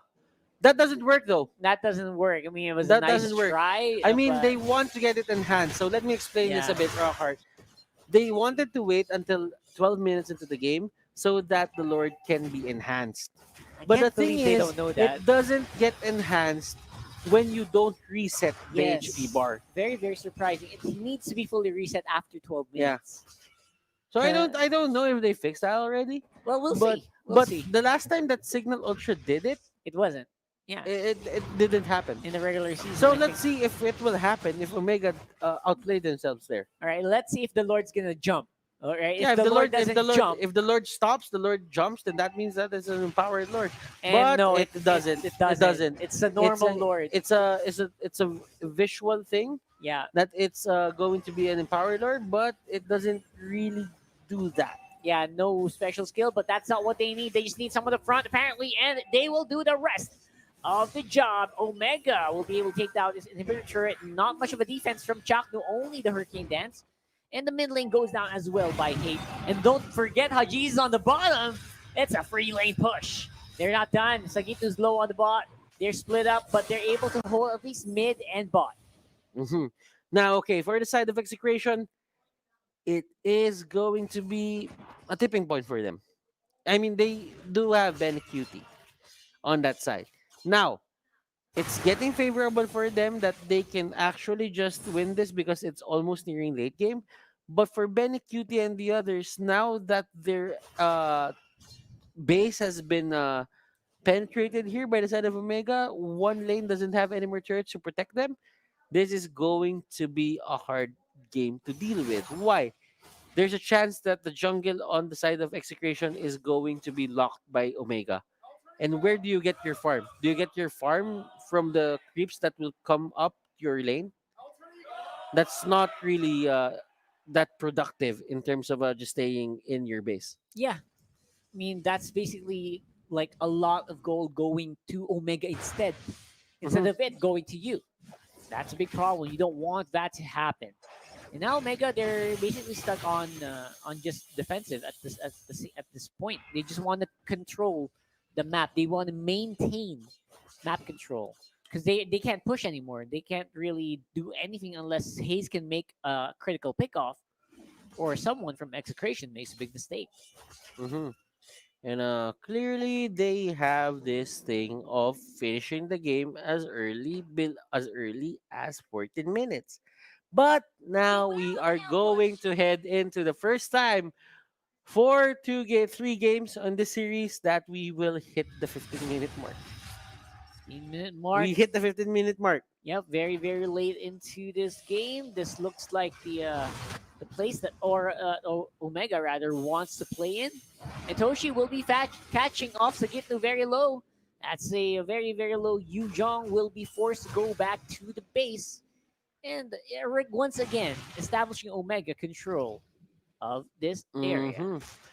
Let's see what these players can pull off right now. This is going to be extra scary for the side of Execration. Clearly, just having Omega with the right mindset of just waiting patiently for the next Lord, you can see that this team really wants to get the win Yeah. in a very safe manner. Now, 10 seconds to the Lord, that is going to be the enhanced Lord. The first Lord wasn't enhanced, it did not go for the bump. And again, that's what you want. You want to be able to get this Lord and finish off the game. Other than that, it's just control, control, control. Just make sure you don't make mistakes. You know, if you're Omega, just make sure no one gets picked off. And the split push can also happen. Could be a 2v1, and it will be. Catches off. Dragon form. Ito Max very close for the support with Feathered Airstrike. But looks like Sagitnu might be in for a treat. Takes down Hayes. I was just saying it. I was just saying don't get picked off, and it happens. And Chakdu uses the sprint, and that is going to be Natalia going down. So it's going to be a 4v5 situation for this Lord take. The only thing that's missing for the side of Execration is that Black Dragon form. Kurt could have been an easy target there if he gets hit by a feathered airstrike, but it doesn't. So thankfully for them, they will get away, or he will get away unscathed. And still, that Black Dragon form, it's not that big of a deal. It cools down very quickly for a trade off for an assassin. And that's not quits. Now we're going to go. Look at Ben here. He's just in front of everyone. Yep, just wants to see if you can catch up. It's going to be a big fight. Haji's on the back line. He's doing the job. He's not going for the Lord. He goes for the back line. Instead, Ito Max will be taken out. That's the focus. Benny Qing's 1v1ing, but looks like GZ will be the one on top. They don't need the Lord. They just want to fight. And this is bad for the side of Execration. Remember when we guys told you that a 1-1 into a Ling isn't really the best thing to do? Yep, that's why. It's showing. That's why we said it. That's even with the Lord. You know what? Go ahead. Take the Lord, says Omega. We'll be able to clean up this game anyway because your marksman, your carry is out. That should be the big push that they need. Ignoring hate and a win for Omega. We're a match point. They're at match point, ladies and gentlemen. As Rockhard said, it only takes one more win for Omega to secure this series and secure their spot in the grand finals. Now, for Execration, this is where the pressure kicks in. After a long playoff, one game separates Omega from the finals. That's a scary feeling. That gave me chill. That gave me chills. One more game. I mean, clearly both of these teams really want that spot, but sadly, it can only go to one team. Man, oh man, this is getting hot. Starting to get serious, man. Execration needs to stop putting themselves in bad positions. They that had it. 1-1 on versus the Ling and the Natalia. It's not gonna work. Even if you take down the Natalia, there is a way that Haji can just go to the back lines. And you know what?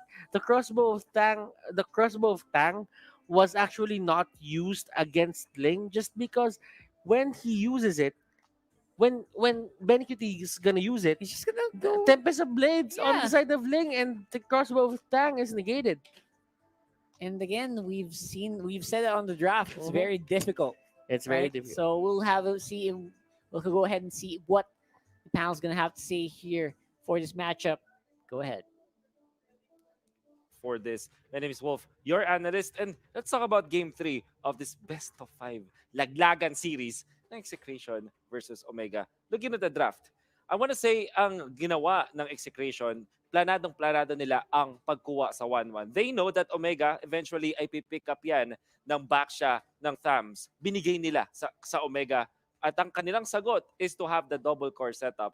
Professional players actually prefer nila magkaroon ng Roger laban sa Ling in the late game. Tapos sasamahan nila ng isang marksman na 1-1. 1-1 is also a hero that professional players love against Baksha, Thams. Yung mga support, mga sustainable na side laners, kapag makunat nga naman sila, hindi free game yon para sa 1-1 basically speaking. Kaso may mga conditions. Kailangan mag-buy time. Yan naman ang keyword para sa Execration, to buy the time. Kaya naman sila kumuha ng Farsa at pati na rin ng Akai, Yuzong is their way para meron silang panglaban sa early stages of the game. At makikita natin mamaya sa highlights kung paano nga ba in-achieve yun ng Execration. Para sa Omega naman, real quick, I love the fact na nag-last pick sila ng Natalia kasi ito nga naman talaga yung pipiliin mo na hero para hindi makapag-farm yung mga double core setup dahil sa kanyang invade potential. Maybe we can see in the post-game stats, post-match data, hindi nga tayo umabot ng 18 minutes.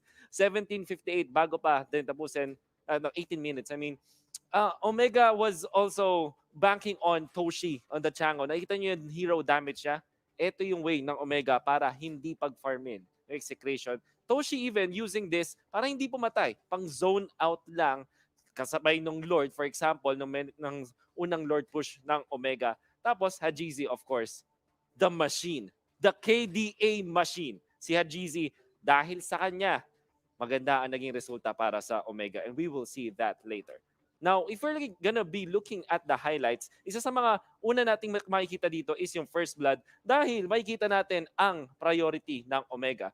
We did say earlier, di ba, sinabi natin na ang condition para sa Execration ay makafarm si Benny Cutie on this 1-1. And actually, ginagawa naman nila yung mga tamang gagawin mo kapag gusto mo makapag-farm, yung iyong side lane na 1-1. Manggulo sa ibang part ng mapa yung ibang mga members, as you can see here in the bottom lane, that's Yuzhong as well as Roger. Tapos si Chakno, babantayan lang niya si 1-1 para makapag-farm at makapag-buy time. Also notice the positioning of the Farsa, it's there. However, Omega, sinetapan nga nila yung first blood na ipe-pressure nila sa tamang pagkakataon ang members ng Execration. That's when handa na nga silang lumaban. So, with 3 members here up top, walang makapag-survive. Kahit may ages, and syempre meron kasing Tempest of Blades na pwedeng-pwede ka talagang mang-dive. And it will happen once again after 2 minutes, di ba? Or less than 2 minutes, ginamit ulit nila yung Tempest of Blades para mag-dive and 1-1 is out. Toshi, yung paggamit niya ng ultimate dito just to really just put down the members of Execration and then nagkaroon na nga ng farming battle. Actually, yung Execration, nung mid-game, tama yung ginagawa talaga nila eh. You would say, makikita mo sa nila na hindi sila nag-hard engage, kumukuha lang sila ng mga pick-offs, nilalabanan lang nila, at tinatry lang nila talaga na mag-survive against Omega. So, tama naman yung way nila para ma-prolong yung game. And they're on a good trajectory. However, this play happened at i-credit talaga natin kay The Machine, Hajizi, ang mangyayaring laban. So, Lord Bush, look at the positioning of Hajizi. Perfect. No way for Execration para makita siya. At bukod dyan, yung mga tropa business sa Omega, naghanap na ng gulo dun sa Lord area, as you can see right now. At, di ba, ang pinag-usapan natin, ang condition sa Execration ay makapag-defend. And what are the tools to defend? Farsa, as well as 1-1. Nakita na ni Hajizi, The Machine, nahabi niya, meron na akong free pass dito. Ginamit na yung ultimate ni sa gitno. Ginamit na yung nandun sa gitna yung Akai at wala siyang magagawa para makapag-depensa. So, in all totality, sabi ni Hajizi, naisip ni Hajizi, pwede ko nang i-go. And that's exactly what he will do right now, going for the Farsa first dahil kaya niya patayin yun na mabilis. At kahit napunta yung Lord sa Execration, wala silang nagawa. Ang ganda ng laban actually ni Hajizi versus Benny Cutie dito, but the fact that there's no ultimate at wala na ring stock at tama yung timing, ni Hajizi, The Machine, the KDA Machine, ay nanalo nga yung Omega dun sa fight na yun. I mean, we can say na napunta sa side ng Execration yung Lord, but that didn't matter dahil hinard push na lang sila ng Omega. And this is your MVP of the game. My goodness, all of a sudden, ang Omega na ngayon ay nasa match point. And with this 2-1 na victory over Execration, baka naman kabahan talaga Execration. But then again, Execration has been in this part before. But if you want to support Omega, well, we do have QR codes for all of you para matulungan at suportahan nga naman ang hashtag Omeganon, if I pronounce that correctly. Yeah, then again, for Execration, they have been in this spot before. Nakita na natin sila na nag-force ng Game 5 nung mga maraming beses na before para mag-reverse sweep. And if you want to support this team, just scan this QR code. We'd also like to ask for your support naman sa Mobile Legends by scanning this QR code as well or going to the link ng fb.com/mplph.official. And I'm sure that we also want to know what you think about the MPL and Mobile Legends so far. And all you have to do is to fill in the surveys na makikita nyo sa inyong mga screen. Makakatulong po ng malaki ang inyong mga feedback dito sa amin. But then again, here we are in the match point analysis for Execration. And habang hinihintay natin yan, gusto ko lang encourage kayo lahat na manood. Mag-stay with us dahil bibigyan din naman namin kayo ng mga giveaway codes. We will have 3 giveaway codes every single end of the game. At syempre, malaman na analysis every time na the post-match happens. Now, in this particular game, in this particular series, ang unang umabot sa threshold or sa match point ay ang side ng Omega. And Execration, we know this team. Iba yung parang never say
medyo may context na tayo. Meron ng narrative itong 3-game series na ito at tama nga sabi nga ni Wolf, ang unang umabot sa threshold, ang unang nagte-threaten ng elimination ay ang Omega. Lamang sila dito and they're looking to take away Execration's one last shot. Let's remember this, yung unang pagkapanalo ng Omega.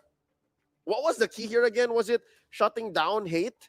It was shutting down Benny Cutie. More Benny Cutie. There you go. Yes. More Benny Cutie on the choke. Yes. All right. And I think because of this, napatanong ako, no? Sabi ng Black Eyed Peas, where is the love? Tayo, where is the hate? And I think in game number 2, that's where really hate showed up. Yes. And we'll be showing it here via the draft results. It's not necessarily because of hate, eh. Parang iba ang rason. Iba ang rason. For you? Ang dahilan kung bakit nag-online si Hate kanina is yung confidence niya, yung aggressiveness niya, nagbago dahil sa Angela pick. Okay? Okay siyang mag-tower dive because of the Angela pick. Pagpapatay na siya, may shield na biglang maano sa'yo. Tapos extra movement speed pa and sustain. Yeah. That's why he was so aggressive on game 2. Which is not present here, no? Parang dito, medyo dapat independent ka, eh. Nung game 1. Lalo na't yung tank mo is back siya. It's not a setter. You have to make your own place. Yeah. So, Chin, do you agree? Is that the kind of thing that hate needed? Well, yeah. Well, that was one. For me also, I think for me, it was the draft din. Kasi nga, very, ang titikas nung draft ng Execration eh. Tapos yung main damage nila would be the Ling nga, di ba? So, I was explaining to you guys kanina off-cam. Ako as a Ling user din, actually, at some point, naging Ling main din ako. Sabi ko, mahihirapan akong i-burst down yung heroes nila. This game 2. Yeah, nung game 2 with the Yuzong, the Roger, Alice, and yun nga, may Angela pa.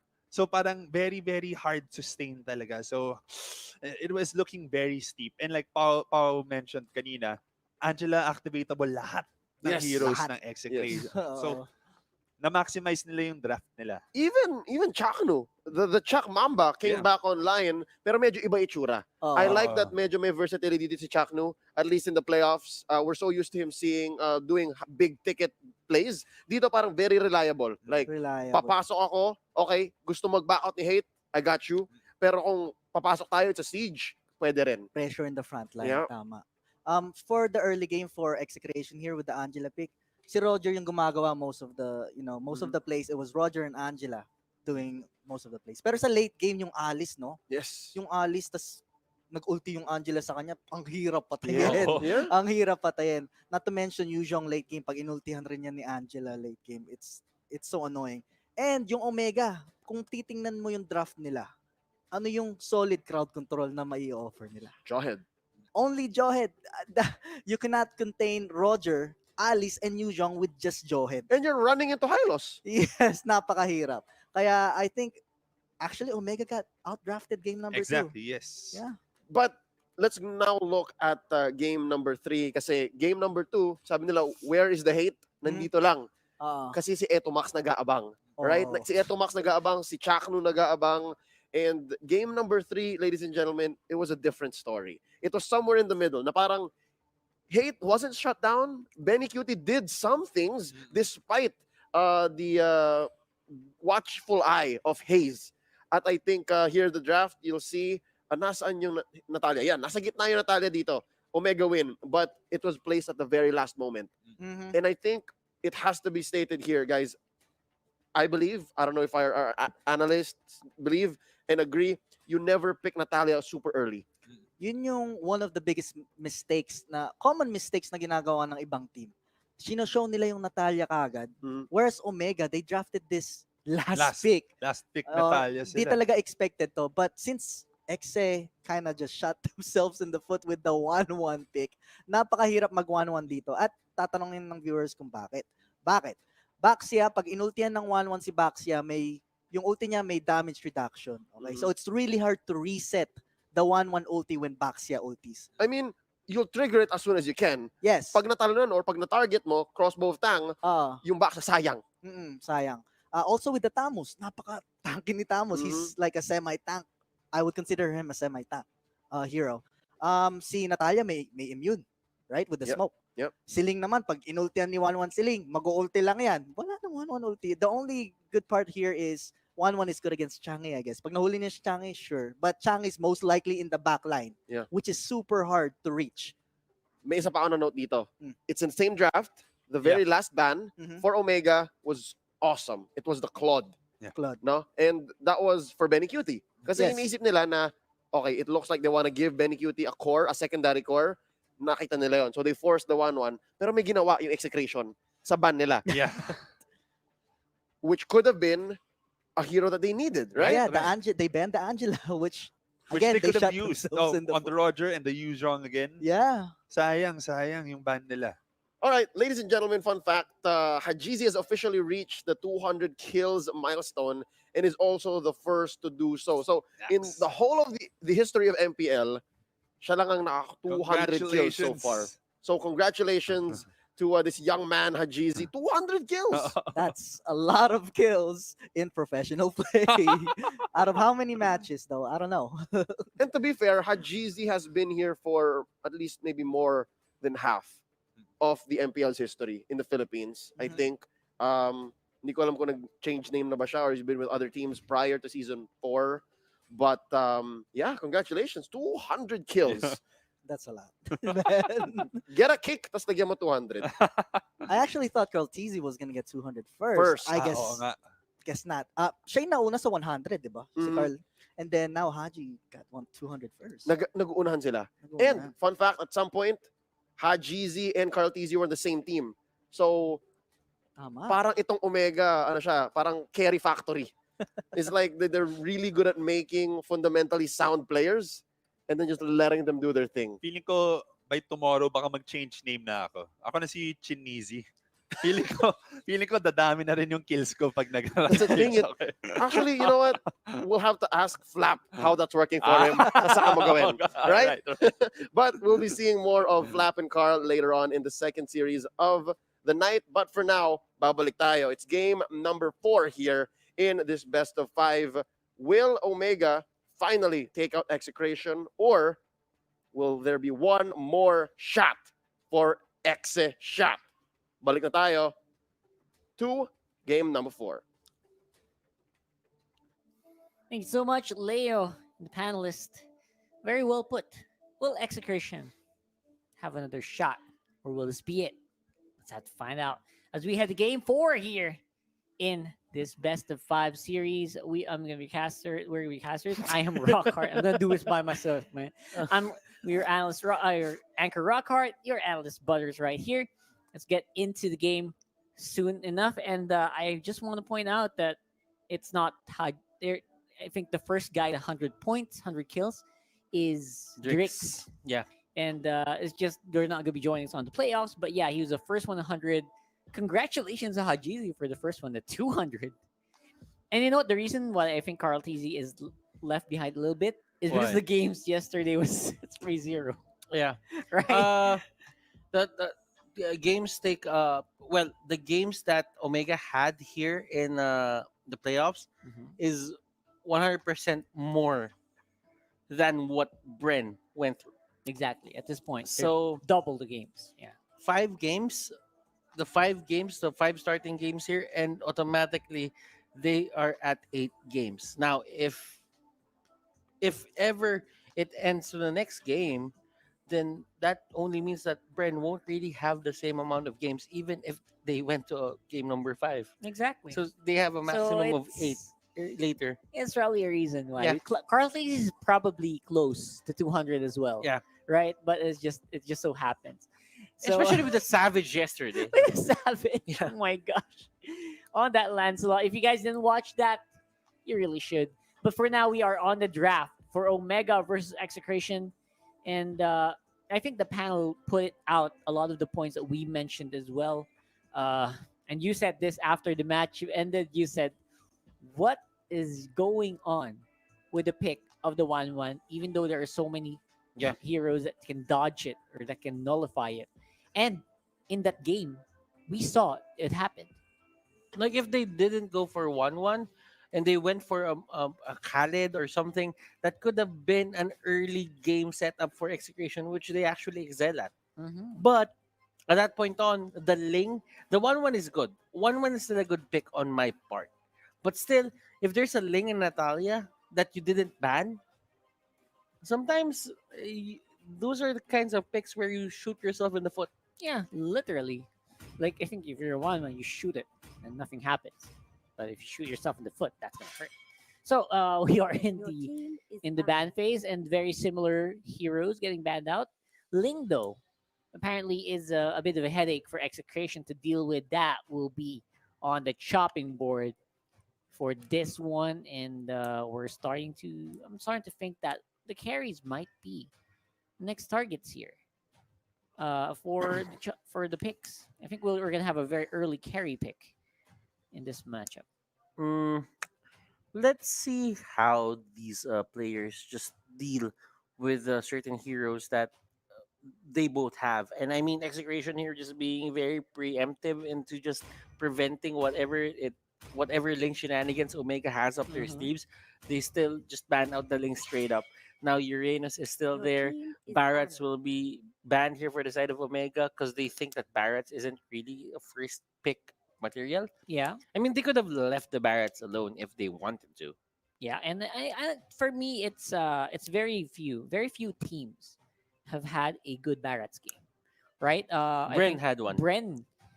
That's not even good. That's a perfect Barrett's game. It was a 5-0 something for Rebo. Yeah. It was exactly the way you would play a Barrett's. And after that, but other than Bren, like very few teams have had success with it.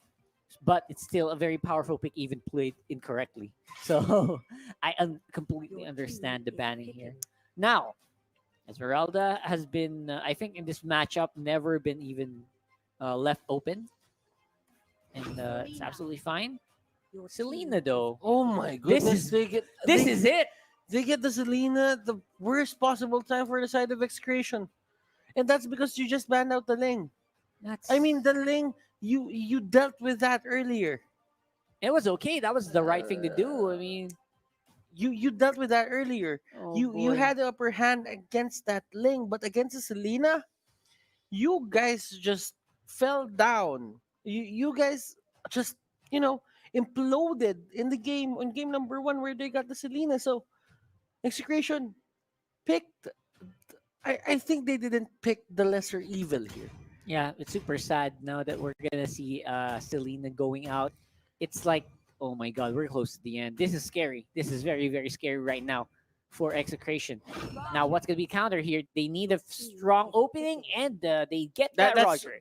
That's the opening that we want That's fair. for these guys. This is strong. All right. That's a fair move coming from Execration. They got the Roger. I mean, that is one of the heroes where Hate actually excels at. Mhm. It could be a side lane Roger for all we know. That is a good point. That is a very good point. And Oh my. Your team is woo, picking. Oh my goodness, the poke game. I remember this lineup. Get the get the Khaled right now. Get a Khaled. Just Yes. get someone who has force engage for Oh the my side of gosh! execution. Just we need to fight early on. You Oh need to my force the gosh. engagements. You need to put them in their place. You need to be the ones who start the fight. Kufra and Alice are out, so that means you are limit to getting a Khaled. What? A Hylos. I've seen this lineup before. It is a very it's the lineup that you use when you want to finish early. Maximum vision and maximum range. I mean, if this had a Diggy, this would be a Diggy feeding strat, but it's not. It's not going to be the thing, obviously. But it's like the half. It's like the recipe. Okay. Team is banning. And there you go. They have the anti. They have the counter to the But vision. that means they also have another late game setup. Super duper late game setup. I mean, it depends. It depends on how good the laning stage comes out for them.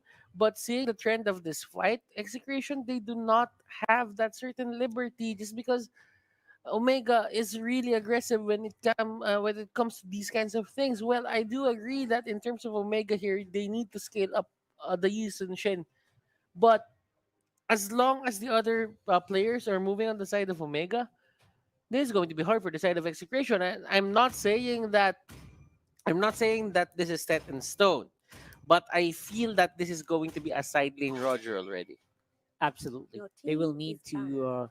They'll go for the jungler super farm Hellcurt and throw Your Roger team and is banning. the fams on the side lane. That is almost exactly what they'll do, and this is going to be telegraphed straight into the minds of Omega in this draft, and they will need and knowing Omega, they'll know how to adjust to this. Oh, Oh my no. gosh, this is a This is a tough one. This is a tough this is a tough. setup. Yeah, for sure, for sure. Again, Execration, they'll need that X factor. They need the miracle play to make an advance here. They need to win in the early if they want this to at least equalize. I mean, equal is what I'm going for here if I was Execration. It's impossible to beat these kinds of heroes at the early game. Mhm. Selena and the Farsa? Are you kidding? And even with the after the Mountain Shocker goes online, that's just so many things you have Your to deal team with. is banning. This is really interesting coming out on the side of Your team is Execration on how Wait, will or the they bans. formulate here. I think we okay, we might have we'll try to get some info on what these bands are. Yeah, Or let's we see went that in straight a to bit. picking. Yeah, we'll see that in a bit, don't worry. Um hmm. Questions to be answered. We'll still need a good tank here for Omega. Something that someone in the front for very well. Kufra is out of the question. No more Akai as well means that they might be pushed into something like an Atlas or a Hylos. Okay, Which, so right now Execution is just ensuring that their Hellcurt have a good game. for sure. They want this to just happen. Yeah. And Hilda your team is will be picking. picked here onto the side of Execution. It's going to be Hilda. That's a very scrappy fight. That's a very Yeah. scrappy fight here.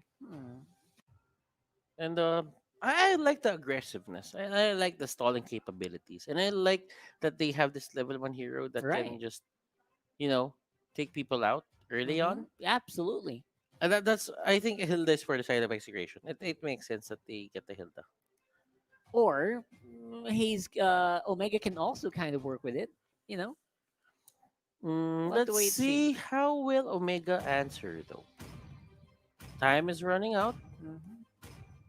Let's try to hear the audio cue. Depending on the cue. Jawhead. It's going to be the Jawhead. All right. Either way, that's going to be fine for me. Jawhead and probably Yuzhong. Yeah, I think that's for. Yeah, that's probably Yuzhong. No, So that's probably Yuzhong for Omega. It could be a Khaled either or Yuzhong or Yuzhong. Khaled. Yes, But it makes more sense if you get the Yuzhong. all right, that's fine. That's fine. We're I mean- absolutely. Why does it make more sense to have a Yuzhong or a Khaled? Because if you can see, 4 of the heroes here on the side of Execration are melee heroes. Now, if you're melee heroes, then that means you're gonna hug out Yuzhong, or you're gonna hug out Yuzhong, or you're gonna hug out Khalid, and they like that. Yeah. So Execration is gonna that's probably a Loyi. Yeah, Probably no audio means Loyi. that could be a Louis. They need the range. I was thinking either Chang'e, probably, or Loyi is definitely gonna be the pick here. So wonder if that got locked in. We'll find out, I guess, when we get into the game and the teams are ready. Well, let's just wait for the game to load itself, and let's find out. Okay, so we were right. That's going to be the Yuzhong. Not really the Lu Yi. Yeah, Yuzhong. Not really the Lu Yi for the side of Execration, but because Lu Yi was the last one to get banned. It was a Lu Yi and Yes. Angela. Oh yeah, right. And I'm trying to get a bit of information on the last pick of the side of Execration. Yeah, front line of Omega will be that Jawhead and that Yuzhong. And one more, play Khalid. I'm thinking Khalid might be the pick. If that was the last guy. All right, well, we'll find out. We'll probably find out in And the end. yeah, they're gonna get the Khalid. Yeah, that's a Khalid. Khalid. There you go. That's a Khalid onto the side of Execration. All right, we are in the game, and ladies and gents, this is game 4, match point for Omega against Execration. Oh, in two this best of 5 retributions. series. Let's get into the game. 2 retributions. Benecuti and Hate has it. They have it both. Yep, right there on your screens. That's very aggressive. Possible final game. Hayes here. He's not being let into that purple buff. Yep. What they wanted to do here was the same thing earlier. They wanted Heath to take care of the orange buff. They wanted Selena to go for the purple buff. So right now they won't get the fast-paced setup that they really wanted, and they get the kill on Haji's, and that is bad because Heath will get that orange buff. You got the orange buff. That is pretty big. It's not completely denied, but it goes to the wrong hero. That also kind of it slows down Hajizi. That's the point. Yeah. You just need to slow down this guy. And overall, it's just Omega kind of being put into a tough spot here by Execration right off the bat. I think Omega might have had a lapse in banning because they just did not get that Oh my Khalid God. going on for him. What was that? That was Omega did not expect the Hilda. Yeah. And again, Heath is a saving grace here. He's able to get that orange buff. He saves it from the hands of Execration. And he froze Chaknu straight, or Itumax, straight into that tower. Which means that Hajiz is able to catch up in terms of experience. Because they get a kill. Mm-hmm. And let's try to see how we're going to move on to the side lanes here. I mean, Benny Cutie is going up against Kurtzy. So Kurtzy right now, they're just looking at making this lane equal. I mean, if the lane is equal here onto the side of Execration, it's going to favor them more just because they have the Hellcurt and they do have the Roger and they want to scale. Exactly. Scaling is very important. Here we go. Oh, that Soshi super duper low, but will be taken out in the end by Hate with the Dark Nightfall still active. It's very hard to find out where you are on the map. That's going to be Hate taken out as well. Sagitnu low, oh so low. But that's an orange buff powered Jawhead. You want to run as fast as you can, but you will be stopped very easily by, of course, that Heath. No unstoppable force means he can't really fight right away, but that doesn't mean that they can't kill it. Curtisi helps out to take him out in the end. And this is the Execration we know. But Omega here is not falling off their punches as well. They're not giving any mercy to the side of Execration. And Execration, they want to win this game. They want to turn this into a best of 1. Omega right now, look at the preparations. They have a vengeance on Kurtzy, a flicker on Hayes, and a retribution on Haji. But onto the other side, there are 2 retributions, and Chaknu here biting off more than he can chew. Way more than they can chew. But the good thing about that for Execration is at least they can get that turtle. So that's a big sacrifice play for Chaknu. basically baiting out so many members of Omega that they can't answer that turtle even if they wanted to. This is quite interesting, Rockhart. I mean, looking at it, the pacing of this game just changed on how Execration should be playing. The early game potential just showing up for Execration. They know how to run this. They're very familiar with this certain setup. They really are. And I think it's working out for both teams to really read off the minds of each other. And again, Execration, they have practiced this. They look like they know what they want. Hate is always on the move. It's always making sure that everyone is in check as well with that Dark Knight Falls. Great job for Chaknu, going for the plays. Whenever his team needs it, he's going to be the distraction here. And what a solid lineup will be taken very, very low. Max going for the bush, but not going to make it in time. Hazel will be taking him out before he can get the chance. Dark Knight falls straight into the Selena. Hey, oh my gosh, what a beautiful play there from the Hellcurt. And looking at it, there are things that Execration are really doing good right now. But even if there is a bit of a breathing space for Execration just to get the kills, as you can see, the gold lead isn't that big. No, Small gold lead. a small gold lead. That's right. Sagitnu going for the force on the Toshi. She's going to be put in half here. Max chased by Heath. And looks like Curtis is going to be in for a rough time. Oh, nice throw there by Heath. Goes straight into the Hilda. Will be absorbing some of that essence, but not be enough to stop him right off. Oh, there's a throw. Nice throw. There's a throw. And Didn't result in anything. He was planning to go for tower throw, Yeah. but got blocked by a wall. Yeah, and clearly just seeing that everyone is looking at the turtle right now.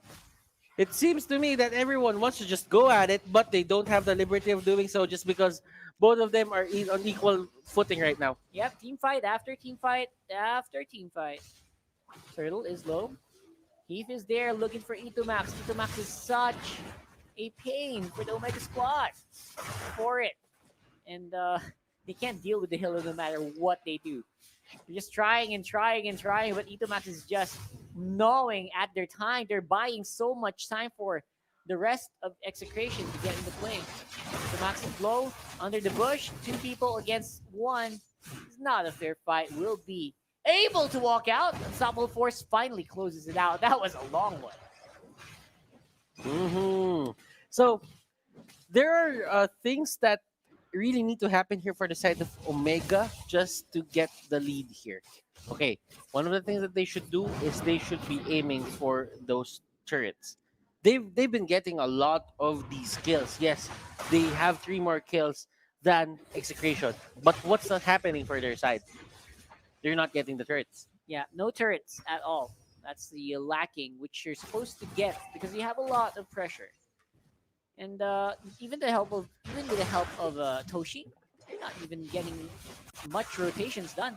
Toshi's on top, and now they can catch Max under the tower. Even with the help of the tower, they can't take him out. Oh my gosh!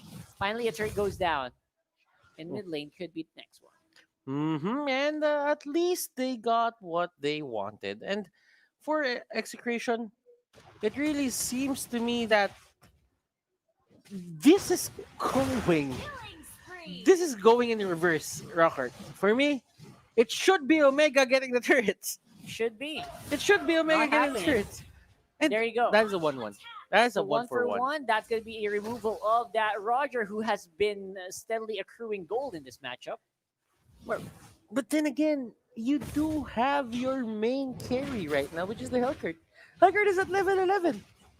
Yeah. This is a 1 unscathed Hellcurt at 8 minutes, level 11. Well, you could say the same for Hajizi, but I mean, with the Deadly Poison Stinger mechanic, I feel that the damage output from Hate right now is going to be much better. Yeah. When the time comes where Hajizi gets all the items, probably it could go head to head. Like 3 hits could take down the Hellcurt. But at the same time, if he jumps on you and you can't do Traceless, Deadly Poison Stinger is hit, you can be erased from existence. Yeah, absolutely. And Hate is not He's not in any. He's not slacking off at all at this game. Oh, another throw. Oh, where you go? Oh, Turtle resurrecting soon. lots of flying off in the air here for this matchup. And a turtle is going to be priority. Heath wants to throw it out for the rest of the team. Not much damage here for Omega. GC is not in optimal position yet. He's level 12, but will be absorbing a brunt of the damage from those stingers. Will be cleaned up by Heath, but Hayes will go down as well. Nasty, nasty, nasty. Execration still wants to bite. Yep, still going for the fight. Heath with the ejector straight into Toshi while he's doing the big plays. Activating Feathered Airstrike in front of two enemies. That is just nerves of steel from the Farsa player. He went in and used the Deadly Poison Stinger. He almost erased Hayes. Hayes lived for a bit, but the burn damage from the orange buff got in and he still gets the kill. But Yep. you don't really want that. Poison Stinger, yeah, you want to go and close it up. You don't want to be in And a live. position where Survive. you have to survive. Exactly. So right now, Omega being constantly kept in check by, of course, this Hilda. Dark Knight falls again. Omega is on the retreat. You don't want to deal with that Stinger anymore. You know what? Looking at it right now, Execration not really getting the stacks on Etamax. Etamax here is at the 250. So that means you still need to get those stacks on the Hilda just to get extra damage. I mean, if he's getting the stacks early, that could mean Hayes and Toshi getting executed in the fight. Yeah, you don't want that. But you only have 2 stacks at 10 minutes That's not helping a with lot. 6 kills. You're just basically tanking up hits. You're trying to go into a bush. You activate that shield and just go back. Just absorb some damage. That's all you're doing right now. You're not doing anything else. The earlier, ladies and gentlemen, you get the stacks, that means the earlier you are going to have an impact into just tanking. Sometimes picking a Hilda is not about getting those shots in. Sometimes it's all about the pain that's... Sagitno! Oh my goodness. Almost survives there for a little bit. Then this Execration definitely trying to keep them alive, but that's an overplay from Sagitnu. And they will, of course, get a tower because of that, but is that worth it? We'll have to find out. The gold lead is less than 1,000. These two offlaners on the bottom lane have been going at it for a long time, but nothing's happening. And that's just the power of the Hilda, man. So tanky, even without those stacks. And Chaknu, he doesn't have the Raging Sandstorm right now. He cannot go in. And this is what we're talking about earlier. They pick up the Khalid and they need a force engage. The only reason why they could do that is because the Kufra was banned out. And the Alice is banned out. And Alice is very detrimental. Alice is detrimental to the lineup of Omega right now because she can actually force engage. What a Chaknu. long play there. Lord will be enhanced, and Chakno's just absorbing the brunt of the damage, forced to use the Raging Sandstorm to go out. Dark Knight falls. Kate is looking for a target, but he is the one being chased by Curtizi. Kagipnu as well. Trying to see if he can block out some of that damage, and is successful. Kate does not fall. And you know what? Looking at it, you kind of have to respect the mechanical prowess of Here we are. Hajizi there. Turret will Oh, fall. no. The front line of Execration is melting. Oh my god. OMG is going for the chase, and they get Ito Max finally. And the result is astounding. Toshi jumped in rather, by Hate, and Hate thrown to the tower, gets deleted by Toshi instead. Benny Cutie still fighting this. He knows that he has damage. Hayes here is not a target that you want to get, and Curtsy holding on to that Lord. This is Hajizi just staying in front of that objective, and they will get it. Is this the time where Omega goes for the jugular, ladies and gentlemen? This looks like it. Here on the instant replay, you'll see, oh my G, he almost got taken out there, really, really close. Hate though, just barely there. He gets deleted in the end. You have to give a lot of credit to Heath though. He's doing everything here in this game almost. the 2 times where Hate went in with the Dark Knight Falls, he took him out 2 times as well. Exactly. Exactly. So much they can do here. Lord will be in the middle. This is going to be the big one. Chapnu stunned again, forced to purify with Eagle Max in the back. So you know he's planning if he can go in, but looks like the rest of Omega is just so scary to dive into. The moment you dive in there, there is no going This back. is for match. This is for the match point Omega here. They want to take out Execration's tournament life. While for them, it means proceeding to the grand finals. Omega, what can you do? What are you going to do to finish this off? This looks like it's very close. From 1K goal leader Eto now to Max? 4. Eto Max is going to be taken out again. Oh my God, there's no answer from Execration. He was looking. He spotted out by the mountain. Shocker. And this could be it. Execration. Chapno goes in for the Raging They Sandstorm again. cannot Get do thrown anything. back. Is this And going to be the first 3-1? possible. It's possible 3-1. Hate is still on the opposite side of the field. Forces Omega to back off. Man, oh man, look at this. Execration.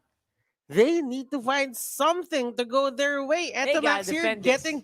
getting the Athena shield, getting extra magic damage protection. Sagitno in front of everyone. He really wants to clear the minion waves and do only that. But on the other side of the map, Ben Cutie gets hit with a feathered airstrike. He's forced to go back. Forced to go back again. That hurts. Toshi's feathered airstrike. 3-2-6 on the Farsa is no joke. But again, without the Lord, there's just not much of a solid front line for Omega to make that push happen. We will be stuck at a 4K goal lead for the blue side. You need to respect Toshi right now for what he's doing. Position-wise, everything that he's doing for the team right now, it's just so on point. Chakno gets caught. Oh, look at that damage, A though. lot of damage with just one feathered airstrike Etamax and is here. Mountain Shocker. And they know that Etamax was there. They knew it. They knew that. Yeah, absolutely. That's true. Here we go. Omega 1,873 damage coming out from Haji. That's not a Talk joke. about crits. Now, the target is very clear for Execration. They need to be the ones to start the engagement or else it could spell the doom for this team. Mm-hmm. Etamax, let's see. The Max is going to be in for a treat here if he goes. He only has 2 stacks. Yep. 16 minutes into the game. Exactly. Not where you want to be. No assists as well. Means those stacks did not move. Kurt Not where you want to be. and the others just waiting for the Lord to come out 30 seconds before that happens. And if ever Omega gets it, that could be the nail in the coffin on their side. Yeah, they catch Sagitnu again. And Hajizi is going to be the one to try to control this Lord area. They just want the sure win. They don't want to risk any big engagements without the Lord, without the big objective. This is Omega playing smart. And let me be the devil's advocate here for a bit. You know, Omega is doing a real great job, but hold but you that have thought. to give a bit of a thought to Execration. But as soon as I want to say that they've been doing great to hold things off, Rock Art, it's like everything just goes not was on their it. way. Yeah, Like, basically. Etamax goes down, and when Etamax goes down, that only means that Execration won't have enough firepower to take down Omega. I mean, a 5v5 isn't looking that good as for them. Especially, that's gonna translate into especially not a 4v5. Yeah, it's going to be a poor 4v5 for sure. And that's 15 more seconds where Itomax is not going to be able to help. Hate though, he has his eyes Oh, on the prize. wow. Hajizi will be denied that orange buff. That is big. And this is where you look at Hajizi and how good this guy is. This guy is super low-key. Not really looking That at anything. Unstoppable force. Oh my god. Mm. See? Keith and Toshi on fire. Hunts down. You get our buff, we'll get your life. That's basically the cue. And that is going to be the cue for the Lord as well to go half HP. Things are looking bad for the side of Execration. Well, for Omega, they have a lot of errors, or they have a lot of windows per error here before they can actually say that Execration Chakno! will make a comeback. Chakno doing his best. I think Chakno is put into a hero where it's linear. It's the wrong hero they It's- put for Chakno. Yeah, Absolutely. I'm not feeling Chakno right now. The Chak Mamba factor isn't really He's not there. there on the Khalid, man. And this could be bad. Hajizi is on fire. He's chasing into Max. There is no problem at all taking care of the Hilda. And it could be Omega barreling through the mid lane here. For sure. Just waiting for the Lord. It's a lot of death timers. That's a very long death timer on E2 Max. Another kill possibly on Sagitnu. And it happens. That should be it. Man, Omega here marching on towards the base. They want to make it to the grand finals. Road to grand final is going to be stopped a little bit by Dark Knight Falls. But the Lord is here. It can jump. It can work. Chaknu goes in, but he will be thrown in the middle of nothing. Nothing to be done by Execration. And Hate will jump out, winning moment here. The champion. The Lord grand went to the other finals, side. The wrongs. It's only a small delay. That's Omega. They're going to the finals. 3-1 against Execration. Omega, the time has come for this team to rise up and get that grand finals slot.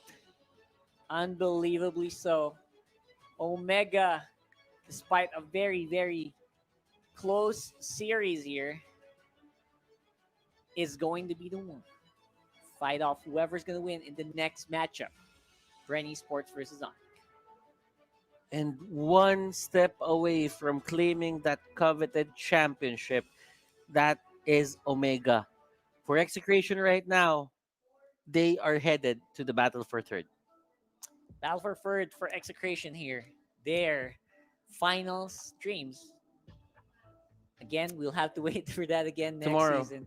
Yeah. But of course, they're not gonna be out yet. They will be fighting for third. But again, the grand finals, the ultimate 1v1, will be happening tomorrow for Omega in this one. That's going to be a best of 7, but for Execration, this is where the line ends for that coveted championship. Now, after this, we do have another series. This is going to be Bren versus Onic. That's going to be another best of 5. But kudos to Execration for making it this far. You guys really deserve your slot here into the MPL, and this is where the road ends for you. But we hope you guys come back stronger for season 7. Yep. We'll be fighting for Battle for Third tomorrow, but again, it's not gonna be as sweet as that victory, Yeah. that trophy. I mean, you don't come into a tournament to become third place. Absolutely. You come into a tournament to become champion, and Omega denied that liberty, denied that opportunity for the side of Execration. And man, oh man, Execration here, their lineup looked really good. It's just that Omega had something up their sleeves that even Execration cannot answer. Well, that's basically what you get with a team like Omega, who has been consistently striving to get to where they are, consistently planning a lineup that has evolved time and time again, gone through different iterations of itself. This is where they are. And we'll go ahead and pass it on to our solo analyst, Wolf. I have a lot to say about this matchup. Go ahead. So, ng Execration, but Omega's draft was better in the end. And pwede nating sabihin ng maraming beses kung bakit mas maganda yung draft ng Omega. But Execration, ang kanilang ginawa dito sa game number 4 ay sinigal na nila. Meron silang pocket strategy na nakatago sa kanila. Helkert and Roger, gustong-gusto nilang gamitin. First face pick nila. And unfortunately, hindi gagana yan kay Coach Dale. Tingnan natin yung mga heroes na nandito sa laban. At unti-unti ko i-explain kung bakit ko naramdaman na outdraft. Hindi naman outdraft, pero nasagot ng Omega ang draft ng Execration. Well, napakasimple na naman ang sagot. If you're looking at the Execration lineup, walang magic damage. Nagme-make sense kung bakit sila nag-last pick ng Khalid, tsaka meron silang Hilda na para sa Execration. Kasi nga naman, Ito yung mga heroes na malakas mambuli. In a vacuum, maganda siya laban sa farming core katulad ng Yi Sun-shin. Kasi ang Yi Sun-shin gusto mag-farm. At syempre, kung meron kang Hilda at Khalid, saan ka mag-farm? Kaya nga naman, in the early stages of the game, parang pumapabor ang gold, ang economy para sa execution. Kasi yung mga mage dito ng Omega, hindi makaporma dun sa pangboboset. The term is pang-invade, pang-boboset nga naman ng mga members ng Execration. Nakita natin yung kalambutan nung Farsa and Selena. Although, naturally, itong mga heroes na to ay malakas din mang-invade. Pero kasi, Hilda at Khalid ang support duo ng Execration. Tapos, meron silang mga solid junglers na na napakadali mag-jungle. That's hate on this Hellcurt. Roger, Benny Cutie, all due fairness, ang ganda na kanyang performance in this game. I want to point out yung pinaka naging problema ng Execration. At actually, dahil puro physical damage output ang Execration, bukod sa all melee sila, lahat ng kanilang sources ay physical damage. And in fact, meron akong photo dito ngayon na nakita ko yung damage output ng Execration in the late game, 0 sa Magic, no Magic power. Kaya naman, yung mga members ng Omega kanina, kung napansin nyo, 3 antique kiras. In fact, dumating sa point na nang high ground ang Omega, meron sila mga casual na dreadnought armor lang. Hindi mo na nila binuo. 3 ganon laban sa Execration. Nako, kahit gano'n ka-farmed bilang physical damage dealers at nag-all-in kasi sa physical ng Execration, doon na nga sila nadali.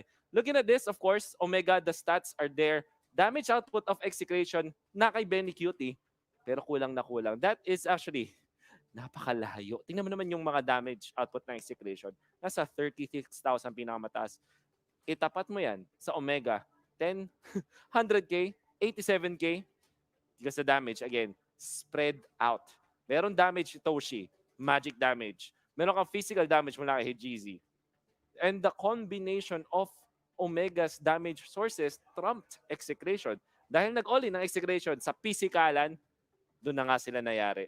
There came a point wherein hindi na makapagtulak ang Execration kasi makunat na yung mga members ng Omega. Kahit nung tumatalon si Hate, maraming beses na kamunti ka pa siya makapatay. But because of the physical damage reduction coming out from Omega throughout their itemization, gumanda yung nangyaring resulta para sa Omega in the end. Let's look at the highlights of that game. I think that we will see a little bit of a good laning setup para sa Execration. I like it a lot kasi binigyan nila ng aggressiveness etong Hilda dun sa may bandang jungle. Siya yung nanggugulo, but that's how the Hilda goes. Tapos sinamahan ni Khalid si Hellcurt. Ang problema lang siguro, hindi ganun kabilis mag-clear kung double tank setup kayo. Pero ang nature kasi ng isang Khalid ay mabilis siya mag-clear ng waves.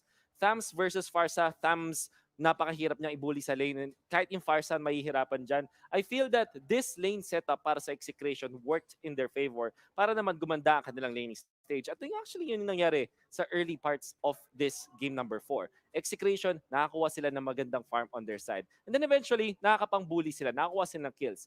However, syempre, this is Omega. They know how to communicate well, nakakabanse sila. There are many times na nakakuha ng magandang pick-offs ang Execration, but in a sense, yung Omega nakapag-farm pa rin on their Isunshin, naka-recover. Unti-unti tayo makikita ng development from the side of Omega, hindi malalaking clashes, hindi ganun ka-crucial from Execration, but they do get pickoffs. At nakakuha sila din ng Torre. That you take note na si Benny Cutie ay namatay dun sa may top lane. I think you don't want that to happen kung nagpa-farm ka as Roger. Tapos si Heath, pinipigilan niya si Chakno na umikot-ikot sa mapa. But Chakno is relentless, as well as Etomax. Nangyari itong turtle fight. And Omega, kung papansinin nyo si Hajizi, bihira siyang mamatay. One death only at yun na nagsusurvive from Execration. Kasi yung Execration, nature na kanilang heroes, nagda-dive. Kaya din naman maganda yung Farsa na pick ng Omega. Kasi bago pa makapag-dive ang Execration, bawas na sila with the feathered airstrike. And even when there will come a time na si Toshi ay mamamatay, it's okay. Kasi nga naman, nagawa na niya yung kanyang trabaho. And magpapalitan ng kills to Execration. Like I told you, they gave their hearts out dito sa game na to. Nakikita natin ang semblance sa mga malupit ng plays. Unfortunately, in the end, dahil doon sa nature ng draft na puro physical damage output, tapos meron kang mga antique kiras on the side of Omega, 3 in total, to a point, Dreadnought armor lang yun, sulit na sulit, 730 gold lang. Tapos ganun na rin yung effect. I think that's up to, 24% physical damage reduction. Napakasulit laban sa physical damage output ng side ng Execration. Heath, Mr. Fundamental. Pero syempre, ang buong team ng Omega performed well. I think that even at the start of the draft of game number 4, nakita na natin na handang-handa sila sa Execration and they will be moving into the finals. Syempre, kung gusto niyo pang suportahan ang Omega, scan this QR code para pahayag ang inyong suporta sa team na to. Headed now into the grand finals. It's not the end of the line for Execration though. Dahil meron pa tayong battle for third. Di pa tapos. Meron pa, makikita nyo pa. At kung gusto silang suportahan, well, just scan this QR code, show your support para sa hashtag ExeShot. Mga kaibigan, syempre hinihintay din namin ang tulong ninyo para mapalagan na pa ang Mobile Legends. Just visit the official MPL-PH page sa fb.com/mplph.official or scan na rin yung QR code. At bukod dyan, mas maganda na makarinig kami from you guys. So please, please, please, please scan this QR code for the survey. 2 po ang ating mga survey codes and we'd love to hear from you. Kung meron na kayong mga gustong sabihin, ito na yung chance nyo. And of course, meron pa tayong series later. I'm sure na madami pa kayong mga tanong dun sa nangyaring series na yun. That 3-1 series, but we will be discussing that later. But for now, tingnan muna natin kung sino ang nanalo sa ating mythical raffle draw. In 3, 2, 1, here we go. Yan na po ang mga nanalo ng ating mga mythical raffle draw prizes. Legendary prize pa. No, Magic Dusts, tickets, Hero Fragments, Premium Skins, Fragments ang inyong mapapanalunan. So congratulations sa mga tao na nakikita nyo ang inyong mga IDs na nandyan sa Mythical Raffle Draw. Congratulations. We'll still have more draws. I think meron pa tayo later. So sana ay kayo ay makapag-participate dito. I mean, bukas na pala ang susunod na Mythical Raffle Draw. Saktong-sakto. So pwede pa kayong sumali. Maraming salamat syempre at congratulations sa ating mga viewers. And that's it. We still have giveaway codes for you guys to prep up. Naku po, sa ngayon, bukod sa tawagin niyo yung mga tropa niyo para manood at makakuha ng giveaway codes, nalalabas, 3 giveaway codes yan.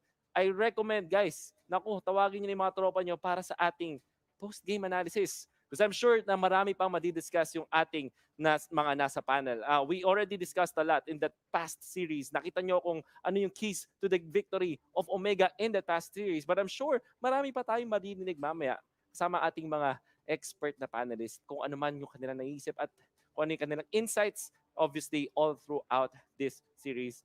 Wonderful series. Unfortunately, para sa Execration, ang kanilang highest place na makuha ay 3rd place.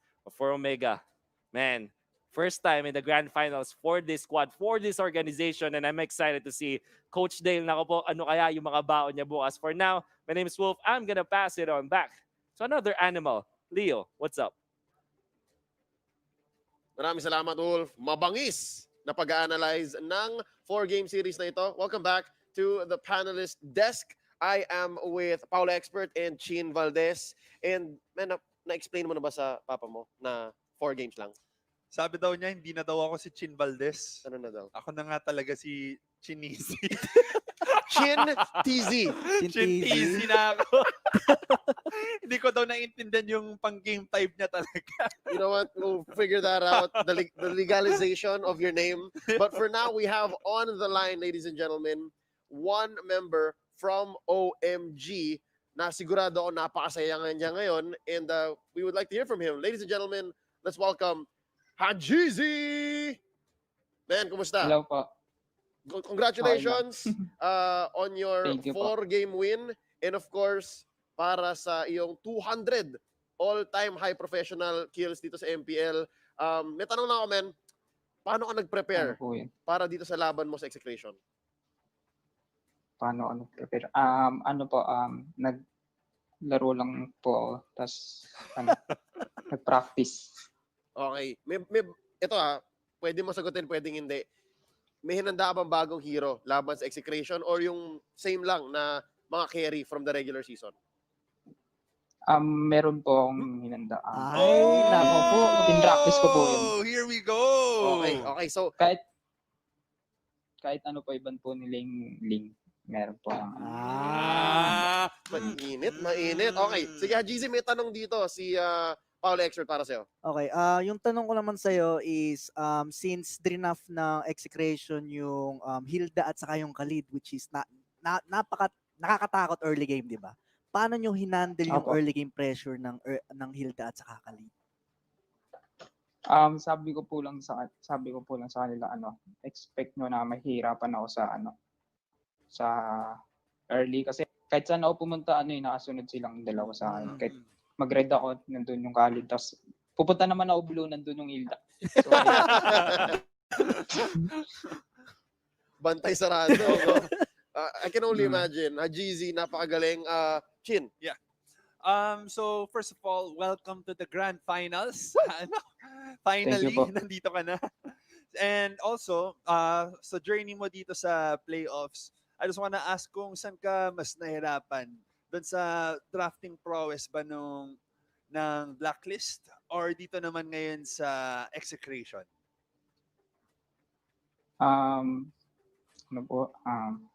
Mas nahirapan po sa blacklist. Okay, Haji, bakit? Ba't mas mahirap yung blacklist? Kasi po, umabot ng game 5. Mas napagod. Tama ka naman. Tama. Mas Oo, napagod. pagod. Makes sense. Okay, pero sigurado ako sa execration, medyo napikon ka rin. Kasi nga, di ba, sabi mo si Eto Max nakabantay, si Chakno nakabantay. Opo. Pero Hajizi, once more, congratulations. Shoutouts muna at pasalamat sa mga fans ng Omega at anong maaabangan nila sa grand final sa laban nyo bukas. Shoutout sa family ko. Tapos shoutout sa sumusuporta sa Smart Omega. Shoutout kay Coach Tart. Shoutout kay Coach Dale na tumutulong sa amin. Tsaka shoutout kay Coach Tony. Shoutout sa mama ko tsaka sa papa ko tsaka sa ate kong sumusuporta sa akin. Mga ate ko. Tapos shoutout sa baby ko, si Casey. Okay, Haji, bago ka namin bitawan, man, message para sa potential na mga kalaban ninyo, para sa Bren o sa Onic. Good luck sa atin. Yun. I love it. Okay, Haji, maraming salamat. Thank you. Enjoy ka muna, pahinga na, and I will see you tomorrow. Sige po, salamat po. Maraming salamat. Thank you po. Wow, super impressive, this young man. Chill na chill siya, di ba? Chill lang. This guy reached an all-time professional high kill count. Just won a 4-game series, and he's just like, Wala, no big deal eh. Naglaro lang ako. Nag-practice lang, laro lang. Pero, guys, if there's any takeaway from this, is merong tinatago si Hajizi. May tinatago si Dale. Oo. Sabi niya may pinag-practice daw Oo, siyang bago eh. Mamimigay ako ng skin. Ayan, yung mga nanonood Oo, yan. Oo. Mamimigay ako ng skin pag naglabas to ng hero na hindi pa natin nakita ngayon sa MPL. Okay. So, bumabawi. Ginong Valdez bumabawi si Chin. Okay?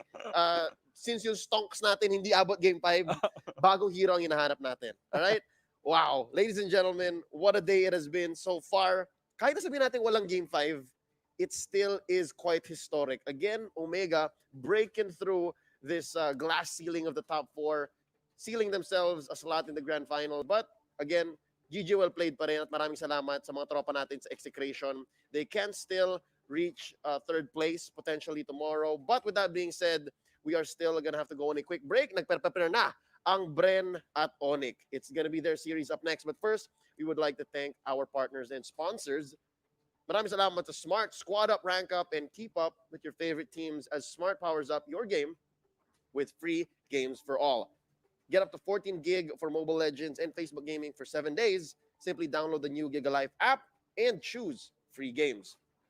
Thank you so much as well to our official sponsor, Realme. The Realme 7 series is now available nationwide. Join the revolution and own the fastest charging smartphone in the country. Like and follow Realme on social media to know more.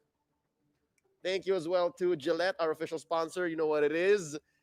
Get free diamonds with purchase of Gillette's Mach 3 Razor, Vector 3 Razor, or Blue 3 Simple 4s pack in select Pure Gold doors nationwide. And as well, thank you to our partner in Esports, Pay Maya. Get free 50 pesos credits from Pay Maya when you download and register using the code MLBB. Terms and conditions apply. Thank you as well to our partner in Esports, TikTok Live. You can watch the playoffs via TikTok, kaya download na. And of course, thank you to our official gaming headset partner, Logitech. Here, like a pro. All of this is powered by Moon Ton. Halloween is coming up next. So, sakto-sakto, mainit pagkatapos ng MPL, you can join our event happening from October 26th to November 13. Just do the activities, log in every day, and get your hands on this new Terizla skin. It's that simple. Thank you so much once more to Moon Tan. With all that being said, we're gonna go into a quick break. Thank you so much for joining us and making us part of your weekend. Once more, you're watching the MPL-PH Season 6 playoffs. My name is Leo, joined here by Chin Valdez and Paolo Expert. Wag kayong haalis. We'll be right back.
Are you game to be great? Now you can with the new Smart Giga Games 99. Get 1 gig data all day, every day for Mobile Legends and more. Game to be great with Smart Giga Games 99.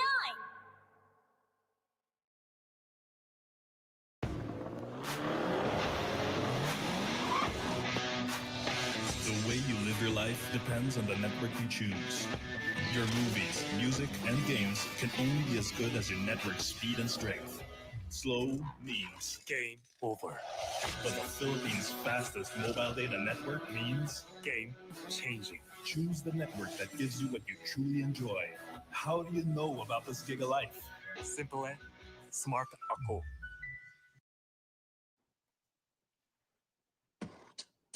When uncertainty is our reality, we rise above with the things that matter. Gigify happiness. Gigify love. Gigify friendship. Gigify dreams. Gigify hope. With smart Giga music, video, games, work, and stories, we let our passions run free in the new world we face together. Smart, live Giga.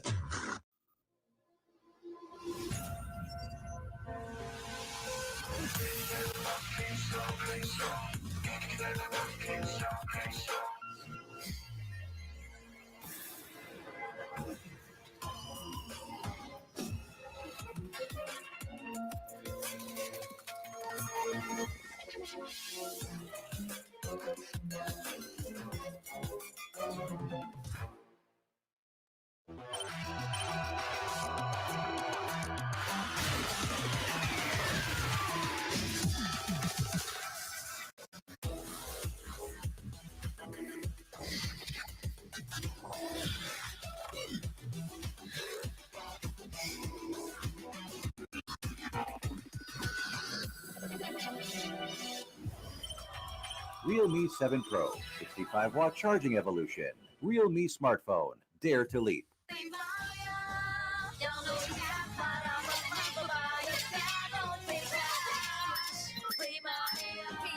Don't pay cash. Pay Maya. Para may balik kaya ka.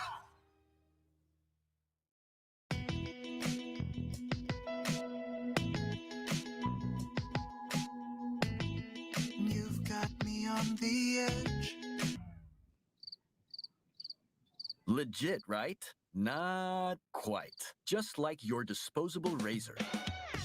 It's time you switch your disposable razor for your legit first shave so you can be every bit legit. Gillette Mac 3. for a closer shave, less irritation. Switch to Gillette Mac 3.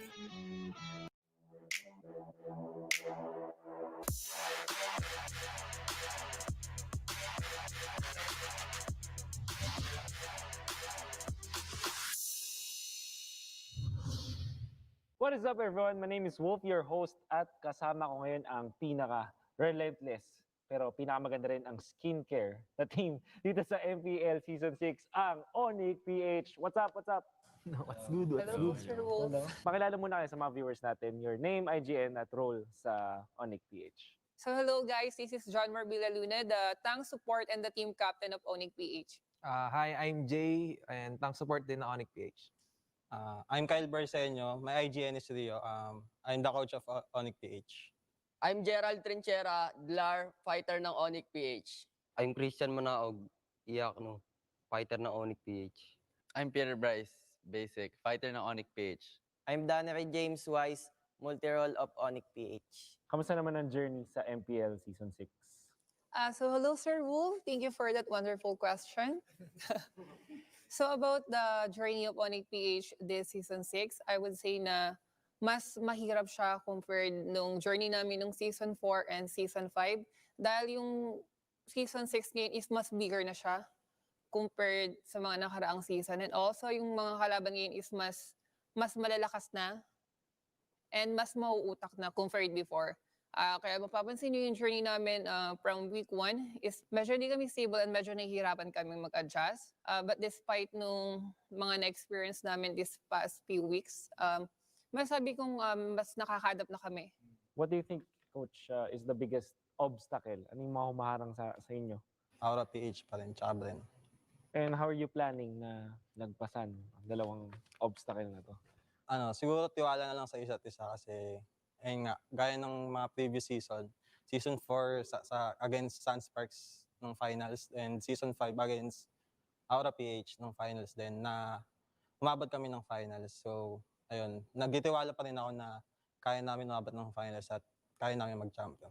Okay, Wise, paano kayo nagpe-prepare ngayon para sa playoffs? Ginagawa namin is double or triple effort talaga. Lalo ngayon na nabanggit ng captain namin na lahat malakas na kalaban namin. Ngayon kasi may ano na kami, management na tumutulong sa amin kung ano yung mga dapat namin gawin. Okay, Dilar, meron ka bang gustong makaharap sa mismong finals nyo? Sino yun? Kung meron, sinong team yun? Siyempre yung Aura PH kasi 2 beses na namin sila nakatapat nung Season 4 tas Season 5, di ba? Siyempre, masyado na sila sumusobre. At sa kanila nilelegan na eh. Kaya, yun, gusto ko talaga sila katapat. Sa tingin mo, observing the other teams, sino yung top 3 ng best performing players ngayong season? Para sa akin talaga si Gymnast yung pinaka-number 1 eh. Throughout the season, feel ko talaga malaki na ambag niya sa next play. Venus, what does it mean para sa Onic PH na maging champion this season? After being back-to-back first placer from Season 4 and Season 5, and yung expectations namin ng mga tao ngayon is mas doble na. So winning Season 6 means everything para mapatunayan namin na talagang kaya namin. Mapatunayan namin sa mga taong dumuda sa amin na hindi namin kaya. Jay, if there's anything na gusto mong sabihin sa trophy na to? Gusto ko lang sabihin sa trophy ng MPL Season 6, matataas din kita ulit. Sige, for one last time, gusto kong hingin namin yung gusto nyo sabihin sa fans ninyo at sa mga makakatapat nyo sa playoffs. Para sa mga fans namin na talagang sumusuporta sa amin, maraming salamat sa inyo. Sana huwag kayong magsabong suportahan kami, especially to my friends, family, and sa BY Spa. And para sa mga makakalaban naman namin, maghanda kayo dahil mas naghahanda kami. Sa mga sumusuporta sa amin, Onic PH, maraming salamat and sana masuportahan nyo kami hanggang playoffs, hanggang matapos yung playoffs. And mga makakalaban namin, numanda na kayo at alam namin na kami ang magka-champion. Sa lahat ng sumusuporta sa Onic PH tsaka sa akin, maraming salamat. Sana supportahan niyo kami this coming playoffs. Tsaka sa masasabi ko sa mga makakalaban namin sa playoffs, maganda na kayo. Kasi kami puro TikTok lang eh. Tingin sa mga sumusuporta sa Onic PH. Sana suportahan niyo kami hanggang sa dulo. Sa mga susunod naming laban, maraming salamat sa inyo. Sa mga makakalaban namin, maganda na kayo. Gusto ko lang magpasalamat sa fans ng Onic PH. Salamat sa walang sawang suporta. Tsaka gusto ko rin magpasalamat sa GoGo Express tsaka Cebuana Lulier. Dahil sa inyo, araw-araw kaming motivated. Sa mga kalaban naman namin, magandaan na kayo. Thank you sa mga Onic PH fans na laging positive yung comments, lagi na nababasa yan. Dahil sa inyo, mas lalo kaming nagiging motivated maglaro. Patuloy nyo lang kaming suportahan. And sa mga kalaban namin, good luck and have fun. Sa mga fans ng Onic PH, maraming salamat sa inyo. Sana supportahan nyo kami sa darating na playoffs ng MPL-PH Season 6. Sa mga kalaban namin, magandaan na kayo, lalong-lalo na kay Daay.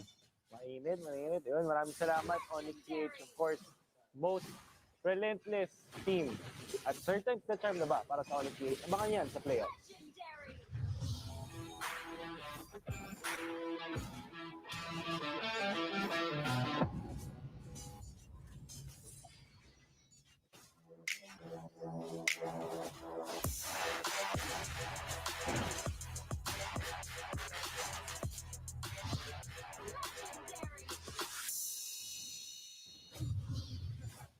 Bren lang malakas. Mga kaibigan, ako nga pala si Wolf, your host, at kasama ko ngayon ang sa mga pinaka-consistent at pinakamalalakas. Pero sige, magpakilala muna kayo dun sa mga viewers natin. Name, IGN, at ano yung role sa team. Ako si Angelo Kailar-Tangel, IGNQ. Ang role ko is support. Ako si Alan Castomayor, IGN ko Lasky. Role ko sa team ko, tank. Ako nga pala si CJ Ribo. Ang role ko sa team namin, fighter. Ako pala si Carl Gabriel Pomoseno, IGN ko Carl TZ, role carry. Ako nga pala si EJ Zambrano, ang IGN ko is EJ, and the role ko tank support. Phew, kamusta naman yung journey ng Bren Esports dito sa MPL Season 6? And okay naman yung journey namin dito ngayong MPL Season 6 na patapos na yung regular season. Kahit may bago kaming player na si Top Easy. Okay pa rin naman yung mabilis namin nakuha yung chemistry namin. Kita nyo naman sa results ng mga laban namin. Sino sa mga members mo ngayon, sa mga players ninyo, nag-shine ng pinakamaganda ng season? Para sa akin, si Flop talaga. Kasi kinuha namin siya, galing lang siya sa RG. Tapos ngayon siya na yung isa sa pinakamagaling mag-offlane sa Philippines. Sino sa tingin nyo ang pinakamalaking obstacle ngayon sa Season 6 para mag-champion ka? Sa akin yung Omega kasi sila yung tumalo sa amin nung last season tsaka yung ngayon din. Yung wala kaming talo, sila na naman tumalo sa amin. EJ, paano ka nag-prepare ngayong playoffs? Nagpe-prepare kami, kumukuha kami ng mga scrim sa ibang bansa, gano'n, sa Indo, then kakalabanin namin. Kasi sa PH, medyo parang sila na yung pinakamalakas talaga, wala nang makaharap. So talagang umaano kami sa ibang bansa. Doon kami kumukuha ng ibang meta. Carl, sino yung team na gusto mong makatapat? Kung wala championship na to, grand finals na. Sino yung gusto mong makatapat doon? Gusto ko matapat yung Aura kasi sila yung back-to-back champion. Ikaw, Ribo, sinong gusto mong makatapat doon sa finals? NXP. Mas sikat kasi sila kaya pag dinurog namin, malalawas agad sila. Sakto na rin, Ribo. Pwede mo namang sabihin kung sino yung top 3 players na nag-perform ngayong season, tingin mo? Sa top 3 ko, yung pinaka-top 1 talaga dun si Chester. Siya yung consistent talaga maglaro. Laging papatay ng papatay. Tapos top 2 kasi Lasty. Ba't ako? Siya daw pinakamagaling mag-tank sabi niya. Totoo yan, totoo. Legit. Tapos top 3 ko si Carl. Magaling sana kaso sobrang tamad. Para sa'yo, Pew, syempre sa Bren Esports, this is your second season sa Bren Esports. Gano'n ka-importante para sa organization mo na makuha at mag-champion dito sa MPL?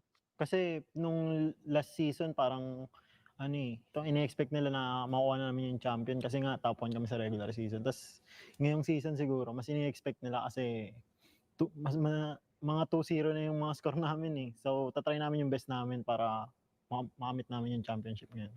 Tanongin ko dito si Carl TZ. Kung makakausap mo tong trophy na to, ano yung sasabihin mo? Trophy, dyan ka lang. Ngayong season kukunin na kita. Kung hindi niyo alam, kung hindi alam ng mga viewers natin, may mga tatlong nag-champion na rin dito. Kayo ba, may gusto kayo sabihin? Yung sa trophy diyan ka lang, makukuha ka na naming 6. Lahat makukuha ka na namin ng Bren Esports. Babalik ka na ulit sa amin. Sige, for one last time, gusto kong kausapin yung mga fans nyo, magpasalamat kayo, or kung may gusto mo na kayo sabihin sa mga fans, pati na rin sa mga katapat nyo sa playoffs. And sa mga kalaban namin sa playoffs, maganda kayo kasi mas pag-aandaan namin kayo, hindi na kami mag-choke sa playoffs. Tapos sa mga fans, salamat sa mga sumusuporta palagi, kahit minsan natatalo kami, nandiyan pa rin kayo. Sa mga kalaban namin sa playoffs, ready na kayo. Dudurugin namin kayo. Saka sa fans namin, kahit natalo kami ng isang beses, nandyan pa din kayo sumusuporta sa amin. Maraming salamat. Sa mga sumusuporta sa Bren, dyan lang kayo. Sa mga kalaban namin sa playoffs, pagandaan nyo kami. Sana next play agad para laglag agad yung mga AI sa MPL. Tapos sa mga sumusuporta sa amin, dyan lang kayo dudurugin namin next play kung sila makatapat. Sa sumusuporta sa Bren Esports, maraming salamat. And wag sana kayong magsawang sumuporta sa amin. Ayun lang. That's been Bren Esports, the best teams dun sa MPL Season 6 regular season. At kaya na ba nilang mag-champion this time? Abangan natin yan sa playoffs.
Welcome to Mobile Legends. I was building on the lecture. 5 seconds till the enemy reaches the battlefield. Working on the partner scheme. The true stock trademark is at the edge of your dreams. I'm talking one shot for the kill. Freeze up, straight drop for the kill. Taking out the pieces and shares of all big sky high. Check the movement is here. Yeah. It's one shot. Now the future is yours. Go.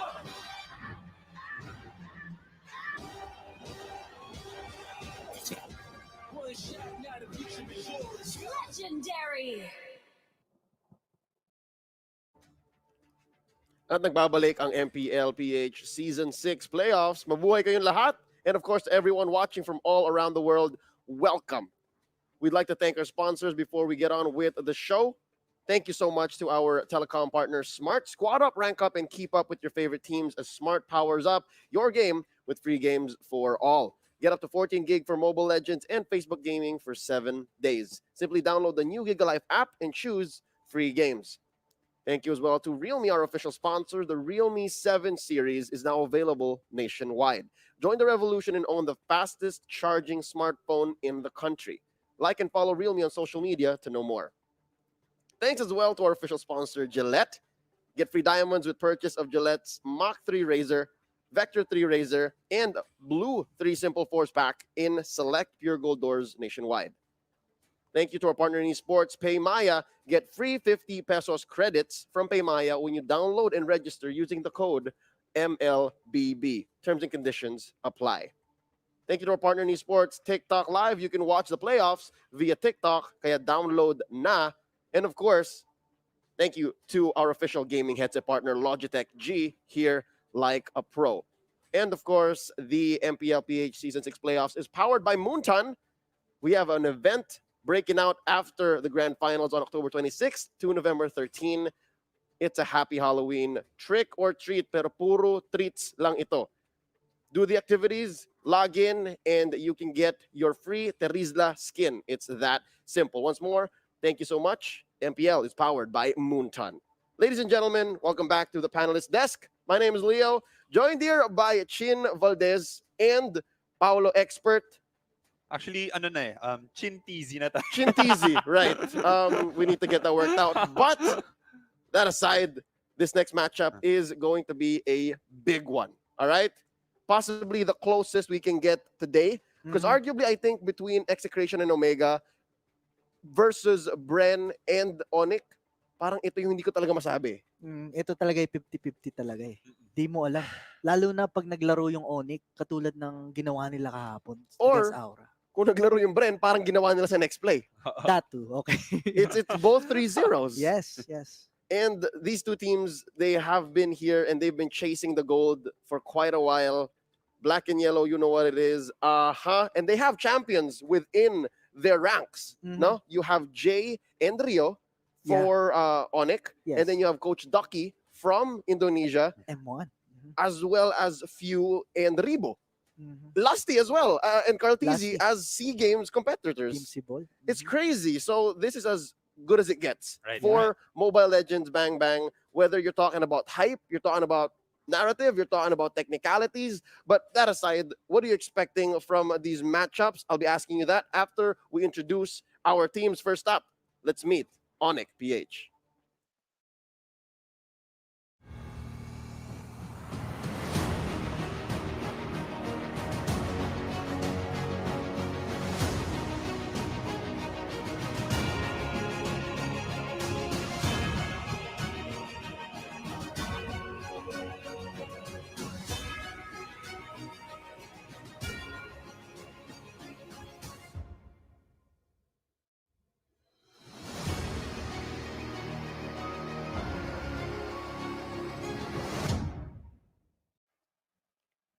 All for Onic. Parang iba ang, no pun intended, aura ng Onic this season. Oo. Especially coming from the group of death, Group B, they were relatively successful going into the playoffs and even in the playoffs slaying their eternal rival. Yeah. Hindi ko in-expect yung 3-0 kahapon talaga. Right? Paolo, what do you think it is? Is it off of a single player or is it like just they're all just popping off altogether? For some reason, they were all on the same page kahapon talaga. Sobra. Si Wise, like instead of just, farming usually, he was actually aggressive and making plays. Yun talaga yung nagbago doon. Si Jay, napaka-confident niya maglaro. Nire-recallan niya nga yata kahapon yung mga kalaban niya eh. Oo. Si Tinatambay na nga lang niya sa base. Oo. Di ba? Si Dealer naman, he showed superiority on his offlane, matchups. Nanalo siya on all his matchups. Yep. And I like how Iaknu has just grown as a player from season 4 where we first met him up until today. I'm not sure kung sino ang nagbigay sa kanya ng moniker na Kingslayer, pero parang pag may inutos ang Reyna na si Umay Venus, talagang gagawin ni Iaknu. I don't doubt it. When you tell Iaknu to do something on the map, he's your guy. That's what I'm seeing right now from this version of Onic PH. And of course, Basic just seems to just fit in. Yeah. Parang pasok na pasok eh. I don't know what it is, but their loss of Fuzakin in this season seems to just fly by, and it's paying off. Right. Chin, how do you compare this Onic to the previous Onics? What's new? What's different? I can't put a finger on it. Actually, for me, feeling ko it's the same Onic, but it's like it's a whole another level of Onic. I don't know if you get what I'm saying. Kasi like kahit kahapon, you don't see individual players moving around the map. Hindi. Like you can actually see like an entire unit. Like if something is happening here, may dahilan eh kung bakit nangyayari yun doon. If something is happening here, kung apat sila nandito, kumbaga everything was synchronized. Tapos, I don't know, I guess Aura wasn't able to handle it. Yeah. I really do think that Onic PH has grown out of their older spells. They seem to have refined themselves to this level, and maybe they're gonna go for gold this season. We'll see. They have to go through their opponents though, and these guys, when I say gold, they mean gold. This is Bren Esports.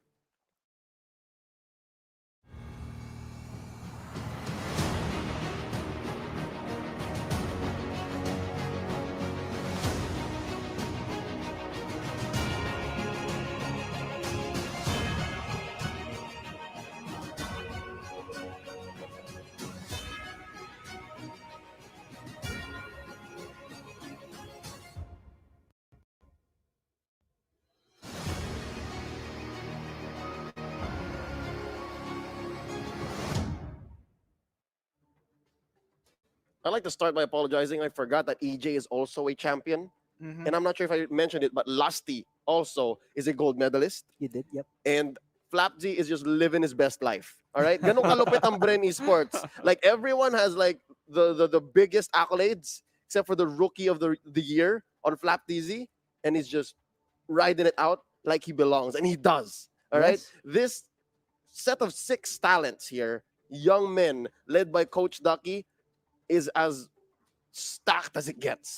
Yeah, this Right? team is pretty stacked. They slayed the group stage. And again, if you'll notice, Few is the only Savage in the season. Of course, with Carl also. Lancelot Nick Savage Carl. yesterday, yes. There you go. So that's updated. Carl recently hit a Savage yesterday. Mhm. Same team. Same Oh, team. man. Kumbaga, only Bren. In the whole season, Bren lang. Only Bren is the strong one. Di baka mamaya baka Flap PZ naman next.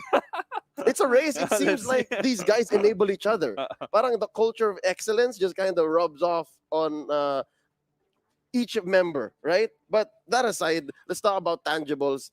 Paolo, what makes Bren Esports Bren Esports? So, the reason na napakagaling ng Bren Esports is they always know their win condition. Okay? There's at one point of the series yesterday versus next play at game number 3, nakakala ng mga tao na, oh, game 3, NXP actually has a chance of getting one against Bren.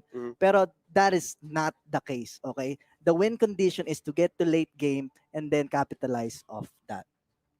And they always do. They They figure it always out. do. And also to add one more thing, okay? They actually took advantage of Rene J's habits. Na-notice ko si Rene J kasi mahilig siyang mag-camp sa bush, di ba? For an ambush with the Cho. But they were always ready for it. Kasi yung Selena nga nabigay and it was giving vision knowing where all of Next Play's members are at all times. Yep. So who's to say na hindi nila na-scout out ang offlaner dito ng Onic? Right. Or even Venus. I mean, you don't know how deep the research of one Coach Ducky could go. But that's not to count out Coach Rio. Actually, you know what? We'll let the teams talk for themselves. Let's hear what they have to say about this matchup. Kamusta naman ang journey sa MPL Season 6? So hello, Sir Wolf. Thank you for that wonderful question. So about the journey of Onic PH this Season 6, I would say na mas mahirap siya compared nung journey namin nung Season 4 and Season 5. Dahil yung Season 6 ngayon is mas bigger na siya compared sa mga nakaraang season. And also, yung mga kalaban ngayon is mas malalakas na and mas mauutak na compared before. Kaya mapapansin nyo yung journey namin from week 1 is medyo hindi kami stable and medyo nahihirapan kami mag-adjust. But despite nung mga na-experience namin this past few weeks, masabi kong mas nakaka-adapt na kami. Few, kamusta naman yung journey ng Bren Esports dito sa MPL Season 6? And okay naman yung journey namin ngayong MPL Season 6 na patapos na yung regular season. Kahit may bago kaming player na si Flap TZ, okay pa rin naman yung mabilis namin nakuha yung chemistry namin. Kita nyo naman sa results ng mga laban namin.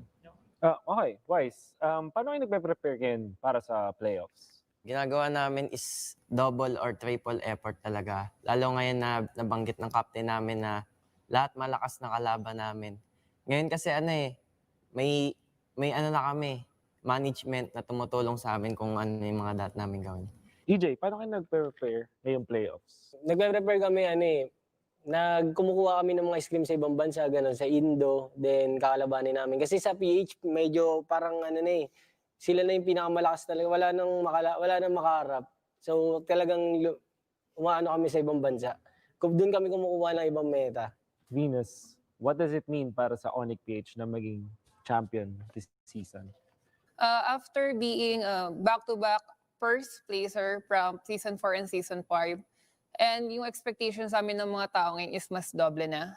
So winning Season 6 means everything para mapatunayan namin na talagang kaya namin. Mapatunayan namin sa mga taong dumuda sa amin na hindi namin kaya. Para sa'yo, Few, syempre sa Bren Esports, this is your second season sa Bren Esports. Gano'n ka-importante para sa organization mo na makuha at mag-champion dito sa MPL? Kasi nung last season, parang ini-expect nila na makuha na namin yung champion kasi nga top 1 kami sa regular season. Tapos ngayong season siguro, mas ini-expect nila kasi mga 2-0 na yung mga score namin eh. So, tatry namin yung best namin para makamit namin yung championship ngayon. Sige, for one last time, gusto kong hingin namin yung gusto niyo sabihin sa fans ninyo at sa mga makakatapat niyo sa playoffs. Tingin sa mga sumusuporta sa Onic PH. Sana suportahan niyo kami hanggang sa dulo. Sa mga susunod naming laban, maraming salamat sa inyo. Sa mga kalaban namin, maganda na kayo. Sa sumusuporta sa Bren Esports, maraming salamat. And wag sana kayong magsawang sumuporta sa amin. Ayun lang.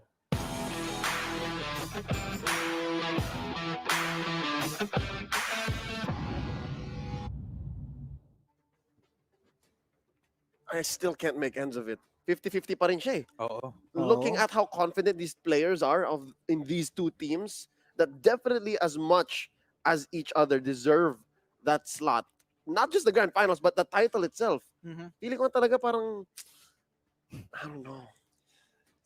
They mentioned, di ba, na parang they're expecting Bren to win this time kasi denominate talaga nila yung regular season. Sunod-sunod na yung 2-0. Tapos parang we describe Bren and Onic na medyo similar. Parang Onic did something eh. Parang they built themselves up para maging parehas eh. Like kung ano yung mga sinabi natin about Onic kanina, yun din yung gusto ko sabihin about Bren eh. Talagang as one unit talaga sila gumagalaw, very synchronized. They built they played the same way. They built each other up the same way, right? While being in the same group. Do you see how impossible that is? Exactly. Right? It's essentially the unstoppable object. The unstoppable force facing an immovable object. So yesterday, pareha sila nag 3-0. Yes. 3-0 yung Onic, tapos 3-0 din yung Bren. Feeling ko today, makakita na tayo ng 6-0. You know what? That's impossible, but we'll see how the stats play out. I mean, in our minds, sobrang hirap intindihin, no? Kung paano nga ba may matatalo dito. Who's gonna get the better of it? But the numbers will show us how Bren has more average KDA, how Bren has a higher win rate, amazing, close to 100 as it gets. But it looks like, ito yung sasabi mo, Chin, how they're so synchronized. First blood counts higher on the side of Onic, just by a little bit. Yeah. But against a team like Bren Esports, it might be that small difference. Pero gusto kong pansinin dito, yung average team net worth difference. Paolo, you explained this in the first series. The smaller this is, the less you play closer to your opponents. So this shows that Bren Esports, they dominated most of their matchups. Yes, they almost always dominate their matchup, which is the good thing about Bren. So sa Onic naman, most of their games will be a very close game that leads to late game. Kaya medyo mababa. Well, it's not super low compared to last time, but it's still low compared to Bren at least. Not just that, kahit yung match win rate nila, kung makikita nyo, first is Bren, second ang Onic. Second highest. Second highest. But yung difference ng percentage nila is huge. Yeah. That's 92% to 76%. Close to 20. Yeah. So parang that says something about how Bren has been playing this season talaga na hindi lang kami number 1. Iwanan namin kayo. Like, if you're number 2, we'll leave you behind at number 2. But then again, Onic is always different in the playoffs. Exactly. Onic playoff mode is insane. Yes, they always show up in the playoffs. Yes, and they proved it yesterday. Yes. They showed us that last season's champions, actually last season's champions as well, our rivals were done. Right, It's the end of an aura. Onic PH, let's put a period on that. It's a new age. All right. Here's a couple more stats for you guys to number crunch. Turtle control rate higher on the side of Bren. More lords by just 0.01 decimals para sa Bren. So close to 50-50. Same with unique hero picks. Naalamang lang ng isa ang Bren. But when you look at top hero picks, dito tayo nagkakaiba. They favor different heroes all in all. Right. Actually, we just mentioned it naman. Pero Onic in the playoffs is totally different. Ganito yung numbers because of regular season. Yes, mostly from the regular season. So, iba eh. Like, feeling ko hindi ito yung... This is not the same Onic from regular season. Diba? Like Pao just mentioned. Yeah. This is playoffs Onic. So parang, I don't know what to expect. Playoffs Onic, you can say, is like an X factor, no? Right. It's something you can't see in the stats. Right. Katulad ng kahapon, 'di ba? Si Ma'am si Venus 'yan. naglabas ng Eudora. And they actually, since they won 3-0, most of their drafts were similar from game number 1 and 2. So wala silang kailangan i-adjust. Walang kailangan i-adjust si Coach Rio. It just depends on, who counters who. Which hero counters who. So yeah, that's something I want to point out. And dito sa unique hero picks, actually, I was surprised that Bren is only ahead by 1. Well, they're actually always gonna be at 1-1. Like, same in difference, because yesterday you mentioned linabas ang Eudora ni Madame Oh My Venus. The Yes. Queen brings out the lightning, but he dipped his hands in some cold water there. Linabas niya ang kadita. So it's just +1/+1. +1/+1. Right? But looking at their last game history, we're going all the way back to season 5, a season after the debut of Onic PH in the MPL. Onic seems to have figured out Bren then. But the times that they met here in season 6, again, this is a whole new another Bren as well. Pero yun nga playoffs Onic or regular season Bren? But you know what, tawag dito, ever since Onyx stepped into the MPL, Bren never made it to the grand finals. Did you realize that? Ever since Onyx stepped into the MPL, they never got into the Kasi grand finals. Onic ang nag-grand finals. Yes. That's so, right. Yeah, that's one fun fact. Yes, but these facts, these historical trends, nagbabago na sila. We already started making history today. Yes. Omega moved up into the finals. That's time. already a huge change. Could the same be said here in this matchup right now? Once more, it's Bren Esports versus Onic PH. Nakatakot isipin eh. Sa totoo lang, like how much this matchup will change the course of history for the rest of, the MPL-PH's life. And let's try to dissect a little bit of their lineups real quick before we go into the head-to-head for their captains. Both teams very capable of the 1-2-2. Yes, I think so. Yes, they're capable of 1-2-2. Lalo na, actually, pag pinasok nila sa basic. Because Basic's hero pool right now, it actually matches with the current patch. It's perfect. They could put Wise in the mage support. They could put Madame Venus on the tank, and the offlane stays the same. That means Jay sits out. Yes. But for now, let's take a look at these two team captains. The Queen, Oh My Venus, versus Few. El Capitan, gold medalist, MPL champion. What else needs to be said? 3.96 versus 4.01. Sobrang lapit. Same amount of heroes used. Close to the same amount of MVP counts. And they play in the same role. Shot caller, mid support. This is as close as it gets. Yes, these players are like the pillars of each team. Pag wala kayong shot caller, malilito talaga kayo kung anong gagawin ng team nyo. So, napaka-importante ni Venus sa Onic and Few sa Bren. Okay? Ang nakikita ko lang diferensya dito from Venus and Few is Few specializes more in assassin supports. Right. Instead of, si Venus more on like utility support. And Venus has a few more tanks. Yes. Then Few, I have a question for you, Chin. Yes, this is super important. We're going to go with deep cuts here. We're going to go dive into the history of these players. You've known Few from way back. Yeah, from way back. Way back. What's new with this man here? Actually, kasi maski dati pa, very aggressive talaga siya dati. Aside from that, alam mo yung ginagawa nung nakaraan ni H2O with his Ling, that really deep cut sa lane, yung lalagpasan niya lahat. Yes. I've already seen that with Fuse Fanny dati sa MSC1. It's a younger Few. Yeah, I've already seen that before. Kumbaga, ano na yun yung mga ginagawa today, nagawa na niya, even dati pa, from years ago pa. So, I don't know what to actually expect from him now kasi ang bilis din niya mag-evolve. Like from way back then, siya yung assassin nila. Yes. And then ngayon, he's now Support? the mage support. Mid? Yeah. Kumbaga, from being a shooting guard, baba siya ngayon ng point guard. It's completely different role. And he's just as good. Yeah, just as good. On your screens now, the lane predictions, how we expect these teams to deploy their players. Wise in mid. Oh My Venus, of course, in mid as well. Trying to make an 8-figure around the map, the river, to make sure that Dilar and Yakno get the best of their lanes, while Jay as well roams as their tank. Halos 2 years na rin nilang ginagawa to eh. This is the trademark Onic. But Paolo, I gotta ask you, if Basic were to come in, anong mababago ulit? Let's think about that possibility. Ang magbabago dito is si Basic most likely will go to the mid lane since a bunch of his hero pool will be assassins. So those usually go to mid lane.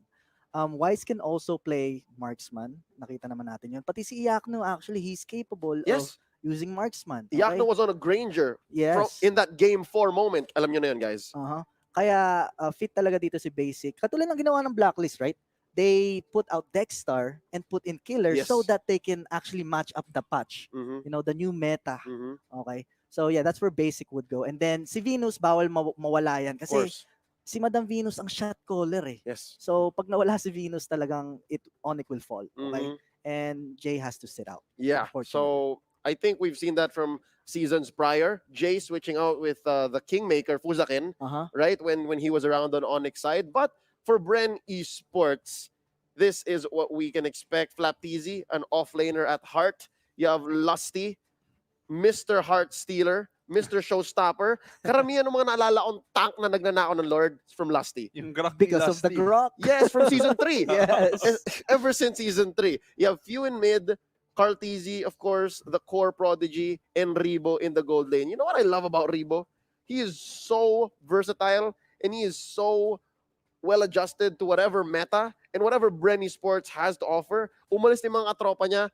He's literally with new dudes. Si EJ na lang yata. Si EJ na lang yata natitira. yes. At nandito pa rin si Rebo. Right? Chin, Yes.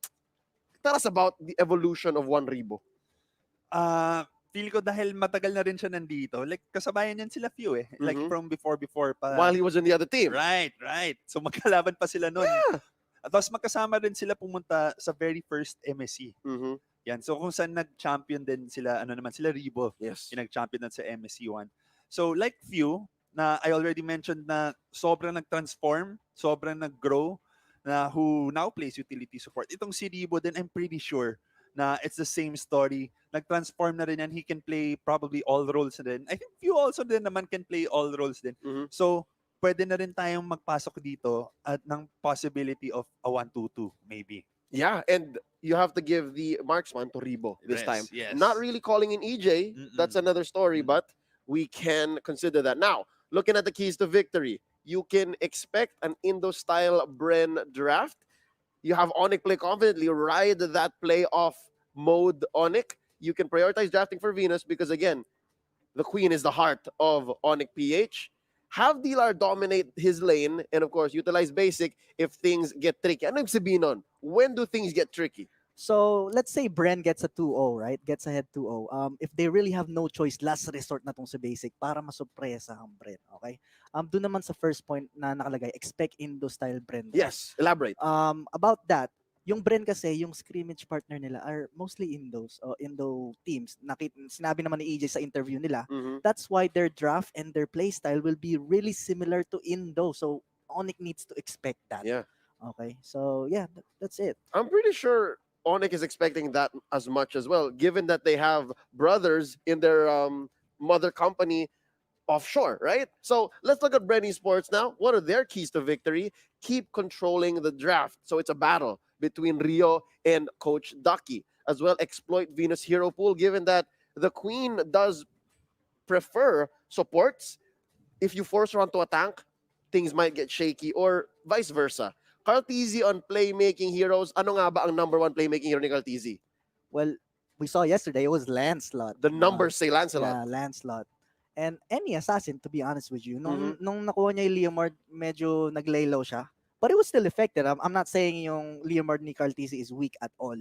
It is still super strong. So yeah, that's one way, I guess, for Onic to take advantage of. Onic For Bren, sorry. Yes, Bren for to take Bren to take advantage of it against Onic. Yes, against There Onic. you go. And of course, you can use your team's flexibility. Again, kung saan-saang role na nanggaling itong mga player ng Bren Esports. And of course, conquer the vision game. As a core, how important is vision? Kasi, I think I mentioned also, I think yesterday I mentioned na si Carl Tizzy yung pinaka unang nagpakita, well sa akin at least, nagpakita sa akin na he has this ability to see that weakness thread. Weakness thread? Okay, it's a weakness thread. Kung saan naman, may ability siya na parang may malasyaringgan siyang Mhm. mata, nakikita niya kung saan dapat yung target niya. Mhm. Okay? So to enhance that, if we have map vision pala rather, mas ma-maximize niya yun. Makikita niya kagad yung target niya. The time it would take for him to find that weakness thread would be much less. Mas mabilis niya ma-carry out yung trabaho niya. Mhm. So his game sense, we'll call it game sense, yung weakness thread na yan, no? Like to hunt people. Yes, actually, like they called it back then in season 2 was selective targeting. There you go. Like very, very precise na ito dapat yung tatamaan ko. Rekta, yan lang ang tatamaan Mhm. ko. And you said season 2, right? Season 2, yes. Season 2. And this was before the height of Caltizi. Yes. Baby boy pa si Caltizi nun. Baby pa siya nun. Oo, prodigy pa siya Siya nun. yung pinaka-baby nun. Yes, but now, look where he is. He's on top of the world. And because of that, ladies and gentlemen, this matchup is super hard to read. But I'm hoping that we get what we deserve. And of course, for the fans of both Bren Esports and Onic PH, ispam nyo na yan. Hashtag Bren lang malakas. Hashtag all for Onic. They need your support. The game begins now. Hi guys, I'm Kayla Heredia, also known as K-Bear, and I'm inviting all of you to come and support Onic PH. Go Onic! Go Team Onic. Hashtag all for Onic.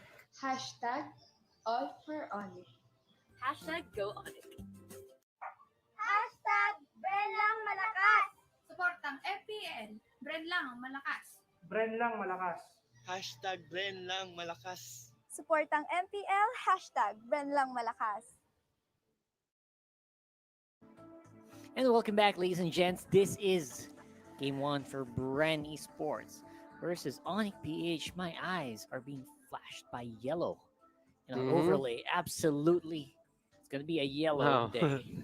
Well, actually, seeing your hair, it's actually kind of yellow as well. So I'm having a much harder time. I understand. But completely we are understand. going to your casters. I'm your analyst, Butters. He's I'm your your anchor, anchor. and you should be getting it. Okay, pass I'm the your ball to you. anchor, Rockhart, and we'll be taking you through this matchup of Onic PH versus Bren Esports. Now, this has been heavily discussed earlier by our panel, and they completely they can't make up their minds. Yeah. Absolutely. Clearly, now these two teams are somewhat kind of equal. I mean, Bren Esports, they've been showing us that, yeah, we're the strongest team right now, blah, blah, blah, yada, yada, yada, 2-0, 2-0, 2-0, everything. They are very skillful. They have mastery over their tactics. But the thing is, for Onic PH, they didn't have the smoothest sailing season ever for them.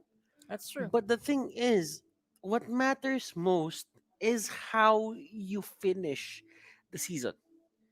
And right now, these two teams, they have the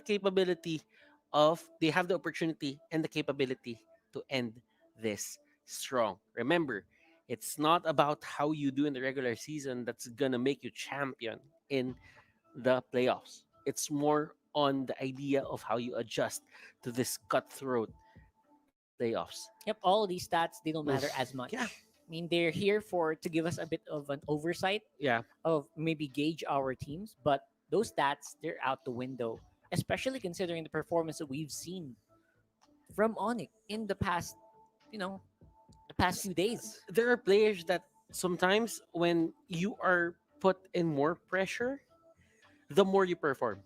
Yeah. Those things happen. Those things happen, ladies and gentlemen. And the playoff, of course, the playoff Onic, like our panel said, is absolutely different compared to what we have in the regular season. Regular season, they look like they're kind of on a 50-50. Venus actually said it, right? He absolutely said it right there that we've made some mistakes. We are not perfect. Yeah. Right? And it was rocky, but they ended the season strong. And yesterday, they ended it very quickly as well. They defeated the only obstacle that got in their way for season 4 and season 5 from claiming that championship berth. And you know what?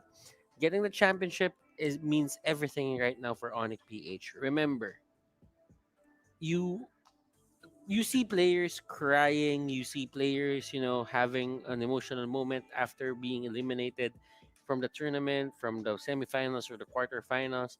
But remember, nothing hurts more when you're there in front of the championship and someone takes the opportunity of racing that championship from your hands.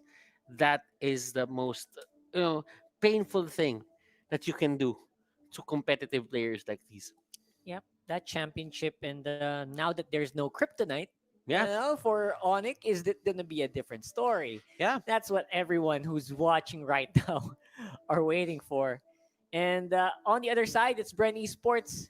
So scary as ever. I mean, yesterday they also showed us how dominant they can be, and against a young, hotshot team like NXP, they showed us we are a team to be feared. Yeah. And as we head on right now to our very first draft, it's going to be Bren Esports versus Onic PH. As you can see, Rio is there and a lot of these blankets. Looking cool. Yeah. Looking cool for the side of Onic PH. Maybe it's gonna give them the superhero powers that they need. Who knows? It's a possibility, right? And Yeah.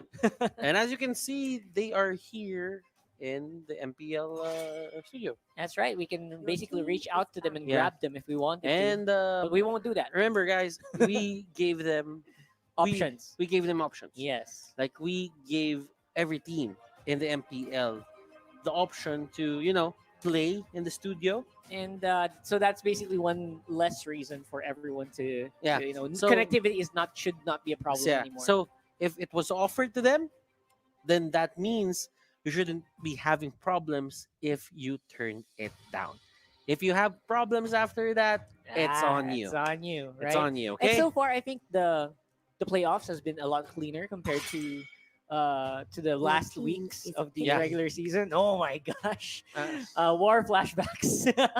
I mean, right now, when we were there, we were casting that. We didn't have a choice, We right? did- Yeah. Well, we didn't have a. I mean, we didn't have a choice to Yeah. about the connectivity. Yeah, we didn't have a good time. Yeah. But looking back at it now, as we're in day 3, and tomorrow we will be ending the MPL season 6. It's actually a good memory now. It's It actually is. it's all a good It's memory really now. funny when you think Yeah. about it. And thank you for making this possible, Munton. By the way, I know And you that guys. was, yeah, I know you guys are watching. For sure. Bren Esports, Onic PH.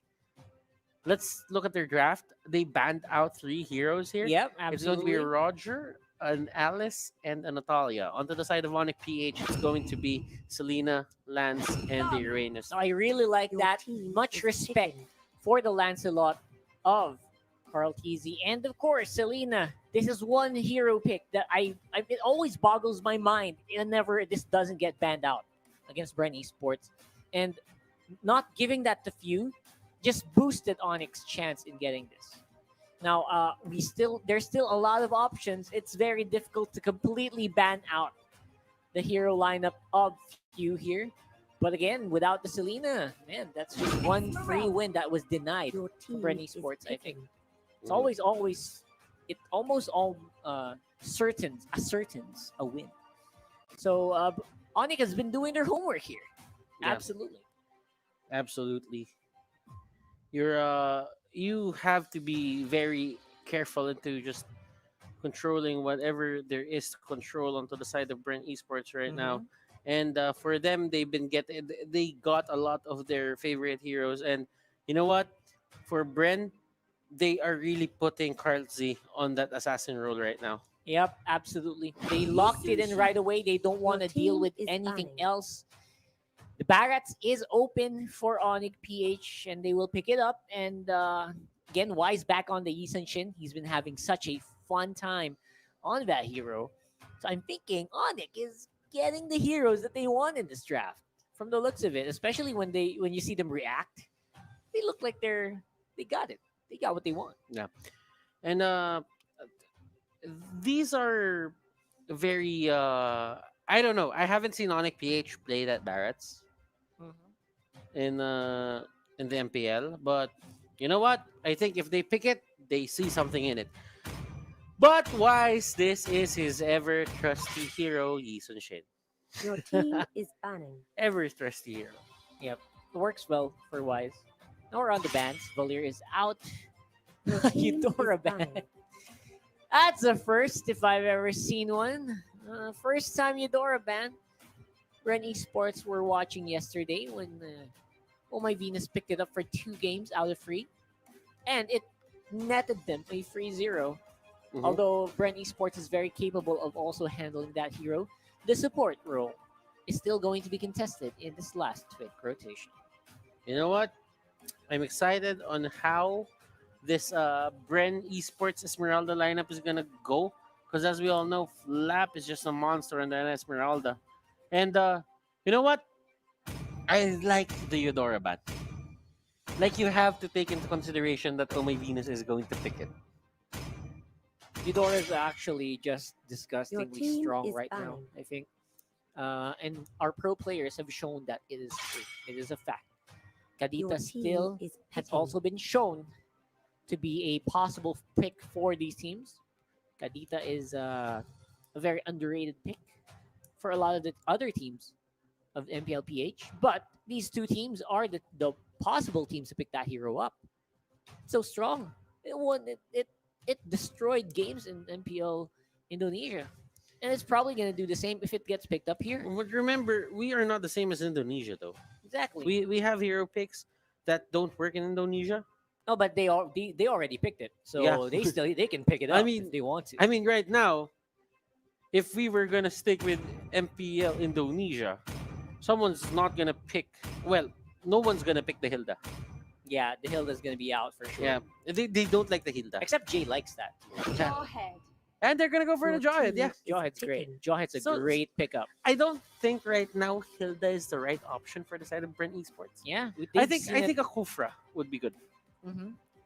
Open Kufra. Lusty is so well in tune with that hero, and he can do some miracle plays here. Still on the chopping board. So many tank picks available, and it's rare for Lusty to have a lot of tank picks. It's weird. He's just given so much freedom these days, especially because of the bans on so many priority heroes on the side lane, and the support. Okay, so it's going to be Khaled Yu Zhong or Yu Zhong. Okay, and there you go. a Luyi. Picking. Okay, This is not familiar. This is okay. not very familiar, but are we gonna see a flying teleporting dragon? I mean, that's something that's rocking on my mind right now. Well, it could be a possibility. Yep. I mean, getting that full duration dragon onto in Oh front my of someone. gosh. Let's do Because it. sometimes the dragon will be used on the outskirts of the fight For the engage. for the engage, For the long for jump. the long right? jump that you don't really get it to work for you for the For the longest fight. time for You the can't fight. use it for damage. There are some seconds there that is going to be wasted For but flying. you know what, while channeling it, diversion could be there. I really want to see that. I really want to see this happen. Rafaela, very staple pick for Oh My Venus. Oh, so this is, I think that Rafaela will give Brenny Sports a hard time. Yep. Seeing that most of them are melee. A lot of them need to come up close. Even their mage, this Esmeralda, it needs to be so up close and personal before you can do any damage. I really think that this is going to be one for the. This is going to be a coin toss for me. And this Rafaela is only going to make it harder for Brent to secure that early game. This is going to be very interesting as Oh My Venus and Wise get their signature heroes. Now, these two, it only takes a poke from Yisun Shin and a first skill from Rafaela to just clear out the waves. So, we've seen this time and again, and how will Kartzi, Few, and Lusty deal with this? Because Oh, man. they would be aiming to zone out people with the Loyi and the Khaled matchup for What a the great early stages question. of the game. Because the thing is, these two can just go in your face and just deal so much damage to you at level 1. Yeah, and at level 1, and these are the fights that you have to get if you want to get ahead in the matchup. And we are here for the first game in the best of 5 between Bren Esports and Onic PH. Starting up, go up into the mid, and I'm really expecting a lot of early game aggression. I am coming too. from Bren Esports with this lineup of a Loyi. Again, comboed with a Khalid. This is a Khalid in the mid, not an offlane one. And this is definitely a lot stronger in the early, except when you get thrown with an ejector as his jawhead. Here we go. Now, if you would look at it, Dilar and the others, they are going to the middle lane and they are not letting Currency have a good time. And look at this view and Oh My Venus having a physical attack battle there. Wow, Bren Sports Onic PH starting it very aggressive. Yep, very, very aggressive. And that's the start you want. That's the start you want to see. This is going to be possibly a high impact battle. And it's going to be so fierce in the early game. That's something that I'm already expecting. So here we go. These are the matchups on the lanes, as you can see. And you can really tell that this is going to be a heck of a battle here. Right off the bat, around the buffs, this is Jay, who's trying to reset that orange buff. But you know what Lusty says? No, you can't. Oh, wait. Can he? I think he can. Oh no, my he wasn't over the goodness. kill. Whoa! And Iyakno is there. The buff will reset and there's the punish. There's the punish. Oh my god. Right there, right now. Lusty to be in for a treat here. This is difficult. The early game, Khalid, you don't have that strong of a skill yet. You will get taken out by the burn. And Iyakno, Onic PH, they're getting the lead here. And Oh My Venus here getting pulled back, but they cannot go for the aggressive here. Onic PH, they're looking really strong right now. They are. You know what makes you strong? It's a skin for Turizla. If you log in from October 27 and November 13, you'll get a chance to get the Turizla special skin. Hammer Giant. Go to the Trickster's Village event. You'll get yourself a chance to go for those spins 7 each day, possibly for completing a task. And Jay here really wants Lusty, his former teammate. Lusty! He pushed back. Wants his former teammate and he takes him back to their clutches. So much control from the Khalid, for the Khalid. That's what's the good thing about having this Barats. Look at that. Getting that unlimited sets is disrupting the positioning of Bren Esports and giving them such a hard time. And Few here is caught in a very bad spot. Bren Esports will get the first kill. And Few will go down. Few's going down there for Jay as well. Again, this jawhead pick is just working out very, very well for Onic PH. The early game, the ejector plays. I mean, with heroes that need to be held in position, like this Khalid, it's a godsend to have a jawhead in your lineup. Okay, so there's another throw. Well, and Jay is throwing the enemies like pancakes. Hotcakes. Dispositioned by a Barats and a jawhead. Oh my gosh, people are flying everywhere. How do you fight this in currency? He's gonna go down. Jay! He actually stays alive. Wow, the moves from Carl Teasy gonna be able to dodge on out of there, but Wise is getting a huge amount of damage from Flap Teasy, and Carl Teasy is thinking, I want to help Wise, Flap Teasy rather, but then again, he's in a bad position already. There's no way you can save him. Then he still got It's a the 1 kill. for 1. It's a 1-for-1, It's boy. a 1-for-1. That is really saying something here. These teams rather, going blow for blow in this matchup. Diversion. It's man. There. Few is here. Go another big one. Jay wants to see if he can just scare off Bren Esports. Maybe a little bit of a mental battle going on. Remember, Onic PH, Bren Esports, Onic PH doesn't have a score against. Didn't get a win on a series against Bren Esports. They were on the same group. That means they will meet twice. But this time around, Jay gets caught out. Yep, Jay gonna get caught out there. Tempest of Blades not gonna be hitting. Carl TC making use of that just for safety as well. He's not sure where the rest of the Onic PH members are resting. Jay and Oh My Venus were actually hiding in that bush for a long time. And Flap here getting consumed by Dilar only to be spat back out. That's not really how to use it, but use it on cooldown. Just provide some damage, and you're already doing your job as a Baron. I mean, if he was in Oh. position for the Big, tower possible shot, big one. Dilar, it's a 2v1. Flap Teasy might have caught him by surprise. Step of the Blaze slows him down a little bit, but will be finished off in the end by Few. And on the bottom, it's a free man push as well for Onic PH. They're not going to give it away that easily. It's a tower for a tower, and we are still a little bit on the tie. 1K ahead for Onic PH though at 5.5 minutes. and you really have to look at in a way in which Bren Esports wants to play this. They've been 100% distracted by the movements of Onic PH right now.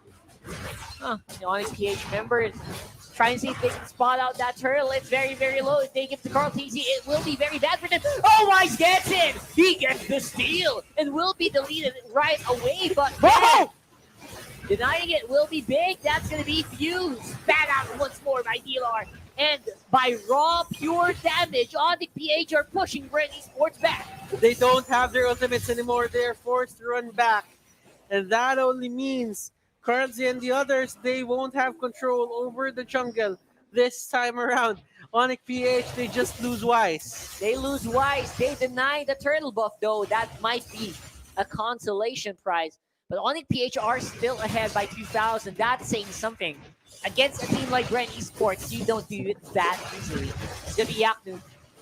Oh! On the Cyclone. For the jump into the Chasm Blade, but not going to be able to get away. That is a Ling. You cannot do that. Yeah, and Wise, oh my Venus here, staying within their own buff. And this is your Gillette instant replay. Hashtag shave the day. Onic PH got the turtle, but the thing is, that won't save you from the 3-man setup that Bren set up here for Wise. But you know what? Dilar could have spatted back out to the allies, but it didn't really hit them. Yeah, it went to the wall instead. Yeah, it went to the wall instead, and that was, let's say, a few pixels to the left. Almost. Almost. But it did the trick. It took out the target, and somehow it's going to be a very, very big Onic PH map control lead. They are still waiting on the sides, and big possibility here for a big engage. Bren Esports, they are waiting. They have 4 members spotted out by the Mountain Shocker, and Jay threatening them with Ejector. Are you seeing Cardsy right now? Jay was on Ejector. What he did, he went close to Jay. And you wouldn't do that if you're a Ling. Yeah, absolutely. It's like, okay, go ahead. We know that you're not complete here. We can see them on the map. That's what's happening here. The vision game is real. Another turtle fight. Here we go. Got Leslie waiting. That is a big untouchable force. Unstoppable force, rather. Wise secures the turtle again. I can't believe it. The Apno's on the back foot. He's here to clean up. Fuse forced the flicker out as well. And everyone is just running for the hills here. Bren Esports, they are having a hard time with this game. And Cardsy can't get freedom into this game. Flap hit! Will it hit? Yes, it will, ladies and gentlemen. Onic putting out a clinic right now in the Celestial Palace. Woo! That was unbelievable to make that hit just like that against a player like Flap. And it's going to be a very, very bad position here for Dealer. Will get taken out by the Bren Esports duo, but the rest of Onic are here to respond if they need to. No one's going to be fighting off for the meantime. And right now, Bren Esports, they are on the back end of everything that's happening. They are getting the shorter end of the stick here. Onic PH, they're doing great. They're playing within their limits. They are getting the scaling that they want, the late game that they want, the patient game that they want. Yep, this is it. This is what they're trying to go for. And that is also why they pick up this Jawhead. It's doing so much to keep Bren Esports in check in this matchup in the early game. And turrets. Let's check it out right now. 3 turrets onto the side of Onic PH. 2 turrets for the side of the Ejector again! And he has the Raging Sandstorm. Yep, forcing Lust to use the Raging Sandstorm right there. Not really the way you want to use that ultimate.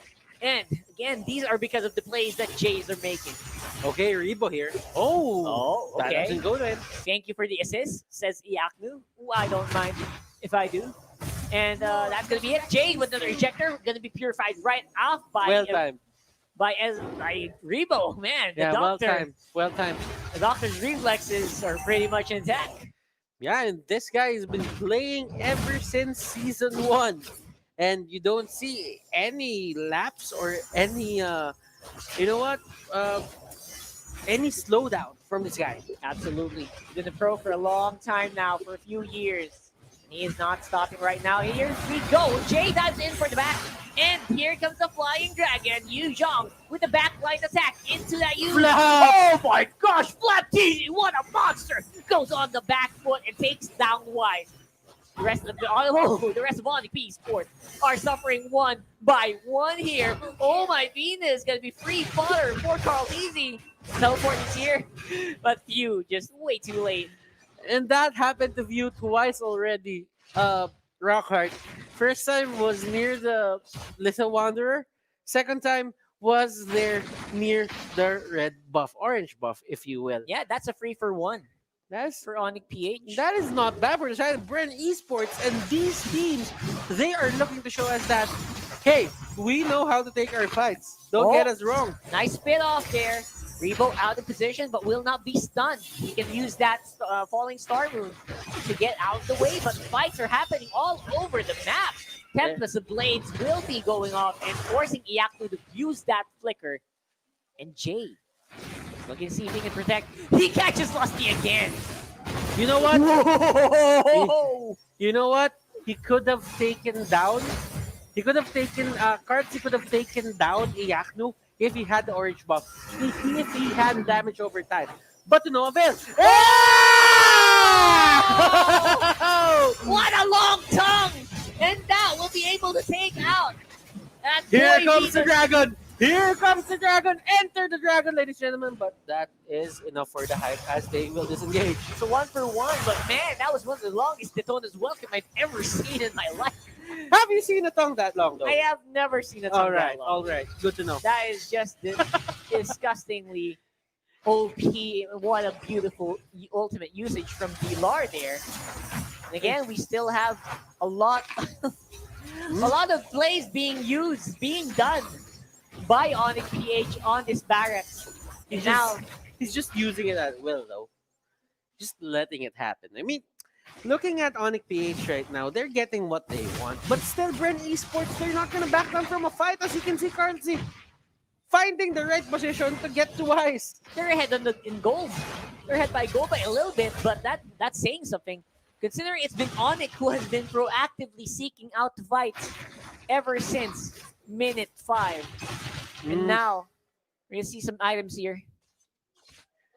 Okay, so now, Sea Halberd is there, Berserker's Fury is there, Endless Battle. I think Karlzy is probably going to go for a Demon Hunter Sword next. These are things that you really have to consider when you're facing off against a very tanky lineup as Onic PH. And that there is you going go. to be Iyaku going down. All out of nowhere, Carl TZ able to make an assassination happen on the top lane. He's going to be able to get on out of there. And this is really just Bren Esports having control over this phase of the game. Very fast, high-octane game for Bren Esports and Onic PH. Absolutely beautiful to watch. And now we'll see if Onic will try to go for it. Jay spots them out. He knows this is happening. He knows he can do something. And he pushes Lusty back. Another raging sandstorm used defensively. That's just what you want to do. You want to deny all of these big-time ultimates from Bren Esports so that they don't have an option to engage later on. The moment they saw that the turret was getting taken down by those cannons on the bottom lane, what they did was they played around a bit and they were actually letting Onic PH just be aware of their surroundings and to just stay in place because they know that if they prolong that turret will go down to the bottom lane and they will have a much better control of the enemy's jungle. Yeah, that would have been so much better if they could do that. But of course, this map is just split. There's no one who's controlling the map altogether except maybe Onic can kind of extend because of Dilar, because of the Barats. Yeah. But other than that, it's still a pretty even fight. But if ever someone goes down here from the side of Onic PH, like that would be detrimental to their map control. Considering that Bren Esports right now, they got all the side lane turrets here from the side of Onic PH. They only need to get one more onto the middle lane. They just need to get that tier 1 middle lane down and they will have map control. Well, for the side of Onic PH, they should be aiming on how to get the side lane shoved to the side of Bren Esports. Yep, the side lanes are basically a big deal when you go for lords like this. Right now, they want to go for the engage. They throw back Lusty. Lusty is going and spinning and making sure that he's not going to go down without a fight, and he's able to sustain. Also has the immortality in case he needs it, but will not be proc on the PH. They're being a lot more careful at 15 minutes in the game. And they're much, I think Bren Esports is much happier with this current setup right now that they're having. 4 people are going in front of each other. Then they are dancing around, waiting for the right time, for the right opportunity to do things. But for Karlzy, what he does, he just finch poises to the top, finch poises to the bot. Diversion is there as well. If they need to defend, they can defend the big silence. engage! Right there! Big Wise. teleport into the back foot. They're looking for Wise! He's the target! He's the lone attack that Bren is going for, and they get there what they want. Oh my Venus is next. Immortality will be popped, but that's not gonna matter. He's gonna go down instead. Iacno had to walk all the way from the top. And he's way too late to the party, but he's still gonna try to go for Q. He will take him out with the help of Elar. And the rest of Bren Esports, they're collapsing very, very hard on the Onic PH members remaining here. Iacno is trying to sustain, but he cannot do it against Carl TZ. And while that's happening, a turret went down onto the side of Bren Esports on the top lane. 2 turrets down, 2 outer turrets down on the side of Bren Esports. Onic PH, they're running around, they're playing around, and the bottom lane is shoved to the side of Onic PH onto the bottom lane. They have to defend that. That means one less person down that can play with this Lord contest that Bren Esports is doing right now. And Onic PH, look at this. They actually get the kill on Flap. They got the kill on Flap, and again, Yu is still down. It's a 3-man Lord. They want to go for it. They don't care. They're fighting. Lord is very low. No retribution available. 4 on the PH means that Bren will secure the Lord. And that Barracks goes small. Jay here, Mortal has been popped. A bit of a recall there. And Jay Yeah, they're just playing around. Yeah, Jay Look will at go down. this. Jay, Look at okay. this. Okay. Yeah, go ahead. Run waste him time home. Here. Yeah, go ahead. Run him home. Of course. Run him home. And they know that Jay knows that he's dead at that point. That was like a solid 30 seconds that they didn't do anything. I don't know. But here comes the replay. Full targeting on Wise. Yeah, and considering that Flap here is on the Yuzhong, we've said this time and again, if you're gonna play YSS, please do ban out the Yuzhong. Yuzhong is not a good matchup for YSS. Why? Because for YSS, you need to refresh Traceless. If you don't have that dodge, then that means there's the dragon form, the black dragon form, and there's the jump that's gonna come out from Yuzhong. So you have to get through 2 gap closers, and you only have 1 dash. Yeah, that was a short inhibitor, by the way, being secured with that Lord. Will be defended by Elar, by Yaku rather. And the rest of Bren, they're engaging on the top. Vibe is flying. He's doing everything. He's hitting everyone with the essence. And it's going to be Q very, very low. Jay is trying to sustain, but he can't. Cartesi is just way too strong. And now they're going to be able to get away with 1 death. But they're able to defend. Bren Esports, ladies and gentlemen, they are manhandling Onic PH right now in terms of getting the goal, getting the map, and getting the objectives.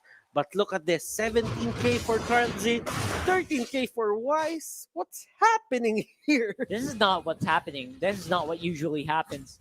Man, Dilar is just having a hard time in finding targets now. It's scary to get a target because any target you get, except for few, is just so scary to put in your teammates. And as you can see, what an engage under the tower. They don't care. Fighting under Tempest Blades, Flap easy. He is taking everything. And they are able to get a target. Iacnu's down. There's a lot less more AoE, a lot less more burn. And there you can go for a push, but the minions are missing. The wave clear for Onic PH is still present just because of this Barracks as well. And as you can see, diversion is there under the back lines. Few here will get caught out. He gets stunned, and he is the target here. He's a target. There's no more Loyi on the foot. But because of that, Onic PH will be able to hold back the onslaught of Bren Esports. And Onic Magic, they need to make it happen right now. They need to show it right now. Onic Magic, where is it? They've got some magic tricks up their sleeve. This is the time to show it up.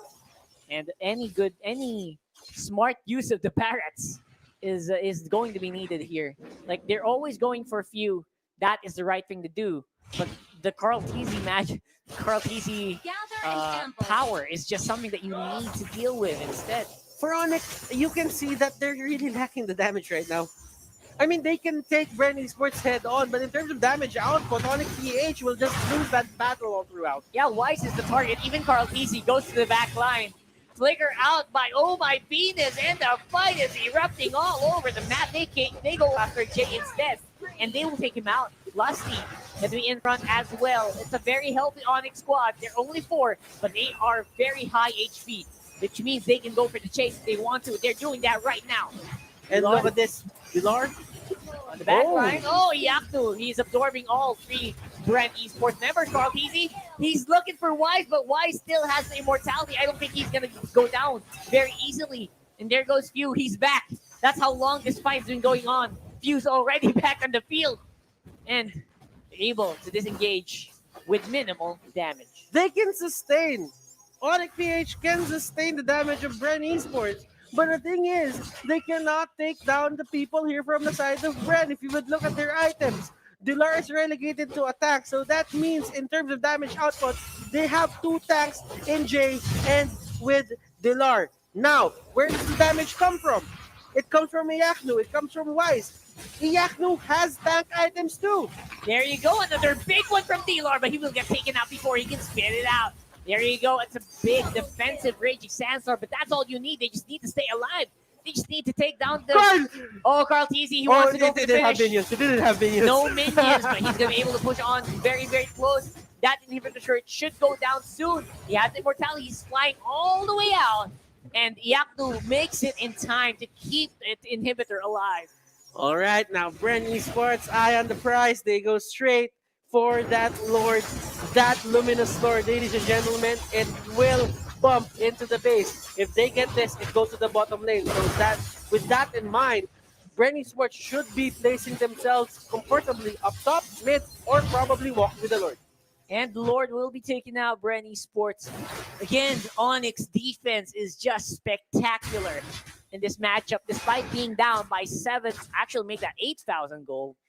They're doing what is necessary to stay alive in this game.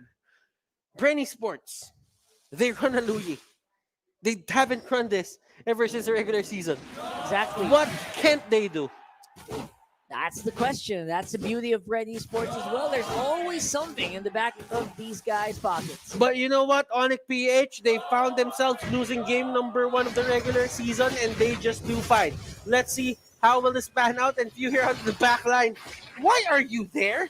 Few's in a very weird position. Are you going to cut out the creep waves, the minion waves? Yeah, he's trying to use that AoE. Get rid of the minions, making a lot of pressure on each and every side of the map.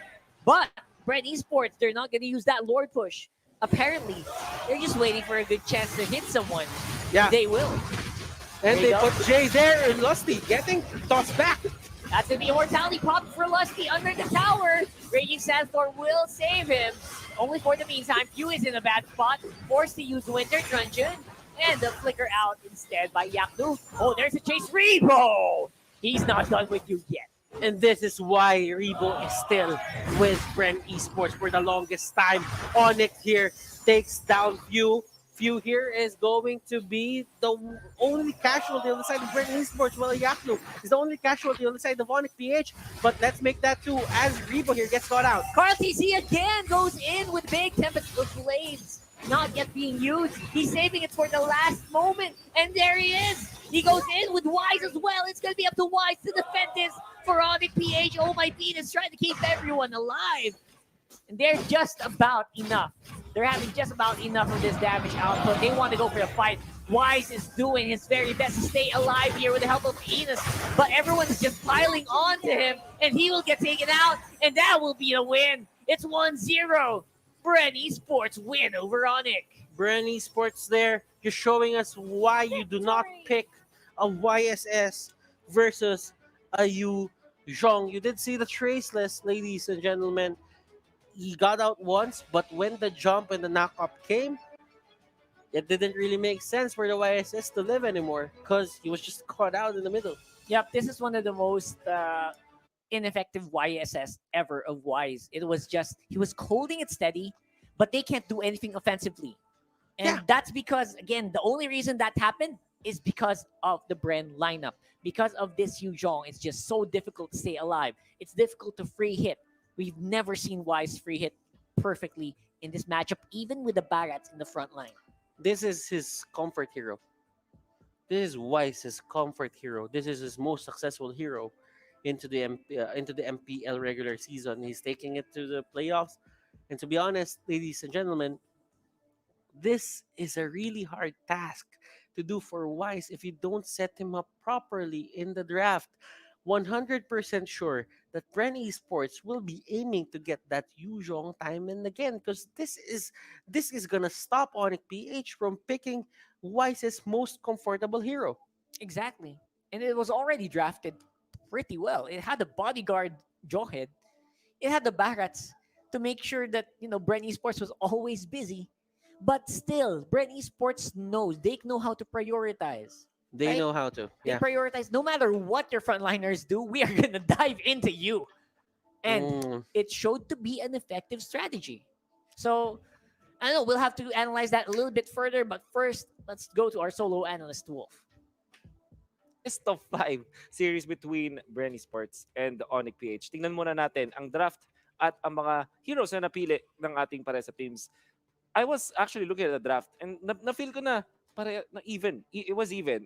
In a way na comfort picks para sa Onic, comfort picks para sa Bren. But I think ang pinaka naging problema ng Onic PH is in fact na kanilang damage output ay parang nang kinukulang sa late game. The scaling is not there against the sustained-based lineup of Bren Esports. If you're looking at Esmeralda, Yuzong, Khalid, makukunat, sustainable. Well, there were Sea Halberds picked up by Onic. Pero if you look, the grand scheme of things, wala silang way para mag-deal ng malaking true damage agad ng mga nukes. And many times, in the mid-game pa lang, naramdaman na natin yon. Ang ganda ng performance ni Dilar, ni Iyakno, as well as Wise in a way. But Bren Esports, everybody showed off. Maybe, pag nakita natin yung mga damage output ng mga members ng Bren Esports, makikita natin gano'n ka-impactful nga sila sa laban. Looking at Ribo, ni Esmeralda, pag tinignan mo yung Onic lineup, sa early at sa mid, siguro kaya nila yung Esmeralda, but in the late game, pag na-build up na yung items, kinakapos sila ng damage output laban sa Esmeralda. And that is also true for the Khalid as well as the Yuzong. Sobrang free game eventually para kay Flap TZ. I mean, nakikita mo yung Onic, na-outplay talaga nila yung Bren Esports in the late stages of the game. Pero mas madaming outplays na nagawa ang Bren Esports dahil na rin comfortable sila. I see that Barats, although maganda siya sa game na to dahil maganda yung kanyang guaranteed lockdown, it's just that Bren Esports knows the timing of the Barats. Like Tempest of Blades para makancel yon. Sometimes piniflick Karen, although kailangan magandang sobra yung timing mo for that. Of course, the quick Sandguard and Khalid in general, wala siya masyadong pakialam sa gobble up ng isang Barats. And lastly, Yuzong with the transformation, the dragon form, hindi rin talaga siya talagang pressured in this game. When I look at the highlights of that previous game, man, a lot of highlights. Diba? Hindi katulad nung mga iba natin nakikita mga playoffs games na tactical approach. This time, it's also tactical, but at the same time, ang daming highlights. Gonna have to give it to Onic PH. For the early stages and the mid stages, they are leading. Nakakuha sila ng crucial kills. Napigilan nila ng kaunti etong si Carl TZ. But the problem with Bren Esports, the problem for Onic PH, with Bren Esports at ang paggamit nila ng Ling, laging nakakabawi si Carl TZ. As long as hindi siya namamatay, which is in this case only once, goods na goods siya. Flap TZ, is my own personal bet for the MVP. Although I'm not entirely sure who will be the MVP this time. Pero kung hindi dahil sa kanya, hindi makakaraos ang Bren Esports sa early and sa mid game. Kung paano niya kinontrol itong Yuzong, tamang main maxing ng specific hero na to kaya para hindi siya mamatay. Onic PH, nakakuha sila ng tatlong turtle or dalawang turtle na nakaw pa laban sa Bren Esports. Pero eventually kasi doon din sila nadali. Kahit pa nananalo sila sa fight na yon, so nakakuha nila yung turtle, they don't necessarily win in terms of economy. Kasi kung mamamasin mo after a few seconds, nakahilap na agad yung mga members ng Bren. And I think the best play we will see later, eto na yata yon. They went, hindi pa ito yun. But we will see something like that, na gagamitin nila yung diversion ultimate ng isang Louis for that dragon form. And nakita natin dito yung Onic PH, nanalo naman sila ng clashes, but they cannot stop the Carl TZ Ling. At nakikita natin ngayon, etong dragon form from the Yuzong. Sobrang ganda kasi, they came from this spot. Because kung nakita nyo sa inyong minimap, nandito yung Louis. And you're thinking, bakit hindi sinama yung kahit sino doon? Medyo hula. Kasi alam ng Bren Esports na pwede sila maglagay ng isang Yuzong doon sa backlines kahit ilan pa yung nandyan dahil alam nilang hindi siya mamamatay agad. That's how confident they are. And that's the nature of the hero. Ngayon, dahil meron silang extra information, isa sa mga keys to victory natin for Bren Esports is controlling the Vision War, di ba? And this particular play from Bren Esports really showed what Bren Esports can do. Kahit pa sobrang lakas ang kalaban nila. So, little by little explain natin, tineleport nila using the diversion, etong dragon, kasi nga makuna at hindi mamamatay, nakita niya tatlo yung members nandun. Particularly, nakita niya si Wise. Sabi ng Onic PH, okay, mag-back tayo, merong dragon, nakakatakot yan. I think that's a natural decision and it's correct. Sabi naman ng Bren Esports, uy, alam na natin kung nasan Yi Sun-shin, punta na agad. And that's exactly what they did after.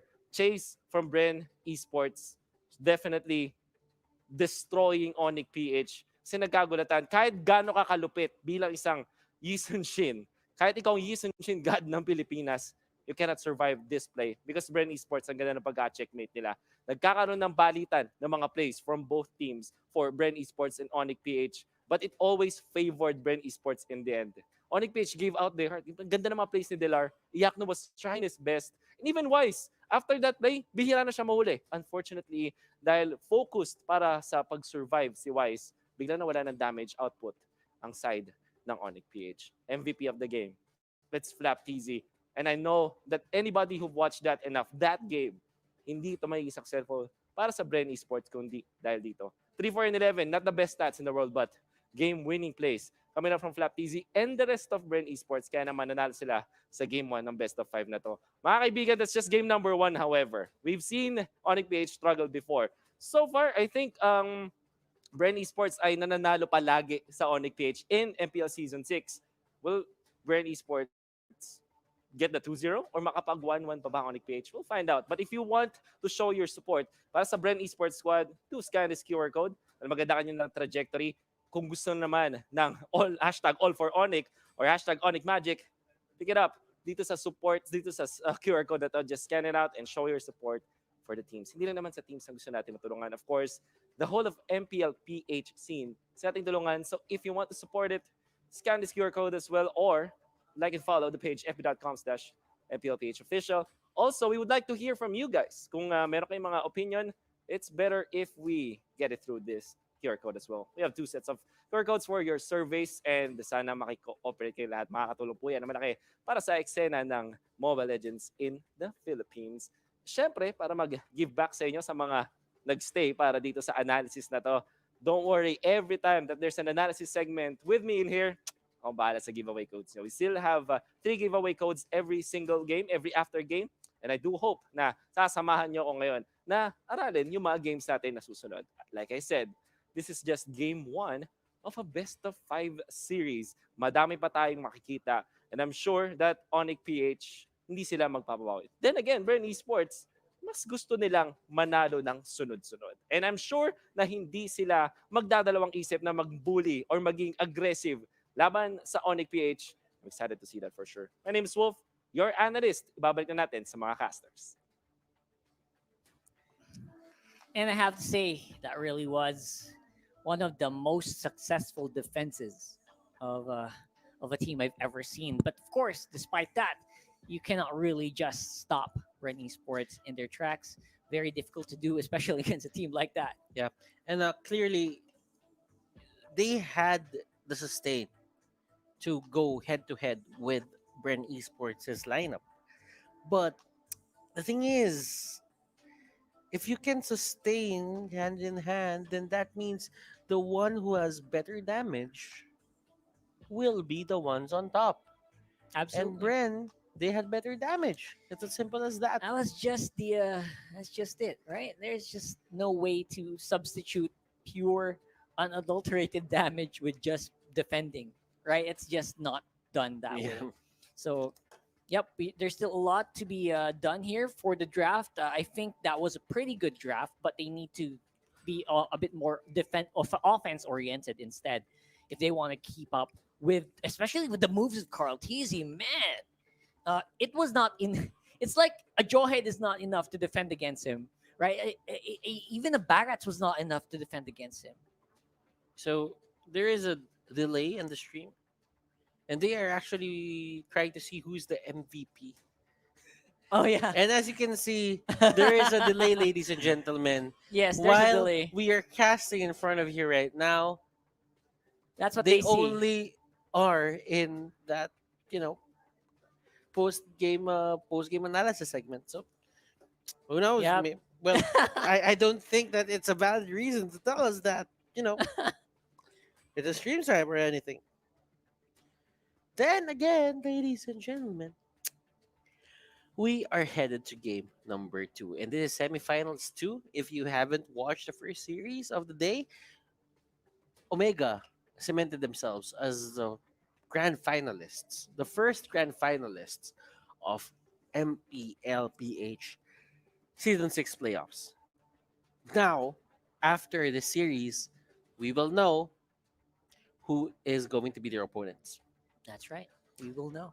We will For know. Omega, they've been celebrating. I've seen Hajizi really pop off. Really pop off on social media. He looks very happy, and aside from the 200 kills that he got, he also got the victory. That's one good reason to celebrate. And again, Carl Teasy is also, he's gunning for that 2-0-0.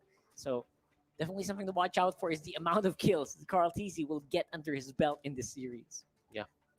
Clearly, there are things that Bren Esports can still do, and it's scary that they can make that certain lineup run. Few on Aluyi, you haven't seen Aluyi yet. Man, so many surprises From Bren Esports, Oh and my yet they gosh. make it. It's like Mobile Legends and their heroes is an extension of their bodies. It's like you know what to do in this high pressure moments, and it seems to me like Bren Esports are really built to be contenders for the season. Absolutely. They've studied their way into each and every matchup. They've given a lot of thought to their draft. As always, very spectacular draft. Knowing the ins and outs of your draft, it looks like they practice it like thousands of times a day. Yeah. Obviously that's not possible physically, but that's what it feels like. And they are making it work. Definitely making it work for themselves. In this matchup, they're showing up even though they were supposedly behind in some of the turns in that matchup. They Mhm. they had a pretty fun time there. They had a free to fun time. Yeah, I do agree with that. And it's Onic right now. They have to make the most out of the chances that they have. And for them, they only have 2 more games. 2 more games. They only have 2 more games to give to Bren Esports before Bren Esports just takes this finals. They have room for error. Yep. This shouldn't be a problem for the side of Onic PH. Onic PH is a team that actually lost a lot of their game once in the regular season, and I feel for Onic PH with their form right now, they are more capable of getting back into shape. Yep, getting into shape is something that's still very much possible for Onic PH. There's a big leeway. Again, sometimes some teams they do that download kind of thing. that download game kind of thing. Obviously, this is not it. Yeah. It really looked like it was a very close fight. And it's very difficult to do against a team like Bren. You saw yesterday, Bren was just finishing games so quickly. Mhm. 12 minutes, I don't know, 14 minutes. Yeah, So and quick. it's Onyx way of it's Onyx way of adapting, adjusting, and not giving into the pressure. That will save them from this certain Bren Esports lineup that we know. Because as we all know, Bren Esports is really known to dominate teams. Now, if you're gonna lose morale over this loss, then that means it's not going to be good for you. So what Onyx should do right now is they did well on the first game. They just lacked a bit in the drafting. Yep. So what they need to do right now is to play their game and make the most out of the idea that they are the first pick into this series. Yep. Just plot it out properly and never lose the damage. I think the Thams and the well, I do remember one time on the regular season where Iyaknu went for a full damage build Thams. You could have done that if you wanted to. Yeah, and then there are strategies. Certain strategies are still available for them as well. Yakdu going on the jungle Hellcurt. We've seen that before. It's not far to be used, especially against a team like Bren Esports who values the vision a lot. So I'm expecting that something like that, something to that extent. Again, we've seen it on the keys to victory. You got to deal with Bren's vision. That's what the panel said before the game started. And apparently, that is true. So what can they do? They should absolutely ban that Selena. Yep, absolutely. Do not. That's it. Cardinal sin against Bren Esports. And again, deal with Carl TZ heroes. Apparently, that's what Onyx doing. The full ban on the Lancelot and the Ling. That's not something you see every day. Mm-hmm. Onic PH. Who will they go for? They have the Khalid in front of them. They can still go for the YSS if they want to. They don't ban the Yuzhong in any way. Because I'm pretty sure that Onic PH is probably still thinking about YSS right now. Probably, right? Probably thinking about YSS. But again, what if doesn't get picked up? Will it be taken by Bren Esports? That's something that's probably in their minds here on the second pick rotation. Should they lock it in?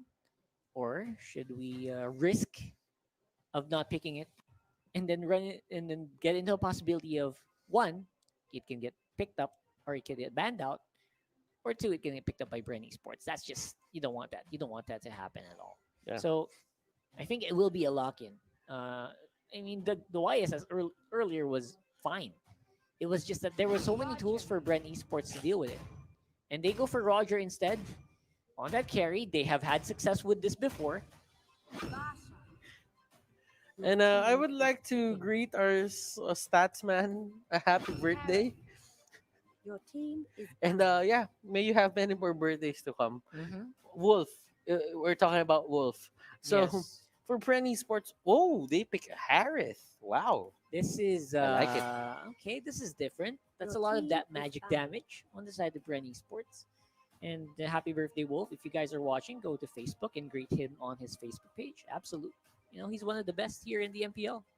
One of the best minds of the MPL as well. You know, aside from the coaches, you know that there's Wolf. He's always coming up with some stuff. So show him some Your love. team Go is to his banned. Facebook page and greet him a happy birthday. And this Bren Esports got the Tams, got Esmeralda. And I'm kind of surprised that on a page still giving them the Esmeralda. Yep, Esmeralda. Rebo played it very well. So many clutch plays from this Esmeralda, actually. So I'm not gonna be saying anything bad about that. It's just that there's a lot of magic damage on Brent Esports, which kind of could get picked up, negated rather, by oracles. Mm-hmm. Okay, so we are on the second phase of banning. They ban out the Jawhead, the Valor on the side of Onic, Bren banning out those Dilar heroes. They ban out the Dilar heroes. Oh, probably Yakno heroes as well. Yakno and Dilar heroes. Uvra! Wow. That's a big pickup. And that's gonna give the Roger and the Khalid a very hard time in this matchup. Not to mention they have to do it while dancing around the Zaman Force. Makes it a little bit more difficult for Onic PH here. Now they're going for the picks. We see a double core setup again. Definitely a support here for offensive support is definitely needed. Farsa would not be ill advised. I don't mind going for a Farsa here. Yeah, with Bren Esports lineup in your face, you can punch them heavily by picking up a Farsa. I'm not gonna lie, that's true. Not There gonna you lie. go. Thanks so much. Farsa Natalia. But I think Natalia here. Natalia might be overkill, but I mean,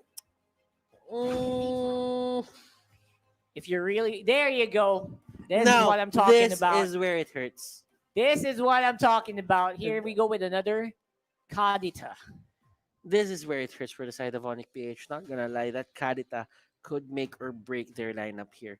Onic PH, if they get a good early game, they could stop the Farsa from actually scaling up. But for Bren Esports here, as long as that that Kadita could get his clock of destiny, could get in good positions, Farsa will always be scared of his life. Because the thing is, Ocean Oddity, Breath of the Ocean, Rough Waves, those are skills of Kadita. Well, all of his. Oh, well, I did name all of his skills. Yeah, basically. Tasanophobia. Tasanophobia is a passive. I'm just gonna add that, so that makes it 4. There you go. So the skill set of conclusion- Kadita is So conclusion, just- I know all the skills of Kadita. Exactly. But then List again, that down. I should know that. But you know what? All of his skills could destroy a Farsa. If if Venus is not positioned properly, he's gonna get forced out. For sure. So make sure you're careful when you activate Feathered Airstrike, or else that could be it. That could be it for your backline damage, aside from Roger. And you have to be careful as we head into game 2 of the Bren Esports versus Onic PH matchup. Again, so much magic damage on the side of Bren. That's free mages. Count him, count him. It's free mages on the side of Bren Esports. Again, Oracle, expect a lot of Oracle pickups in this match. And Dilar and Jay find Lusty charging up the Tyrant's Rage. The Tyrant's Revenge. That's a good pickup. You know what? They denied a flicker. He had to flicker, or else he was gonna go die here. And Lusty here. In that, yeah. You that know push. what? I like that. That is actually really cool. And Venus here will force Carl Z out of the Retribution probably. And they catch up there Natalia. you go. And that Natalia is one dead hero. Yep. First blood. First blood, go in. And nice try, by the way, from Jay, but he will get taken care of very easily. From October 27th to November 13th, though, Trickster's Village event is happening on Mobile Legends. So just go ahead and log in. Get those Halloween candies for a treasure spin. You can get up to 7 each day from completing tasks, and there is a special skin Hammer Giant is guaranteed within 10 spins. So go ahead and pick that up. You know what? I just noticed let's talk about it later as there's going to be a pick-off here Yep. at the side of Onic PH. Big fights. Carl Thesis is already level 4. That is so fast. Iactu trying to see if he can sustain, but he's absorbing so much damage from that Harith. It is just difficult to deal with. And Jay going to be picking up 1 for 1, and he's able to get away. And Few might be in trouble here, and goes down to the Lycan Pounds. And that is the thing about Kadita. Kadita is as good damage, but all of her cooldowns are mid-range. That means it's in the middle. It's not too long. It's not too short. Exactly. And it also the passive is also very difficult to time. Like you have to really know the timing of the passive for it to be super efficient. And if it doesn't get healed up, you're gonna get destroyed by an execute. Mhm. And that's why there are 2 executes on the side of Onic PH. Yeah. Which is sometimes overkill. You know, we've seen 3, but 2 is actually still a lot. Certainly. But you know what? For the side of Onic PH, they should be looking at Oh My Venus right now. Mystery Shop emblem. The Farza has 3 assists. So, in all honesty, Venus will be getting his clock of destiny early. Wow, look at this. 1v2 and Carl Teasy. There is no fear in the eyes of this boy right there. Going in for a hard fight in the middle. That could be Few going down again. And everyone is just punishing every single hero onto the map, may it be from Onic, may it be from Bren. These players are going mild on each other. Nobody's calm. Everyone's aggressive. Everyone wants to fight. Oh, it's gonna be Wise picking up the turtle right there, and then Zaman Force goes down, but he does not want to fight under that ultimate, and that's a very smart move from Onic. You know what? We don't need to fight, even though we got the turtle. If we fight under there, that's still a 50-50. So they went on and go for the disengage instead. Mm-hmm. Carl's here getting caught out by one faired airstrike pop, and that is going to be a really bad position for Bren Esports to be at. I mean, it's not that well at that point it wasn't that bad, but if he gets caught out in a bit when Oh My Venus gets his Flock of Destiny and all the other items that the Farsa needs, that's going to be a bad position in the long run. Yeah, absolutely. And we are going to see again big engages happening for Onic PH. If ever Flap is not careful, we got a 3-man dive here, possibly under the tower, but no, Onic PH choosing to be a bit more careful. No information on the rest of Ready Sports means that they should not go for the fight. Okay, so someone's been blocked. Oh, you don't, Oh, no. don't Oh, no, message us someone during has the been tournament. blocked. You're gonna get blocked. Yeah. Says the ups. So whoever's on this account, I don't know. So our names right now is Butters Cutie Forever and Rock Heart Easy. What is this? What is this? You're not supposed to do that. That's not my. That's not our names. That's not our names. What is Why, this? why am I Butters Cutie Forever? Why am I Rock Heart Easy? It's Rock Easy. Okay, it's no heart. That's just overkill. Okay, so let me get this straight. Our names, it's okay. My name is not Butters Cutie Forever, and his name is not Rock Heart Easy. Get your facts straight. It's Oh my Butters and God. Rock Heart. It's Butters and Rockheart, okay? Thank you. So, big fight from Onic. It's a 5-man fight versus 2. Oh my God, the rough waves are not going to be enough. Oh, actually, will be enough to get out with the Ocean Odyssey. The rest of Brent Esports are here to respond. Oh my gosh, Carl TZ is still fighting even though it's a 2v5. Look at this guy. He's flying everywhere. No fear at all. Whenever he plays the Harif, this is just a treat to behold. And looking at it, Flapsy on the other side of the map taking down a turret. It's man, oh man, Man, it's just this is Onic PH just really having a good time right now. They're having a great time. Dealar finally catches Oh, up. oh, this is with that bad. kid. Oh, This wait, is bad. This the is bad. re-engage! Oh my God! And look at Flap. Look at Flap. He Flap is mad. easy. He wants Oh My Venus right now. Purify is already procced from the Farsa. The Oh My Venus will get some of that HP back, but even in the clutches and moments, Bren Esports, they're taking something out of the hat. And a Yaknu here. Yaknu here will be in the middle of 4 people trying to slow down this lore take. Will be secured by Carl here on the Harif. Now that is a scary Harif with the fully buffed setup. Now, what's Onic gonna do here? Suddenly, it's Brent Esports in the lead. It's small, but it's there. Okay. A lot of people have been blocked. I don't know why. Dilar? but Yeah, the one Oh. big fight. That's a dive in with the Lycan Pounce. Gets airborne. But not going to be enough there to hold. Lusty cannot take the damage from Onic PH. And that's another 2 going down for Bren Esports. And looks like Yaknu is going to be rolling up on top just to defend as well. Okay. So now Onic PH, they're getting what they want from the map. And they are getting the kills that they want from the side of Bren Esports. High profile kills. The only person that they haven't killed onto the side of Bren Esports is going to be Karlzy. And Karlzy has been playing in a godlike manner ever since game number 1. So for this one, let's try to see what will happen when Bren Esports gets to the mid game. Because as we all know, this is what happened earlier as well. Oh, wait. They're going to be catching someone here. Lusty. He's low. Feathered Airstrike takes him out as well as the Lars. Desert Tornado. Carl Teasy, he's in danger. He's under the tower. Here's Rebo with a follow-up, though. They're fighting under the Zaman Force again. Yakno, that turtle buff, really keeping Carl Teasy alive.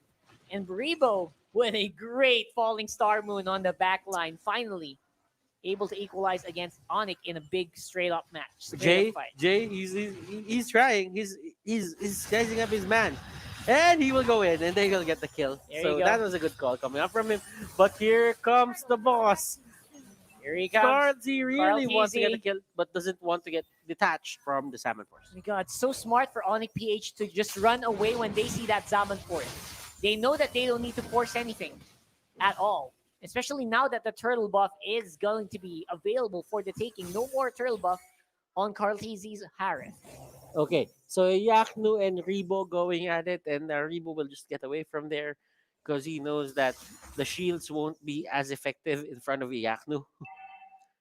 Yep. And as a Yaknu, the passive of Yaknu stands, the more times you hit him, the less you hurt. Exactly. So that means Esmeralda isn't a burst type of mage. She's more on the consistent damage DPS with the Stardust Dance and the Frost Moon Shields. So you don't really want to duel 1v1 Abaxia when Yep. you're an Esmeralda. Because it's just difficult. It's just very difficult for you to do a burst. Falling Star Moon doesn't do a lot of damage.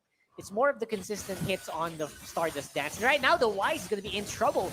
Put out to half HP. He's like pouncing back into the field. Even though there's a bouncing ball, it doesn't stop the Roger.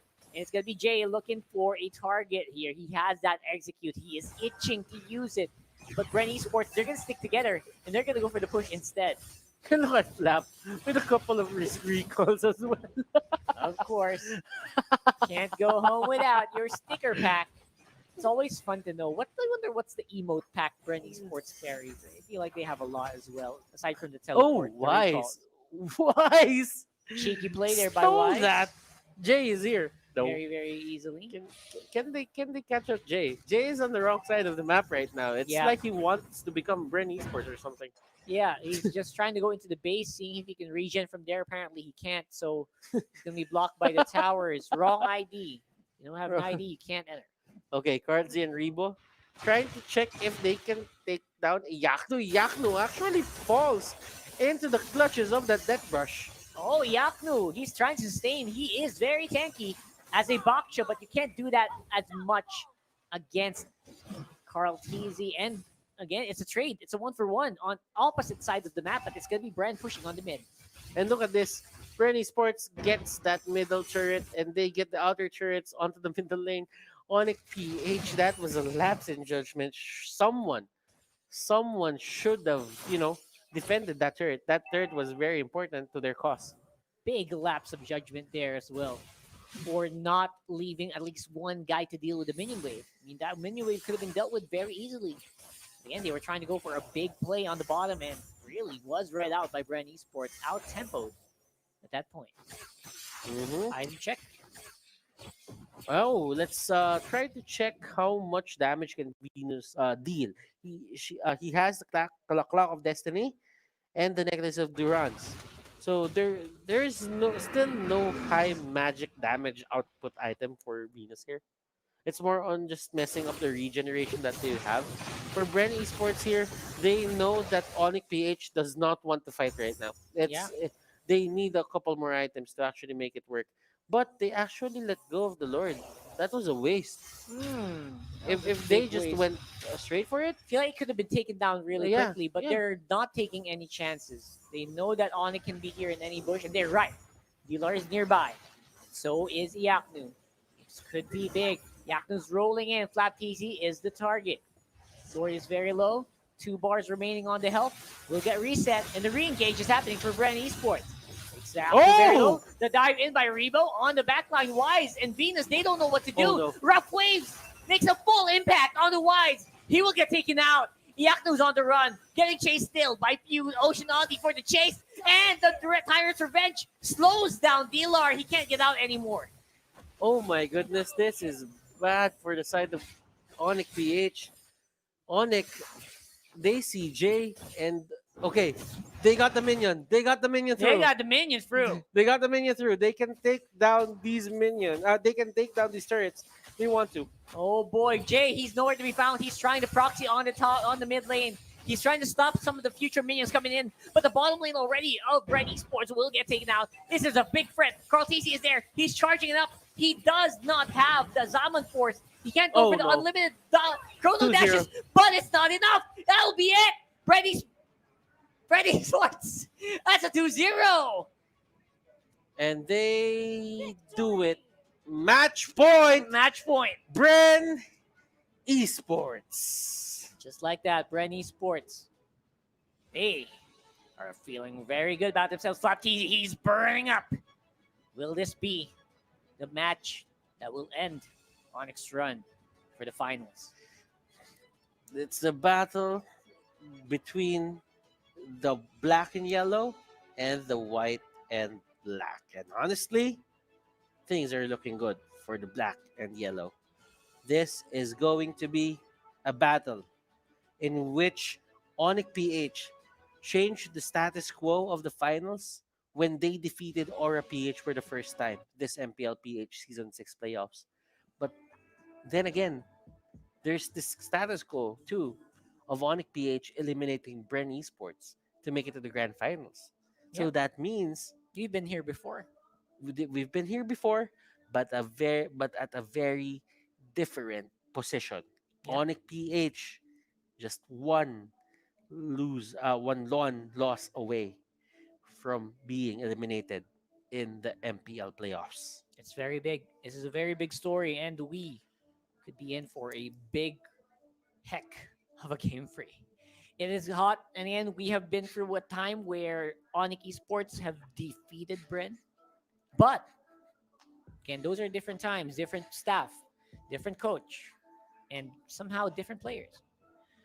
I want my social media handles back. That's possible 1 or 2 followers. Yeah, So, Yeah, let's just we'll see throw it that back later. to Wolf. Let's just throw it to Wolf. Go ahead and analyze that for us.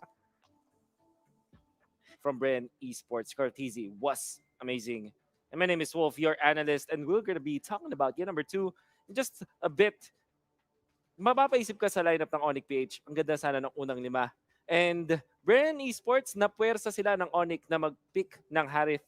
Well, we have not seen Cortese play the Harith, but we know kahit pa tumingin ka actually a few seasons back, sobrang lupit ng performance itong si Cortese with the Harith at hindi naman din nawala yung bigay na yun. I would say though, the biggest factor here para sa side ng Bren Esports was that last picked Kadita. Etong Kadita na to ay kukuha ng Petrify at makakuha ng free access to the backlines. Kung ang isang Natalia ay nakakapunta sa backlines dahil sa kanyang invisibility at sa kanyang execution potential, ang isang Kadita naman ay may free pass to any part of the backlines dahil sa kanyang rough waves.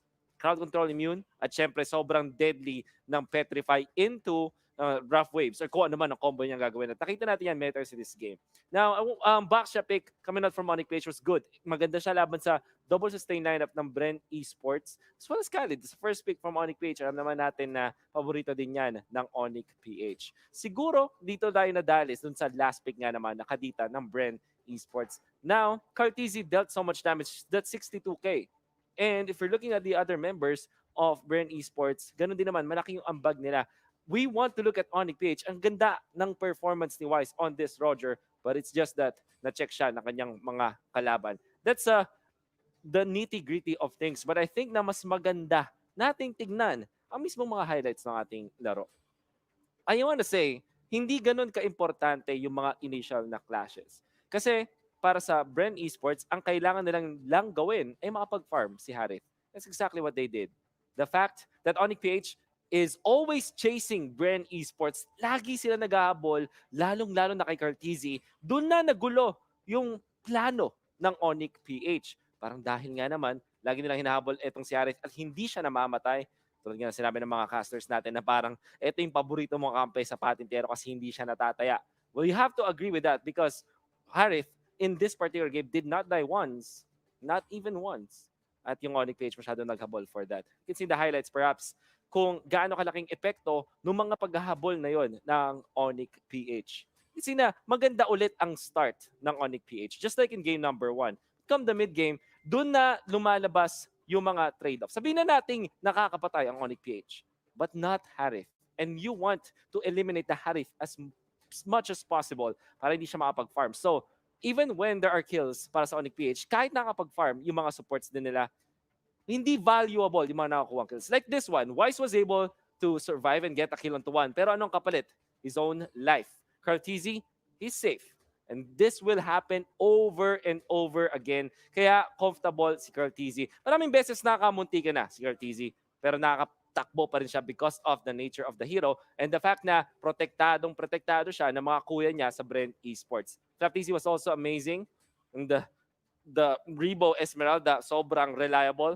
I want to say though, this is the play na talagang nahanap nila si Wise. As you can see, that play from Few, kaya nila nahanap si Wise and it spelled the doom already of Onic PH. Without the damage dealer ng Onic PH, wala silang nagawa. And I think that come the next games, kung gustong makabawi ng Onic PH, they have to save their Wise King, or kung ano man tawag nila kay Wise. But man, everybody else from Onic PH is doing great individually. But this guy, Few, outdid them in that particular game. Napakagandang hanap doon sa huling-huling clash na nakita natin na stun niya agad si Few at na-control niya. And dahil doon ay nanalo na nga ang Bren Esports. Man, would have thought that this will go to a match point agad, 2-0. Very close game 1, little bit close game number 2. Let's see kung magtutuloy-tuloy na ang dominance ng Bren Esports. If you are here to support Bren Esports, mas maganda scan nyo na rin tong QR code na to show your love and support for the team. But if you are part of the other ones na gustong sumuporta naman sa Onic PH at magpuwersa pa ng Game 4, tapos siguro Game number 5, well, scan this QR code.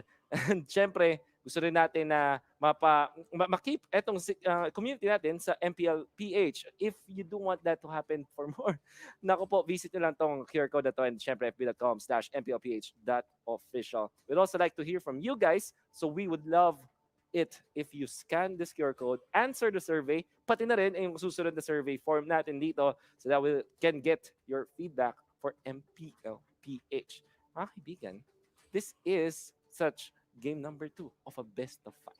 Hindi pa tapos ang karera ng Onic PH pero yung Bren Esports, ramdam na nila yung path nila pabalik sa Grand Finals. Dahil nag-stay ka dito ngayon at nanonood ka pa rin, itong para sa'yo isang giveaway code. Actually, 3 giveaway codes ang pinapamigay natin every time na natatapos ang ating mga laban.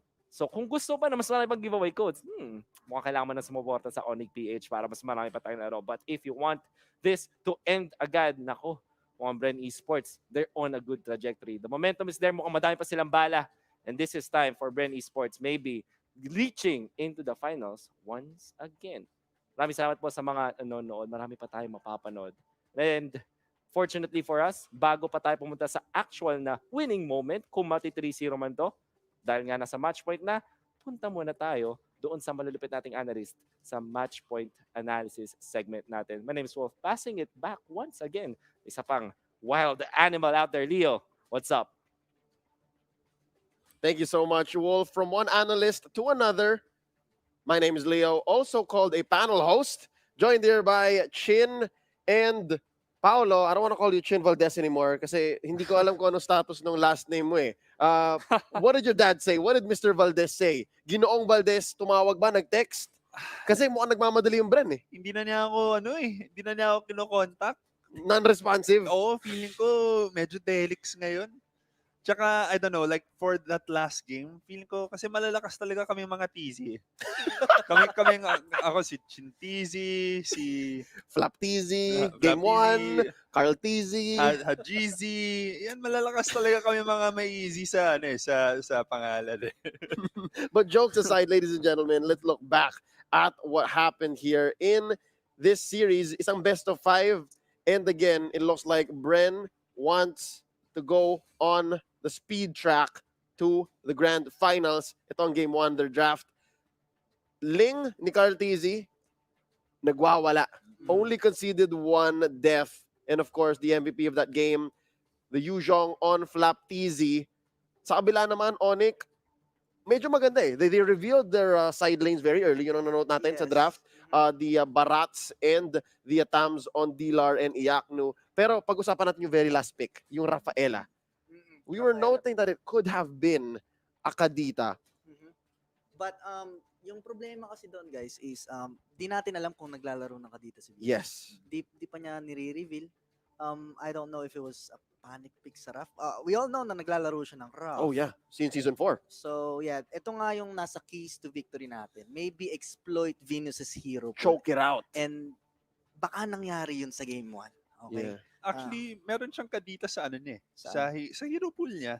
It's just that di ko alam kung baka last minute choice lang talaga, Rafaela lang. Okay. Pero I'm pretty sure na merong kadita si Venus sa hero pool niya. Something tells me this was a reactive choice and maybe they underestimated exactly how much Bren wants to push in. This is what I'm calling this lineup, yung push forward lineup. Kasi tinan mo, dire-diretso sila. They don't want to pull back, right? You have the Dragon form on the Yuzhong. You have the Khalid with the Raging Sandstorm. Rebo just wants to keep dancing, forcing the Esmeralda into you. And again, we noted the teleport on Teleport ng Luoyi. Fuse Luoyi. Papasok, di ba? So, I guess, ang inisip ni Oh My Venus, we can all only really speculate what the Queen was thinking is, gusto ko makipagbakbakan. I also want to push forward and I'll do that with heals and speed boosts. Actually, okay naman yung ginagawa nila, di ba? I think game 1 and 2, Onic was on a roll. Like, maganda yung early game nila. Early game. Yeah. But mid-game to late game, doon biglang Always bumabawi ulit yung Bren.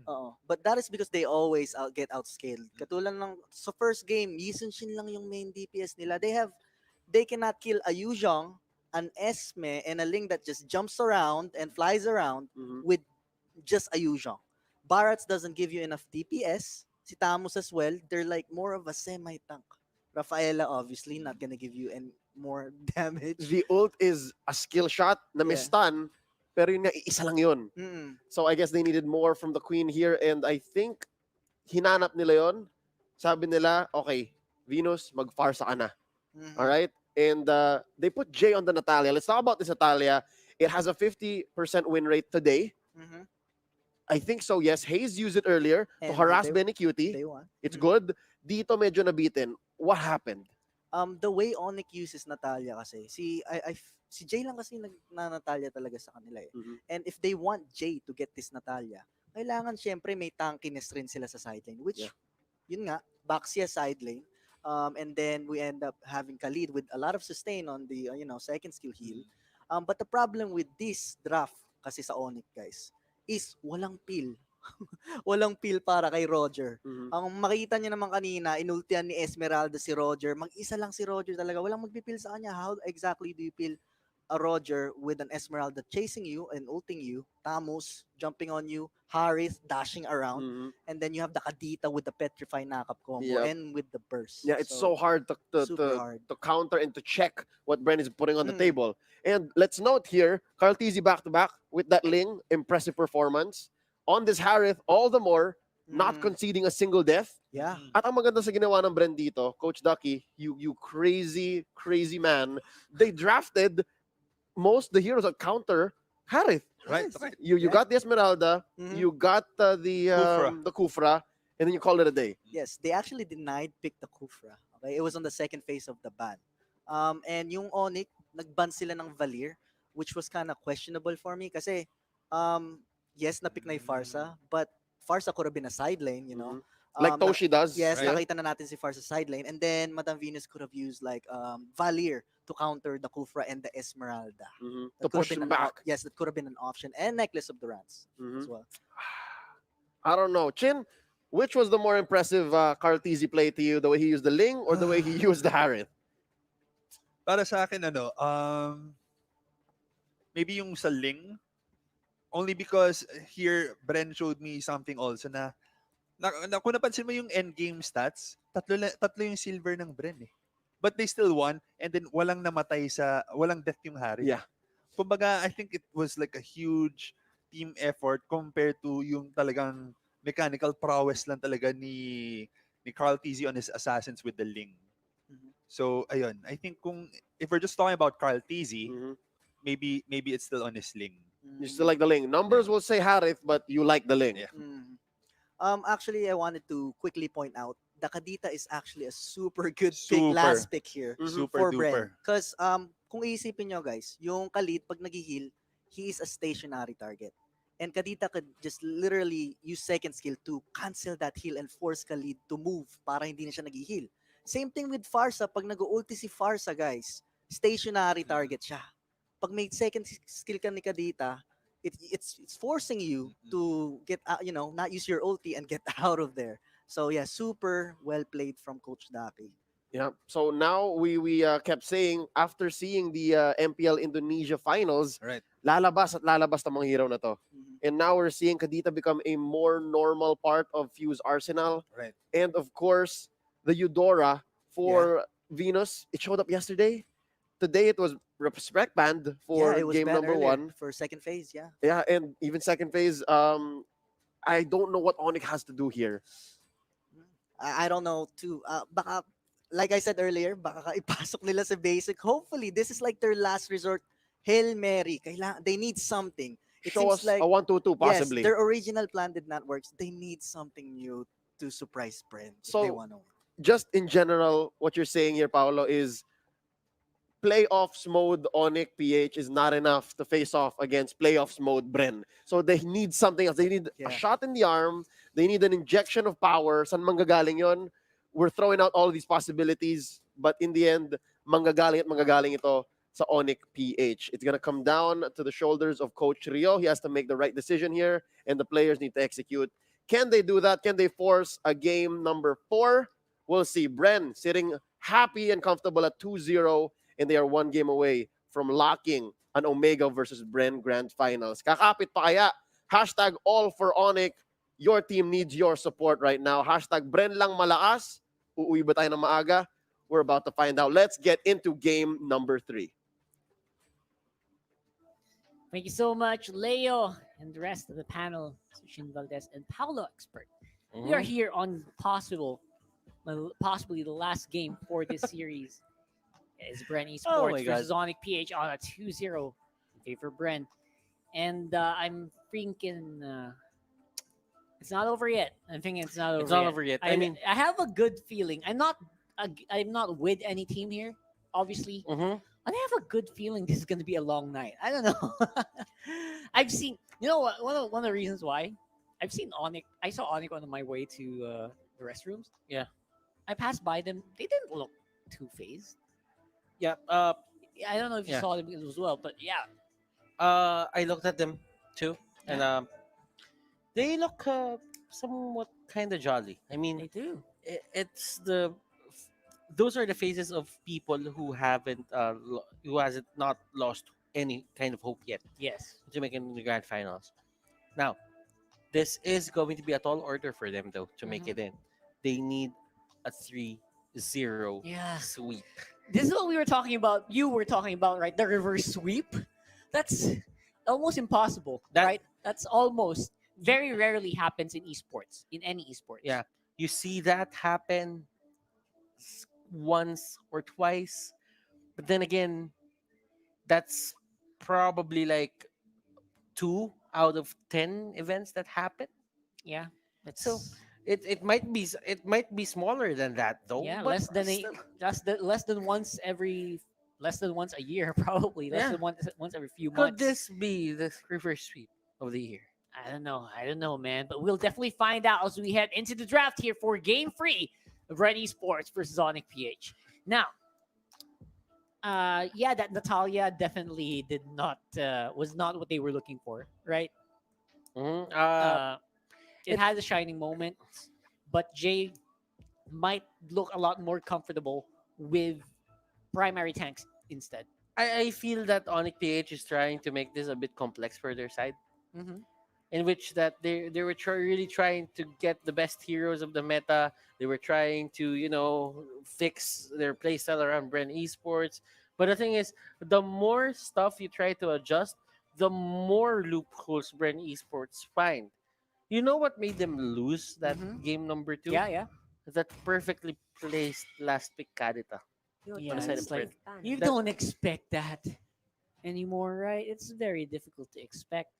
So when it popped up, I'm pretty sure like the plans were shattered, right? It's just who.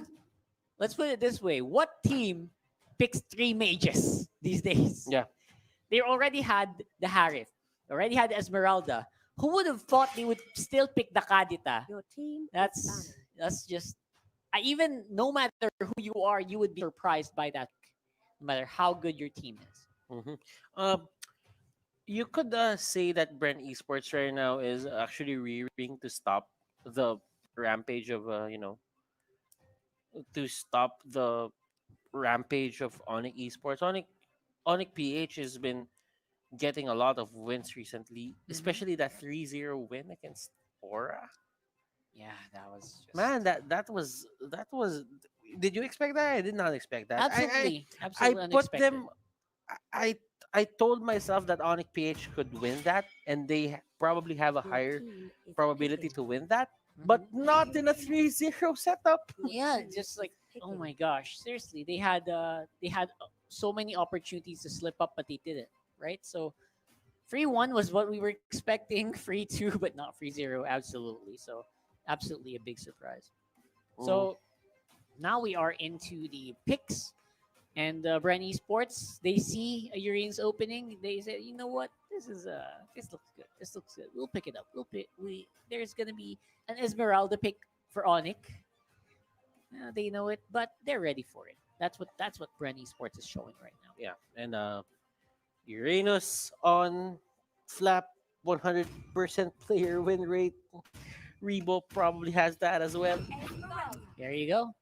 As predicted. Esmeralda and Thams Onic PH got the best side laners of the game, and right now they're going back to basic. Not basic, but back to Yeah, basic. he's out there, but He's out there. not He's in. not playing He's right not now. playing. But then again, Onic PH going back to basics. This is very standard. Season 5, season 6 drafting. You get two of the best side laners and you just put it there. It's a good balance between magic damage and physical damage, and it's a perfect mixture of tankiness as well. Yeah, absolutely. Mage tank is the official description for the Esmeralda. Absolutely useful in situations where you want to kind of diversify the amount of damage that you output. Farsa, wow, what a classic Bren Esports pick right there. And this is something that the Bren Esports lineup right now, it's not too different from what we usually see. Although, because of the Lancelot and the Ling ban, we are going into the marksman territory. Possible Yi Sun Chins coming out, possible Claude's coming out here. Or will we see something new? That's the big question. But I like Brand Esports first three picks. Steady. They showed their best side lanes. They made their side lanes so strong right now to their side that they can go up against Esmeralda and the Thams. Now, Eudora, that actually stops Bren Esports from getting a lot of these. How do I say this? These pesky heroes that go for retribution, especially the Ling, the Claude, a Lance could probably be in the list as well, because that is a reliable stun. You don't have to go for any kind of skill shot when you're gonna use a Eudora. You just press it, and if it doesn't get disjointed, Eudora innately has a way to brush you down as well. And on the second bans, I can still see some. You know what? What if they target Carl TZ? Your team And they is go banned. for a removal of the Yuzhong just to make sure the Eudora doesn't die, doesn't get disrupted team right is off the bat. And the Yi Senshin ban. Whoa! Seriously, Bren Esports. They're thinning out the carry picks for this matchup. A lot of the main priority carries being banned out in this third game. YSS was banned from the side of Onic. They don't want those kind of heroes now. Roger was banned, so there's no Roger Wise that's gonna come out. What will Onic PH do? Will they go for a Lance? They could go for a Lance. Yeah, probably. They no Lancelot was banned out. Oh, they did ban out the Lance. Yeah, that's what I was. So That's what I was saying before. Like they thinned out Your the team carry is pool, banned. Lancelot and Ling. so So who do you that's pick right now? You have Claude, probably. I think a Hellcurt could be good. yeah, Hellcurt's probably in the pickings here for Onic PH. And again, Claude is very much Your open. team Harith is also get picking. banned out by Bren Esports, really forcing Onic into a very tough spot in terms of the carry role. If they don't pick a carry now, they are gonna get out picked in that area. Hmm. It's hard, but they have to deliver. Okay, Onic PH. They took out Wise's Harith. So now, who are they left with? There are only a couple of heroes right now on the carry pool. And carry is a good pick for the side of Onic PH. Probably a 1-1 as well. They could go for a 1-1 side lane, then just get an Esmeralda mid lane for, well, Hellcurt Your team is is going to be picking. their answer. How will Bren Esports deal with this? It's already a given. I think that's the only way to pick it up. If they didn't pick it up, there's actually a big possibility that Bren Esports might go for Okay. it. Claude, They will. nothing too different there. Nothing at all. Now a tank. And I'm spelling the Kufra, but Lusty can go for something else. He goes for a Baksha. Okay, there you go. Something that can kind of live through a Claude, live uh, through a Hellcurt, live through a little bit of the hurting from this FAMS, and you know what? Something else that could come out from Jay. Could be the big question. Big tanks. Something that could have been picked up by Jay was this Baksha, and now it's denied as well by Bren Esports. Oh my goodness, this is Onic PH with their final possible pick for the series. Onic, who are you picking for a tank? You can go Kufra right now. Yeah. Yeah, they go for As the safe. expected. As expected. They go for the safe pick, as you can see. Onyx still looking really confident here with Coach Rio right there going for his exit. We're going to go straight into the game very soon. And again, possibly the last game for tonight. We will see if Onyx PH can climb their way out of this big ditch that Bren Esports has put them in. Talent. It's what these teams are full of. But Bren Sports, they've been winning in terms of execution. They've been winning in terms of draft. But right now, this is the moment of truth for the side of Onic PH. How do you deal with Bren Esports lineup? They got the Uranus. They got the Claude. They got all the heroes that they're comfortable with. Now, for the side of Onic, it's not about wanting to win this the game. It's more about needing to win this game. Because they could have wanted to win game 1, game 2, but never game 3. Because game 3, man oh man, this will actually determine their tournament life. How long are they gonna stay on the stage? Will it be extended? Will it be halted at game number 3? Who knows? We'll have to find out We'll as have we to find go out. straight into the game here for game 3. Bren Esports versus Onic PH in the semifinals of the MPL Season 6 playoffs. This is going to be really interesting for the side of Onic PH. How do you find Wise as a Hellcurt? Which is going to be very, very difficult, man. Never seen Wise play a Hellcurt well before. And I was expecting it to go to Iacno, but again, Iacno is still sticking to this his FAMs. I mean, it's completely different. And Delar is off roll as well a little bit. He's still off lane, but you know what? You always expect Delar to go for the FAMs this time around. If you staying, he That was a little weird. yeah, Yeah. he was staying there, and Iyaknu Oh, there you bring the go. fight to Rebo. First blood already. Brought the fight to Rebo. Yep. I like it. I like it. Absolutely. There you go. Of course, for October 27th to November 13th, don't forget, guys, log into the game and participate in Trickster's Village event. Get the Halloween candies for the treasure spins. 7 spins will get you 10 spins will get you guaranteed Terizla's special skin, Hammer Giant. Check it out in game. So now you can see Lusty rotating with this Baksha.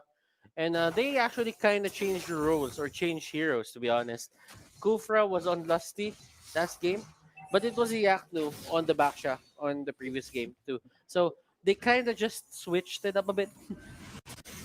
But you know what? Right now, let's look at the preparations. It's going to be wait a Rebo second. on the Oh my Everest, and gosh. they got 2 kills on Rebo already. Rebo is getting hammered really hard here on the bottom side of the map. And X is going to be few. Whoa! Hold on there. Hold the door. What is happening here on the bottom side of Bren Esports? Okay, so right now Lusty is going to drive and going to try to, fix that bottom lane problem that you're having right now. And it seems to me that Uranus is put into the middle lane for a bit, just trying to get a bit of a gold in there as to not be behind. Whoa, Whoa, look at that. A lot of pickups happening. 0-4 for Onic PH. They're in the zone. They're in the zone indeed. In the zone for now. Again, Bren Esports, they're slowed down. They're playing a little bit sloppy in this game. Misposition after misposition. They're being caught by Onic PH all the time. Very aggressive play once more for Carl TZ. Tries to go for the wave, and Yaknu waits on the BMI. He just goes out. He just walks casually. out. He walks out casually. Doesn't even need the He BMI. knew that the slaughter blades are there. Another burst. Again, because of the Baksha passive, he's able to survive for a long time there. Lusty is going to be able to make it out just in time. Okay, for Carl here, what Onic PH is doing is they're trying to take the fight to Rebo and Flap. The other members here of Bren Esports is who they are pressuring, not Carl. As we all know, if Carl gets the items, if the others aren't okay in terms of items, then that means Carl is the only enemy. Yep. And they only have to absolutely. take out Carl. And Carl is just going to be an easy target until we reach a certain point where he has 2 items. For now, even if he has a double buff, he's still not going to be as strong as he should be. And that is the opening that Onic PH can kind of abuse. And as you can see here, Kartzy getting all the farm prioritization in this game, and Lusty went over his former teammate. And they are just gonna go to that trap coin. They want to get that Wise as well here with the turtle buff, extra protection, and let's look at the net worth here for both of the teams. Maximum net worth Look, so far. Look at Iyaknu and Rebo's gold. Woo! And Oi, Oh, Bren. wait. Bren, Oh, that's going to be a they go secure. in. He goes out, and Flap is safe. Flap is safe and sound there on the back line. Bren Esports. And that is just what's happening to Bren Esports positioning Lusty. That they're caught out in a very weird and relatively safe area. Rebo is getting pushed out of his own lane. That's Yaknu. Carl TZ helping out a little bit with the minions. There's a damage output from the Claude. Slows down Yaknu as well. Forced out Cotter Inferno. And yeah, a little bit more sloppy, but this time around, Bren Esports is looking for it. Okay, so look at this. Oh my Venus just staying near the brushes. She wants Eudora wants to see Few get in the range for the burst. If he can get his hands always on Few, then that's going to be one less problem to think about for a couple of seconds. Yeah. Again, every time, every moment that you can afford to buy, you take it. Oh, Dilar. Okay. Dilar could be in She's trouble. gonna get away. But again, those are just a few of the tankiest members of Bren. They're fine with that. Feather airstrike in the middle lane. That's going to be a Kufra jumping in. That's Jay. No fear at all for Jay in this Kufra. A lot of trust in his teammates. They go for the turtle now.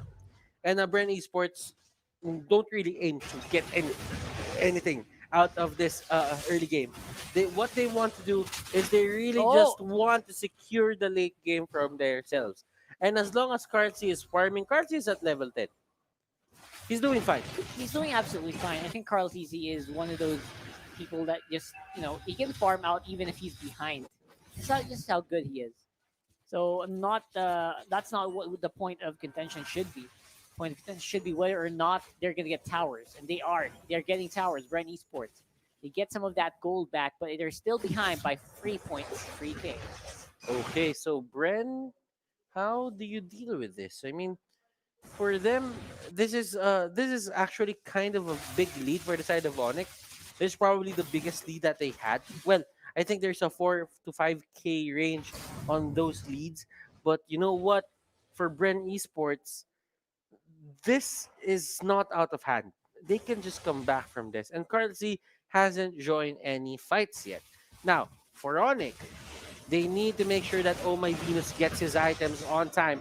Rebo here just doing the swerve, but it won't really matter as Wise has the physical attacks to make this count. And Flapsy on the range of Venus, will he go for that ultimate? Yes, he Oh will. yeah, we'll be catching off of Venus. Whoa, that was just very, very ballsy. Again, Wise doing his very best. Go for the bottom lane turret instead. No one's defending. No one's going back. And there's Lusty. Oh, there's Lusty. There's Lusty. All right, will it be enough though? Carl TC so greedy under the towers, and his greed is very much well placed. They go for the turret. This is very fast take here. Could be Oh bad. no, Wise. Oh, Wise, you're not going Wise. anywhere. This is checkmate for you. You cannot get out of that. And you guys bullied Rebo for the longest time. Lusty made sure to return the favor. Absolutely. With a little bit of assist from Lusty, they're able to make it work. And Rebo, he's back on the clock. He's doing the split push on the bottom lane while the rest of the team is going for the turtle. And again, Onic is not going to be in any position to take that. And Try to this go for it. is where the fun starts for the side of Brent Esports. Onic PH, they could not hold on to that lead that they set up into the early game. This is bad for the side of Onic. They have to make this count. They have to weather the storm. This is their final chance to make it back and make this to BO3 once again. Yeah, you got to make it to a VO free. If you want to keep your tournament goals alive. Here we go, Carl TZ with a lace and duet under the tower. Yaktu cannot respond in time. Wise. Guardsy, he's so good. Oh, Jay! He catches! Okay. They catch on Carl! He's shut down! And that will be the rest of Bren Esports. They're thinking, should we go? They're going to be able to get Jay. They're fighting off under. Oh, they're feeling confident. They want to go. And Rebo is the one who's doing the damage output in the middle of that fight. Guardsy, that was a good catch. Jay making it, jumping in front of him, and making things better for the side of Onic. But you know what? This is the Gillette instant replay. Let's watch that again, ladies and gentlemen. Jay going in, catches him with his ultimate. But look at Few and the others. They fight in a very narrow area. And who makes the most out of that? Rebo makes out of that. Makes Rebo the most likes out of that. Flap Rebo. on the Khalid likes that. Boom. Lusty, his ultimate, he likes that as well. Literally boombaya for Bren Esports here in the middle of in between big walls. Like your enemy can't go anywhere. Like they're absorbing your AoE. That's how bad that was. And Bren Esports, they're suddenly in the lead in gold. 4 turrets on their side. This could be another 3-0 I can't for believe the it. side of Onic PH, for the side of Bren Esports, rather. And There's this, no way. Will this be hit for Onic? They're crumbling. Onic PH had it. They had huge momentum. Oh my goodness, Oh, this man. is bad. Kargzi is at level 14 already. They took him once. They took him down once, but look at Wise. Wise is at 13. They need to fight Kargzi. Doesn't have Purify. That's right. That is a retribution clause. Yeah, they have to find him and they have to take him out, and Dilar gets punished once again. Oh, the punish. Oh my gosh. Seriously though. Oh. That is just, okay. That is just absolutely monstrous here for any And sports. crowd was like, okay, you can deal with that. I'm out. Yeah, I'm out. Just go Cool, ahead. mic drop, goes to the middle lane. I don't need the KDA anymore. I might be at 200 already. I'm not Yeah. sure. Jay gets got out, faded airstrike. One more will hit. Actually, 4 of those connect. Jay will get away with a flicker. That hurts. Now, it's going to be the Lord. It's Lord time, ladies and gents. Are they going to wait for 12 minutes? I think they will. Are we going to have new grand finalists for season 6? Apparently so. And Bren Esports, they've been trying to do this ever since season 3. Season 4. Did they not get in season 3? Season 3, they made it in. Oh yeah, season 4. Season 4. 4. There you go. But they have been so itching to get into the finals. And this is the beginning of the end. If Onic PH cannot do anything at this point, Bren Esports will take this 3-0. And if you're an Onic PH fan right now, make sure you guys just raise your hands up. Give them your energy. Give them your energy. Go for the Onic PH spirit bomb or something. Yeah. Throw it to do Bren Esports. Throw it to Onic PH. Just give them the energy that they need. It's still possible for them to make this work. But Lord has been slain. Yep, that is the enhanced Lord. The luminous Lord there for Bren Esports, waiting until 12:00 before they actually engage it. That is the right way to get that Lord. And I think this should be it. We're close to the end here. All you gotta do here is pray that Onic makes the right decisions each and every time. But will the right decision be enough? And this is an enhanced Lord.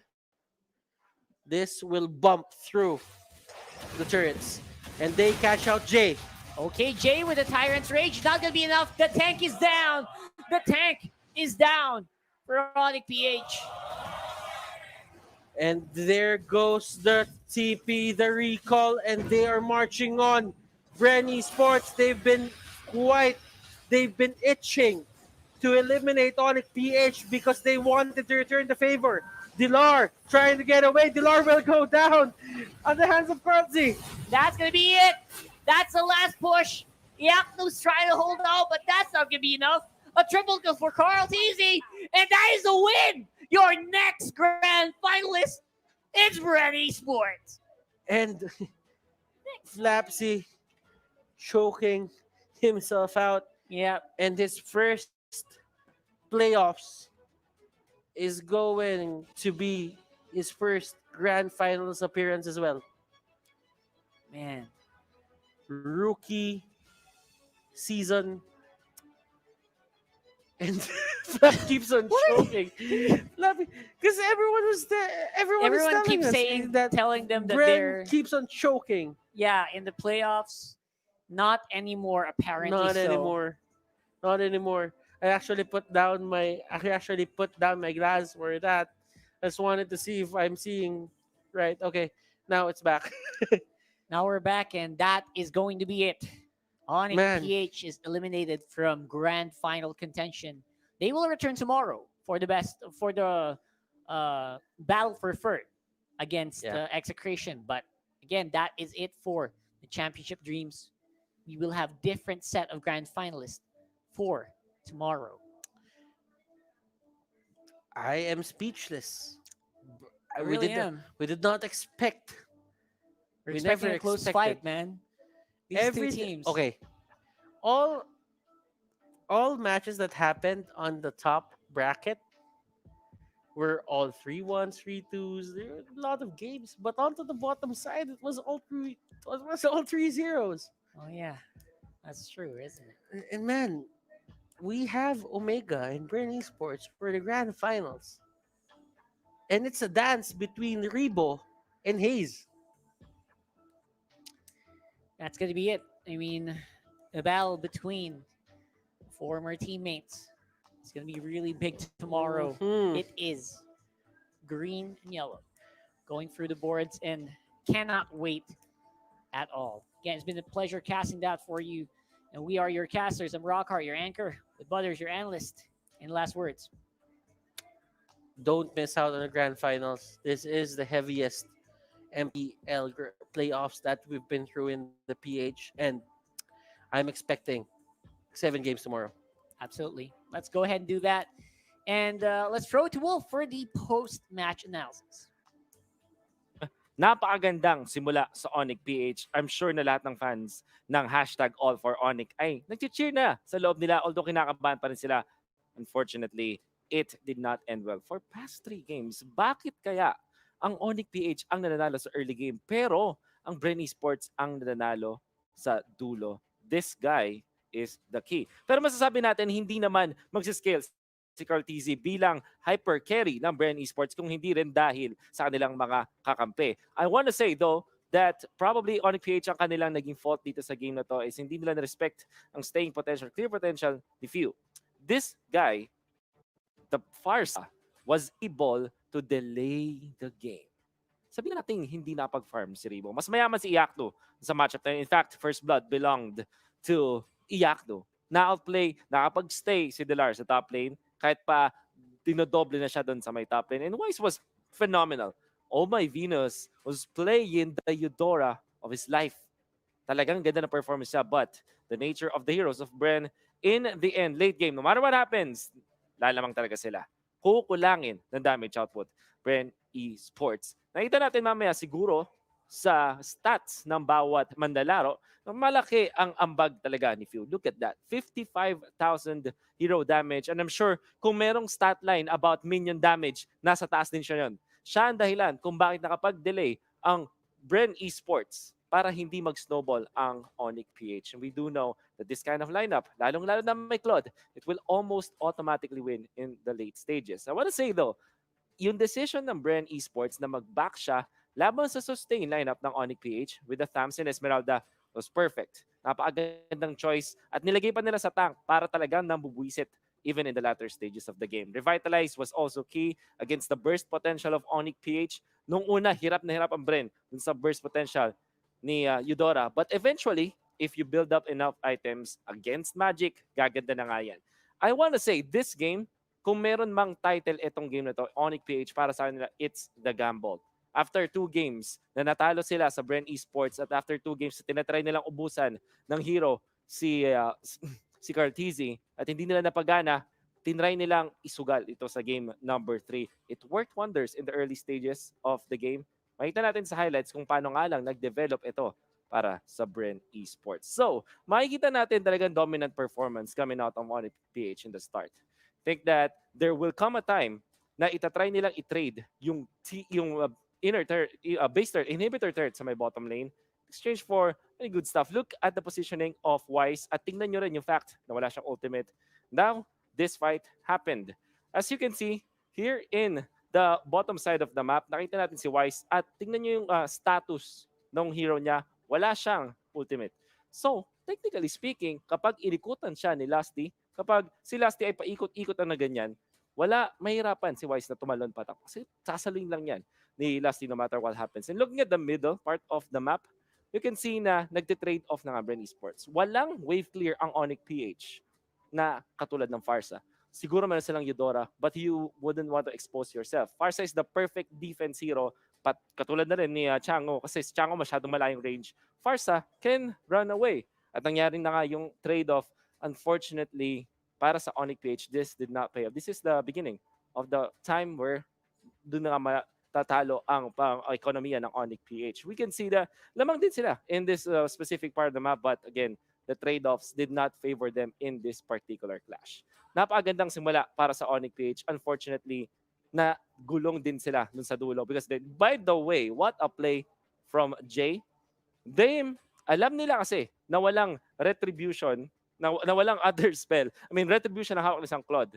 And wala siyang purify, so hindi niya maliligtas yung sarili niya. So this was amazing play going from this part of the map papunta doon. And hindi ito talaga nahuli ng Bren Esports. However, Bren Esports sabi nila, okay, sige, mapapatay nila si Carl, pero ano ang kapalit? 3 members of Onic PH are here exposed. Pwede silang mag-back in this particular part of the game, but they chose not to. Kasi na-feel mo, this is a decision-making sa highly pressured match. And unfortunately, para sa Onic PH. Yung Bren Esports, mas kalmado sila at this point. They're up 2-0. Walang pressure kahit ano sa kanila. Then decision making happens. I mean, maraming na sanang ways para ang Onic PH para mag-cut ng kanilang losses. But that did not happen. And you know what's next. The dominance of Bren Esports afterwards. Jay, mahuhuli siya. And it's not like there is something else to defend this. Blazing Duet was timed perfectly. Kita mo na si Cartizzi, nag-hit na rin siya ng Torre at this moment. Tapos, naghintay siya ng tamang opening para pumasok ulit. Wala ng skills sa Onic PH na napagbuwas sila ng stun. That is when you know that this guy, Cartizzi, this monstrous performance from this scary player, nagbubuhat talaga ng Bren Esports. Madaming nang tawag kay Cartizzi. At isa sa mga nag-stick sa akin ay yung Child Prodigy. Naalala natin na si Cartizzi nung kanyang mga early stages dito sa MPL back in Season 3 is known already na tinakatakutan. Now, napunta siya sa isang organization that really, capitalized about dun sa kanyang talents. Sinamahan ng mga gold medalists team. At ngayon, mukhang en route na nga to the finals. Finally, lifting the curse of Onic PH na nagbabagsak para sa Cartizzi sa MPL playoffs, and now he is here. If you want to support Bren Esports heading into the grand finals, scan this QR code. At kung gusto mo naman supportahan ng Onic PH sa kanilang laban tomorrow, by the way, meron pa silang laban tomorrow, that is this QR code. To scan this code, and syempre makikita pa rin yan para sa Onic PH. Unfortunately, it's just the top 3 plays para sa Onic PH na pwede nilang pinakamataas na mapuntahan for Bren Esports, of course, ang coveted championship. Mukhang nararamdaman na nila. Visit the official MPL-PH page sa fb.com/mplph.official or scan this QR code para suportahan ang ating eksena dito sa MPL-PH. And kung meron kang mga comments, suggestions, do scan this survey code and fill in para marinig namin kung ano ang naiisip mo sa laban. Of course, meron pa rin isa yan. Dalawang survey QR codes that we do hope that you fill in. And hopefully na marami kami malaman mula sa inyo. And of course, marami pa rin mga giveaway codes before we end this. Like you said, Bren Esports, a dominant performance. It was a 3-0. Nung game 1, sobrang close. And you can see a team that is challenging Bren Esports, but this time it's totally different. And I think the casters told us na ang Bren Esports ay unstoppable sa regular season. In fact, 3 ang kanilang pagkatalo. Isang series loss that was against Omega after Project Next. Pero ngayon kasi iba na. Laban ulit sa Omega, but kasama na nila si Ducky. And it's gonna be totally different right now. Who would have thought na ang journey ng Bren Esports to the top is a back-to-back 3-0 against teams that, can really challenge them. And this is Bren Esports for you. #Bren lang malakas, sabi nga nila. But for all the fans of Onic, you'll still see them tomorrow going up against a big franchise then, Execration. That is an exciting match for sure. My name is Wolf. I hope you enjoyed my analysis. Tomorrow, I'll see you for sure. But for now, ibabato ko muna sa isa pang wild beast. Leo, take it away. Mabangis na analysis. Maraming salamat, Wolf. Once again, welcome back to the panel. My name is Leo, joined here by Chin and Paulo. And feeling ko dito, confirmed, gusto mo na maging TZ. Legit. Oo, hindi actually, hindi naman sa gusto ko maging TZ. TZ na talaga kasi TZ na ako. talaga. Okay. Given the way that Flap TZ reacted towards the camera during that end game nung game 3, man, parang gusto ko siya makausap. At makukuha natin ang gusto ko. Alright? Sabi ko, kasapin natin si Flap. Here he is. Ladies and gentlemen, Bren Esports' very own offlaner, Flap TZ. Man, congratulations. Hello. Thank you po. Nakita namin yung reaction mo nung pinapakita mo yung screen mo Men, trash talk yun Pero... Choker daw po kasi. Oo, pero dito, dito men, napatunayan nyo na hindi kayo choker. So, congratulations. May mga tanong to. Yung ating mga panelists, pauna ka na. Ito yung tanong ko sa'yo. Gaano ka-important si Coach Ducky sa success nyo? Sobrang importante po ni Coach Ducky kasi siya yung bumubuo sa aming lahat. Ayun, no? Yan! Ayun! Ducks! Yan! Okay, Chin, your question. Okay. So, siguro ito baka pwede itong question na to for both Flap and Ducky, no? Okay, so I wanna ask kasi So I wanna ask, kasi yung Onic napansin namin, like, meron silang tina-target talaga mismo na player. And players, actually, players and heroes. So, kayo rin ba? Meron ba kayong specific na player na tinarget? Meron po. Inubos Ayun. namin yung hero ni Wise. Yun, si Wise. Okay, alright. Medyo malinaw no, na si Wise nung certain games, lalo na Oo. game 3. Pero kinabahan ba kayo sa mga pwedeng ilabas ni Venus? Kasi si Venus naglabas ng Eudora nung isang araw, yesterday.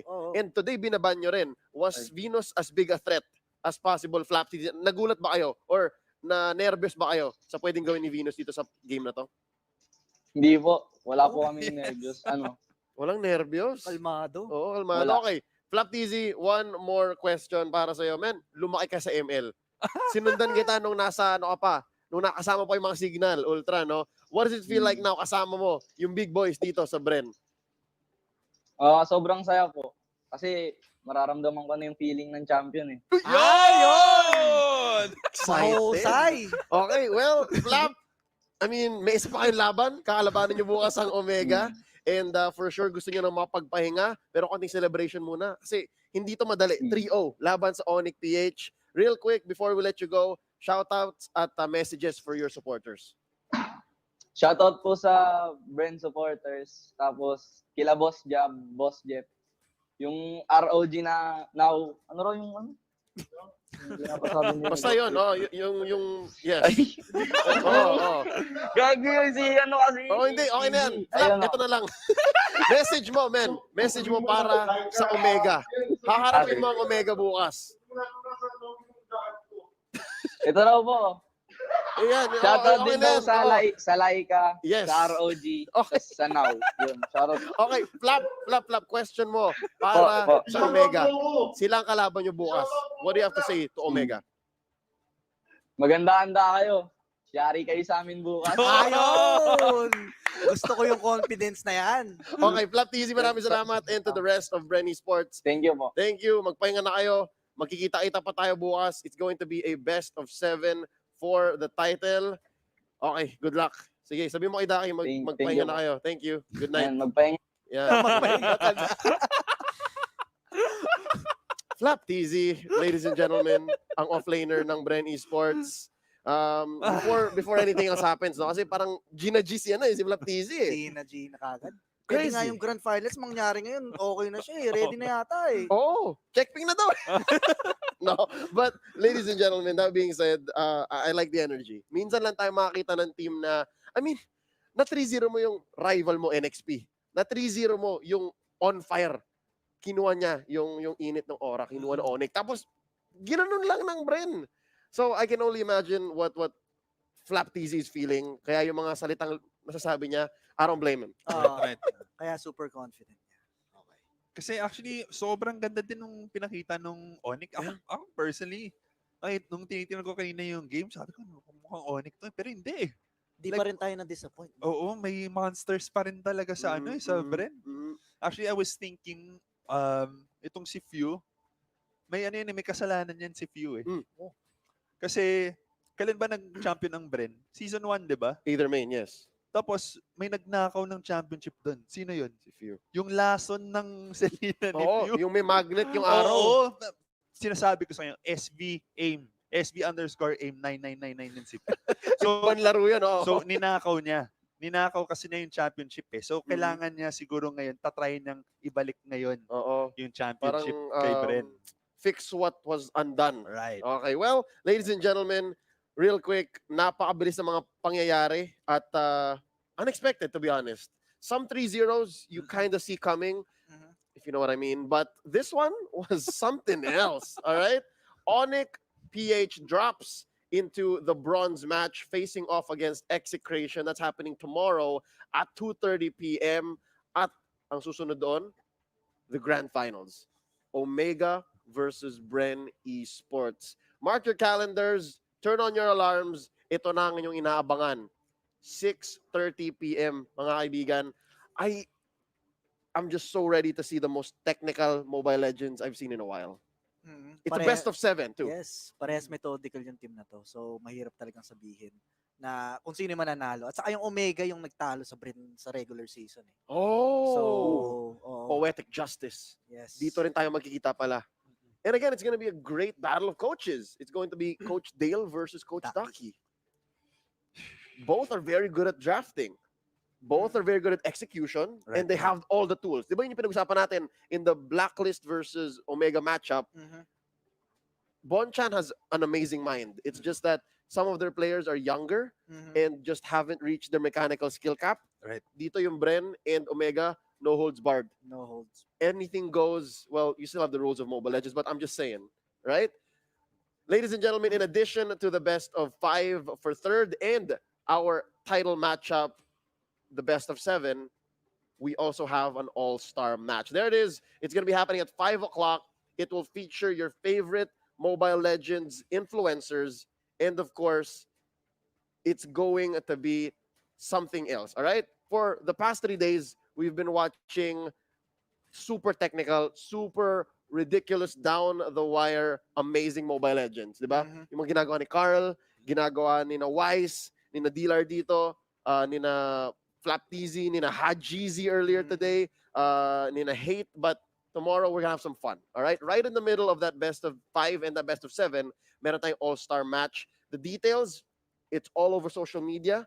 We'll keep it at that, but I'll be casting there for sure. So check it out. It'll be for charity, and you don't want to miss it. Parang yan eh. It's a palate cleanser right before the best of 7. Yeah. So with that being said, there'll be special rules, and it'll still be on the same stream. Check it out once more. The All-Star match happening tomorrow. It's for a good cause. Please manood kayo. Support Mobile Legends and support your favorite influencers. It's going to be a great grand finals. But before we wrap up, I'd like to ask for your final thoughts. Chin, sa'yo muna, how has the MPL playoffs been for you so far? 3 days in, grand finals bukas. Real quick. Sobrang daming surprises. And I don't know. I can't help but think na marami pa ulit surprises tomorrow. I mean, if this is the grand finals and it's been a stretch, you know, from regular season to the playoffs and then tomorrow grand finals. I'm sure all of them would have something prepared. Lalo na, especially the teams na talagang extra minamatan yung championship. I'm sure na hindi sila papasok dyan ng with nothing hidden in their sleeve. Yep, and they don't even have to say it. Kung magdadala sila ng bagong meta, ilalabas nila. Exactly. Right? Paolo? Sa akin naman, I think a lot of people expected the Omega Bren Grand Finals. But the path to get to that Grand Finals, yung mga resulta na Sobrang binigay iba. ng Bren, ng Onic, kahit they're going for the third place, is very surprising. Okay? Yun lang para sa akin. So with that being said, who's to say the best of 5 for the third and the best of 7 for the championship will be as simple? Actually, expect the unexpected. Ladies and gentlemen, before we say goodbye, we'd like to say thank you to our partners and smart sponsors here. Smart, our official teleco partner. Squad up, rank up, and keep up with your favorite teams as Smart powers up your game with free games for all. Get up to 14 gig for Mobile Legends and Facebook Gaming for 7 days. Simply download the new GigaLife app and choose free games. Thank you as well to our official sponsor, Realme. The Realme 7 series is now available nationwide. Join the revolution and own the fastest charging smartphone in the country. Like and follow Realme on social media to know more. Maraming salamat rin sa ating official sponsor, Gillette. You know what I'm saying? Get free diamonds with every purchase of Gillette's Mach 3 Razor, Vector 3 Razor, or Blue 3 Simple Force Pack in select Pure Gold doors nationwide. And of course, our partner in Esports, PayMaya. Thank you so much. Get free 50 pesos credits from PayMaya when you download and register using the code MLBB. Terms and conditions apply. Thank you so much to our partner in Esports, TikTok Live. Catch the grand finals tomorrow live via TikTok. Pwede yan. Download now. And of course, thank you as well to our official headset partner, Logitech G. Here like a pro. And of course, the MPL is powered by Moonton. Check out this new holiday Halloween event starting October 26th to November 13th. Get that new Teresa skin. Just log in every day, play, do the events activities, and get this free skin. You don't want to miss it. Once more, thank you so much to Moonton. Mga kaibigan, brothers and sisters, fam, alam nyo na yun lahat. It's been a crazy weekend, but it all comes to a head tomorrow. Once more, we are naming a new MPL Season 6 Philippine champion. Abangan kung sino yun. It's going to be Bren Esports versus Omega. On behalf of everyone making the MPL possible, our production staff, technical directors, and organizers, my name is Leo. From the panel, on behalf of all the casters, we have here Chin and Paulo. Maraming salamat and good night.